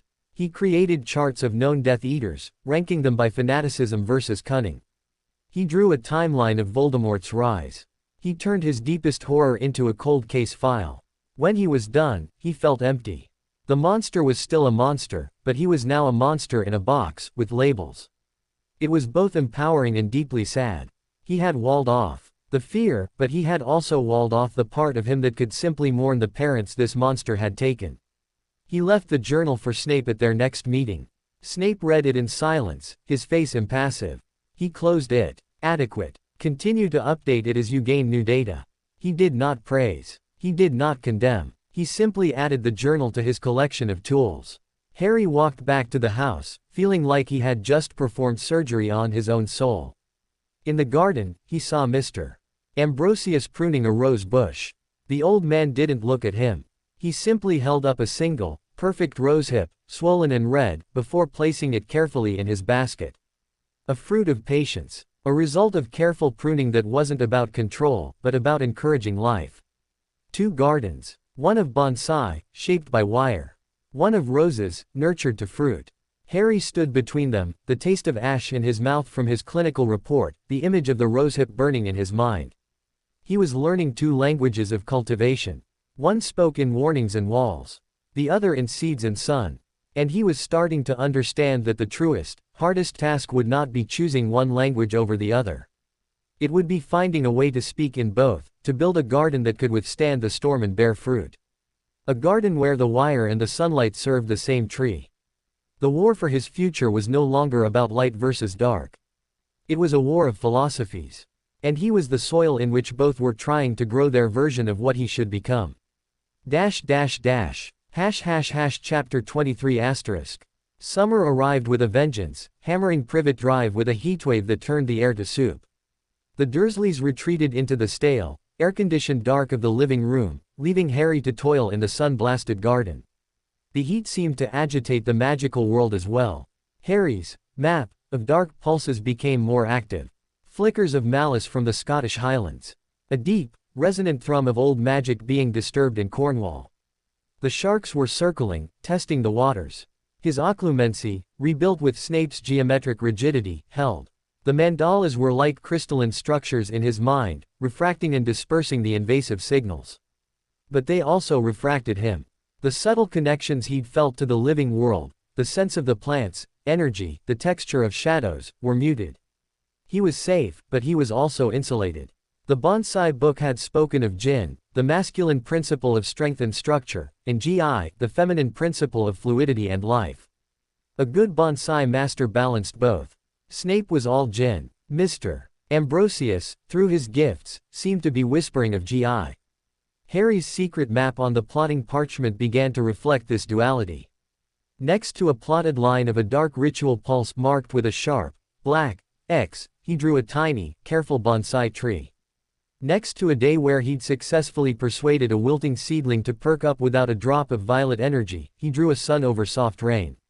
He was becoming a cartographer of his own balance, or lack thereof. Then, in mid-July, the signal came. Not a pulse. A call. It was different from anything he'd felt before. It wasn't the violent celebration of Azkaban, or the cruel precision of Crouch.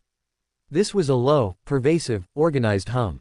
A coordinated activation of dozens, perhaps hundreds, of tiny dark markers across the country. It felt like a net of whispers being drawn taut. A census. A roll call. And the violet graft inside him itched. It didn't surge with joy or recognition. It strained, like a dog on a leash hearing a distant whistle. It wanted to answer. To add its voice to the chorus. Harry was watering the petunias when it hit. The watering can slipped from his hand, soaking his feet. He clutched his head, his mandala shields vibrating under the onslaught of the silent, summoning hum. It was everywhere, coming from all directions, a web of dark magic suddenly illuminated. Do not answer. Observe. Map. Asterisk. Snape's training was a rod of iron in his spine. He didn't try to block the call. He dropped to his knees, pretending to fix his shoelace, and focused every ounce of his will on analysis. He filtered out the desperate pull of the graft. He siphoned the primal fear into the stone. What remained was pure data. The call was not aimed at him. It was aimed at objects. At places. At anchors. It was searching for specific magical signatures and reporting their status. It was a diagnostic spell, cast on a vast, impossible scale. And his graft was one of the things it was pinging. He felt the call brush against the violet junction. His filter held, but it transmitted a passive, encrypted response. Status, active. Location, obscured. Affiliation, dormant. Asterisk. The call moved on, continuing its scan of Britain. Harry remained on the ground, breathing heavily. He had just been counted. By Voldemort's magic. His location was obscured. By Dumbledore's wards, Snape's false trace, but his existence, the fact of the marked magic, was now logged in some dark ledger. This was a catastrophe. He didn't wait for a scheduled report. He ran to the shed, grabbed the plotting parchment and charmed quill. He didn't plot a direction. He drew the feeling of the web, a spider's net of interconnected lines over a rough outline of Britain he'd learned from his geography book. He marked the nodes where the call felt strongest, likely locations of other dark artifacts, hidden Death Eaters, cursed sites. It was the most important intelligence he'd ever gathered. He sent it, screaming in urgency, down the Mnemosyne link. In the headmaster's office, the delicate instruments went into a frenzy unprecedented since the Azkaban breakout. A map of Britain etched in light on Dumbledore's desk lit up with hundreds of pinpricks of malevolent green light. The great summons, Dumbledore whispered, his face ashen. He is taking inventory, assessing his resources. He is preparing to move from recruitment to mobilization. Snape stood beside him, his dark mark a dull, throbbing ache. He had felt it too, a subordinate's version. The boy's drawn web, arriving via the Patronus message Snape had sent the moment his own mark reacted, was chillingly accurate. More accurate than the Ministry's entire detection network. The boy was pinged, Snape said, his voice hollow. The obscurity wards held, but the mark on his magic responded. He is on the list. Then his time of quiet hiding is ending faster than we feared, Dumbledore said, his eyes grave. He must be brought to Hogwarts. Sooner than we planned. He needs more than control. He needs a fortress. And he needs to know why he is fighting. He is 6, Snape snarled, but the protest was weak. The map of glowing green dots was answer enough. He is a soldier who has just had his name checked on the muster roll, Dumbledore replied. We must prepare him, not just his magic, his heart. Severus, you have given him discipline. Now we must give him a cause. Or the discipline will shatter, and the darkness will have a perfect, empty vessel. Snape appeared at Privet Drive that night, not in the shed, but in Harry's cupboard. The disillusionment charm dropped, and he stood there, a tombstone in the tiny space. He held Harry's web drawing in his hand. You understand what this is. Snape's voice was low, stripped bare. He was counting, Harry said, his own voice small in the dark. Counting his things. I'm one of them. The bald statement hung in the air. There was no childish terror in it, just a cold, accepted fact. Yes, Snape said. The Dark Lord is reconstituting his forces. The war is no longer latent. It is active. Your training, your occlusion, it is no longer merely for your safety. It is for the safety of others. The filter you maintain is the only thing standing between that. He pointed at Harry's chest, and him using you as a beacon, a weapon, or a source of power. He knelt, an awkward, foreign gesture in the cramped space. His face was level with Harry's. The old man next door offers you a garden. A worthy dream. But listen to me, Potter. There can be no garden if the blight is not first contained. There can be no sun if the storm is allowed to rage unchecked. You are not just growing a tree. You are holding back a wildfire. Do you understand the difference? Harry looked into the black, intense eyes. He saw no kindness there. Only a fierce, desperate truth. Snape wasn't lying. The web, the call, the itching graft, they proved it. The storm was real, and he was standing in its path. I understand, Harry said. Then understand this also, Snape said, his voice dropping to a whisper. The time is coming when you will leave this place. You will come to Hogwarts, the school your parents attended. There, your training will intensify. You will learn not just to defend, but to understand your enemy in full. You will be surrounded by magic, by both its light and its temptation. The pull will be stronger. Your control must be absolute.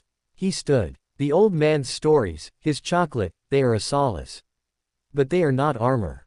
Do not confuse comfort for strength. When the time comes to choose, and it will come, remember the map. Remember the web. Remember what you are holding back. He left, dissolving into the void. Harry sat in the dark, the words settling like lead weights. Hogwarts. His parents' school. A place of magic. And a place where the storm inside him would be tested as never before. He reached under his mattress and pulled out the bonsai book. He turned to a page he dog-eared. It showed a photograph of an ancient pine, twisted by wind and wire, growing from a crack in a sheer cliff face. The caption read, "The greatest beauty often arises from the harshest constraint." Asterisk. He looked at the empty space where Snape had been. The harsh constraint. Then he thought of the rosehip Mr. Ambrosius had shown him. The promise of fruit. He was the tree on the cliff. The wind was Voldemort's call. The wire was Snape's training. And the stubborn, clinging life was his own, fed by secret chocolate, by coded books, by a mother's memory. He closed the book. The war was no longer a distant shadow or a map of pulses. It was a countdown. And he was at the center of it, a 6-year-old anchor point in a web of dark magic, learning the impossible task of being both the cliff and the tree. Chapter 24 asterisk. The world after the great summons felt different. The air itself seemed thinner, charged with a tension that had nothing to do with summer heat. Harry's internal map was no longer a passive display, it was a tactical board, and the enemy pieces were moving. Faint, skittering pulses of dark magic triangulated across the country. The violet graft remained quiet, but it was a watchful quiet, like a sleeping predator whose ears have just twitched at a distant sound. Snape's visits became strategic briefings. The shed was their war room. The obsidian mirror was back, but its use had changed. Snape no longer showed Harry his own soul map. Instead, he used it to project simulated scenarios. A Death Eater attempts to bypass your occlumency with a legilimency probe, Snape would narrate, and the mirror would show a tendril of oily, probing magic slithering towards the crystalline mandalas. Your response. Harry, maintaining his filter, would visualize the mandalas rotating, their sharp edges deflecting the probe, channeling the invasive energy into a harmless psychic drain. Deflect and dissipate. Insufficient. A skilled legilimens will recognize a deflection. Your response must be assertive. Not a wall. A mirror. Snape's wand flicked. The scenario reset. Project a false surface. A memory of mundane tedium. A maths lesson. Aunt Petunia complaining about dust. Bury your true thoughts beneath the banal. They practiced psychological camouflage. Harry learned to construct mental facades. Harry the bored child. Harry the fearful freak. Harry the obsessive floor scrubber. He layered them over his core like false walls in a labyrinth. It was exhausting, constant mental theater. The old, organic feel of his occlumency was gone, buried under these precise, theatrical constructs. He felt like a castle whose beautiful, ancient stone had been covered in featureless, gray concrete. It was safer. It was also dead. The only place the old feeling survived was in his secret communications. The books from Mr. Ambrosius changed again. No more ciphers or folklore. Now they were books on mycology, the study of fungi. Books on underground ecosystems, on mycelial networks, the Wood Wide Web, that connected trees through symbiotic roots, allowing them to share nutrients and warnings. One passage was underlined in faint, shimmering ink only visible when Harry held it in a sliver of sunlight. The largest organism on Earth is not a whale or a tree, but a fungus, a honey mushroom in Oregon, spanning miles underground. It is mostly invisible, its true strength and scale hidden from view. Asterisk. Harry stared at the words. Was he the mushroom? A hidden, interconnected thing growing in the dark? Or was Voldemort? The web of the great summons felt fungal, a vast, dark network. He left a carefully drawn diagram in return. A single tree above ground, its roots connecting to a vast, hidden network of filaments. He didn't know which of them was the tree, which the fungus. Maybe both. Snape, for his part, was conducting his own campaign. He had deduced the nature of the book exchanges. He couldn't intercept them, the magic on them was too subtle, too cleverly woven with forgetfulness charms, but he could counter their influence. He began leaving his own books, dry, dense treatises on magical law, on the history of goblin wars, on the precise arithmancy behind ward construction. They were lessons in structure, in the rigid rules of a world that did not care for subterranean connections. Harry's cupboard began to resemble a bizarre library curated by two opposing generals. On one shelf, the mycelial mind, cooperation beneath the soil. On the floor, Gringotts by Laws and the Foundation of Magical Contract Law, 1457 present. He read them all. His mind stretched in two divergent directions, one deep into the dark, collaborative soil, the other high into the cold, structured air. He felt himself being pulled apart. The breaking point came from an unexpected direction, Dudley. It was the last week of summer holidays. Dudley, bored and malicious, had found Harry's secret stash of magical books under the loose floorboard. Not the ones from Snape or Ambrosius, Harry kept those too well hidden, but his own hybrid log, the one with the soul maps next to the lines from Fables. What's this? Dudley crowed, holding up a page where a drawing of the violet graft was juxtaposed with the Aesop quote about gentleness. More of your freak scribbles. Harry's blood ran cold. Give it back. Make me. Dudley grinned, waving the precious parchment. I think'll show Mum. She'd love to see what goes on in that twisted little head of yours. Panic, sharp and clean, lanced through Harry. That log was his secret synthesis. It wasn't just notes, it was him. The thought of Petunia's sneering face seeing it, of Vernon tearing it up, was a violation worse than any cupboard lock. The cold river surged. The violet graft pulsed, offering a simple, elegant solution, a little pain. A focused sting. Make him drop it. Make him forget he ever saw it. Asterisk. It was so easy. A tiny, directed hex. Snape would never know. It was for a good cause. To protect his work. His self. The mandalas in his mind trembled. The false facade of Harry the fearful freak started to crumble under the pressure of real, visceral fear. And then, a different memory surfaced. Not from a book. From the map. The image he'd drawn of the violet graft reaching for the small boy. The cost. Always assess the cost. The cost of magic here, exposure. The potential for the spell to be too strong. The satisfaction of the violet graft. The betrayal of the control he'd fought so hard for. The gain, his book. But there was another way. A mycelial way. Not force. Connection. Leverage. He stopped trying to grab the book. He went very still. He looked at Dudley, not with fear or anger, but with a cold, assessing focus he usually reserved for the mirror. He saw the boy's pride, his need to dominate, his underlying boredom. You know, Harry said, his voice unnervingly calm, that's not mine. Dudley blinked. What? It's a test. From the official people. The ones who check on me.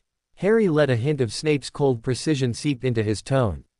They leave puzzles. To see if I'm developing normally.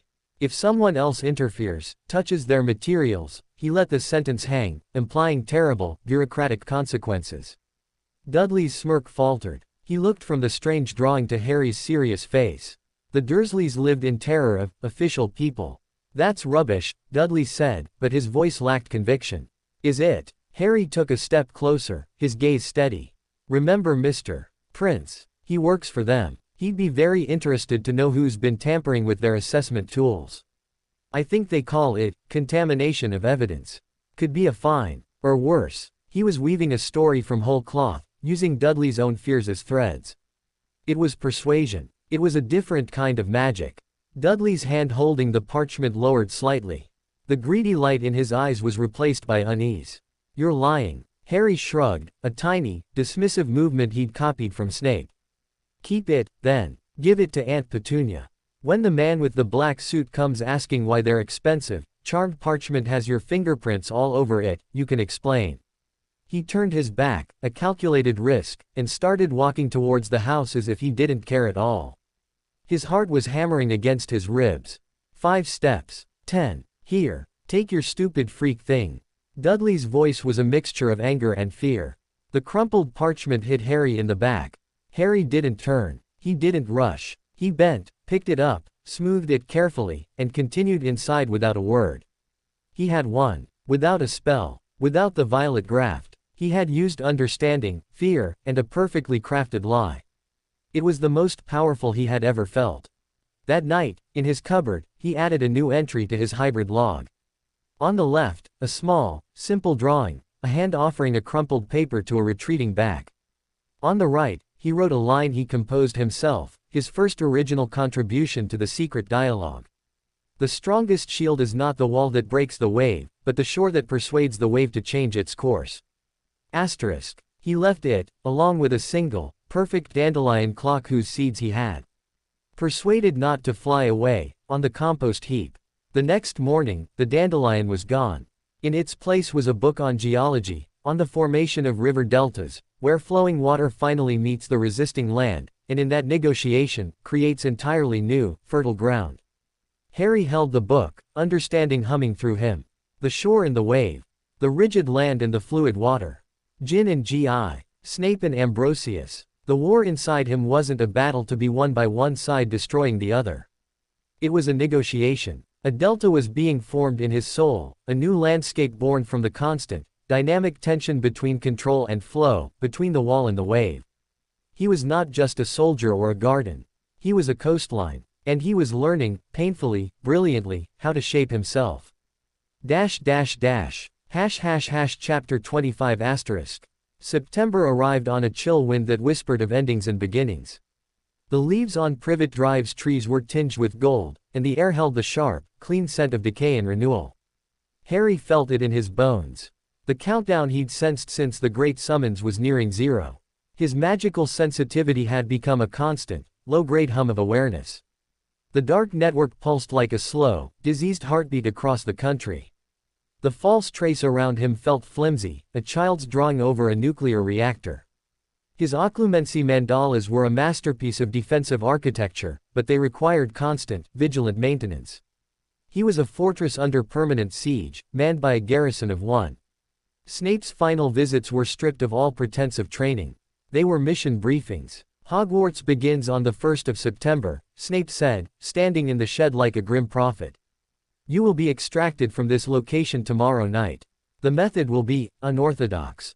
Do not resist. Do not question. Extracted." Harry's stomach lurched. After years of this being his prison, the idea of leaving was terrifying. Your safety here is no longer guaranteed. The wards are strong, but the enemy's search is active.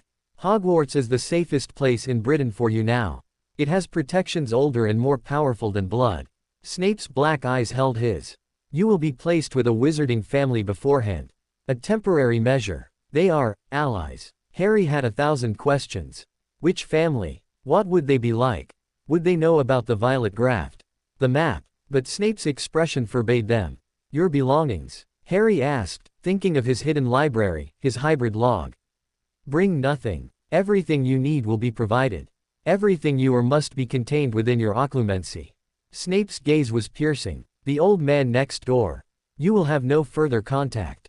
Consider that chapter closed. It was an order. A severing. Harry felt a sharp pang of loss. Mr. Ambrosius and his books, his silent understanding, had been a lifeline. But he nodded. The storm was here. The time for secret gardens was over. That night, Harry performed his meditations not as a routine, but as a ritual. He walked the crystalline battlements of his mind. He checked the filter at the violet junction, it held, strong but strained. He visited the memory vaults. The night, filed and analyzed, his father's cry, a data point of bravery, his mother's plea, a golden vector of love. He touched the dormant sun soil, a patch of quiet warmth under the frozen layers of discipline. He would need it, he knew. Wherever he was going, he would need a place inside that wasn't a fortress. He took one last look at his hybrid log, at the drawing of the shore and the wave. Then he carefully folded the pages, wrapped them in an old rag, and buried them deep in the compost heap, a seed of his old self planted in the rotting earth of Privet Drive. He ate the last square of Honeyduke's chocolate. He felt its warmth spread, a final blessing. Then he lay in the dark, listening to the sounds of the house that had been his whole world. Vernon's snore, the groan of pipes, the distant sigh of traffic. He felt no nostalgia, only a vast, waiting stillness. The extraction came just past midnight. Harry was jerked awake not by a sound, but by a violent twist in the magic around the house. The blood wards screamed in silent protest. The false trace shattered like glass. He scrambled to the vent. Outside, the street was plunged into unnatural darkness. The streetlights were out. The stars were blotted by a swirling, inky cloud that tasted of ozone and iron. And standing in the middle of Privet Drive were three figures. Two he knew from his magical senses, a wild, swirling corona of violent red, Bellatrix Lestrange. And a cold, focused point of violet gray, Barty Crouch Jr. The third was a hulking, masked shape radiating brute force. They had found him. Before panic could fully root, a different magic flared. From number 7, a pulse of pure, golden white light shot out, not an attack, but a revelation. It washed over the street, and for a second, Harry saw not the suburban road, but an overlapping image, a shimmering, ancient forest, the roots of which seemed to dive deep beneath the tarmac.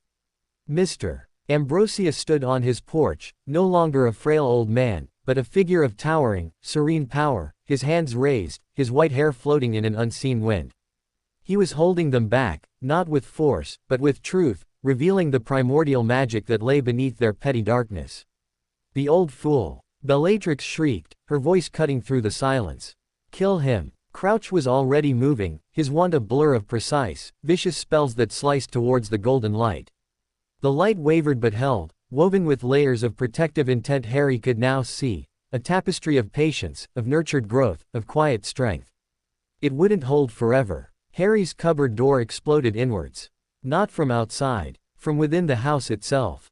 The air in the hallway ripped, and through the tear stepped Severus Snape in a tall, bearded man with twinkling blue eyes half hidden behind half-moon spectacles, Albus Dumbledore. Dumbledore didn't look at Harry. His eyes were on the street, on the struggling golden light.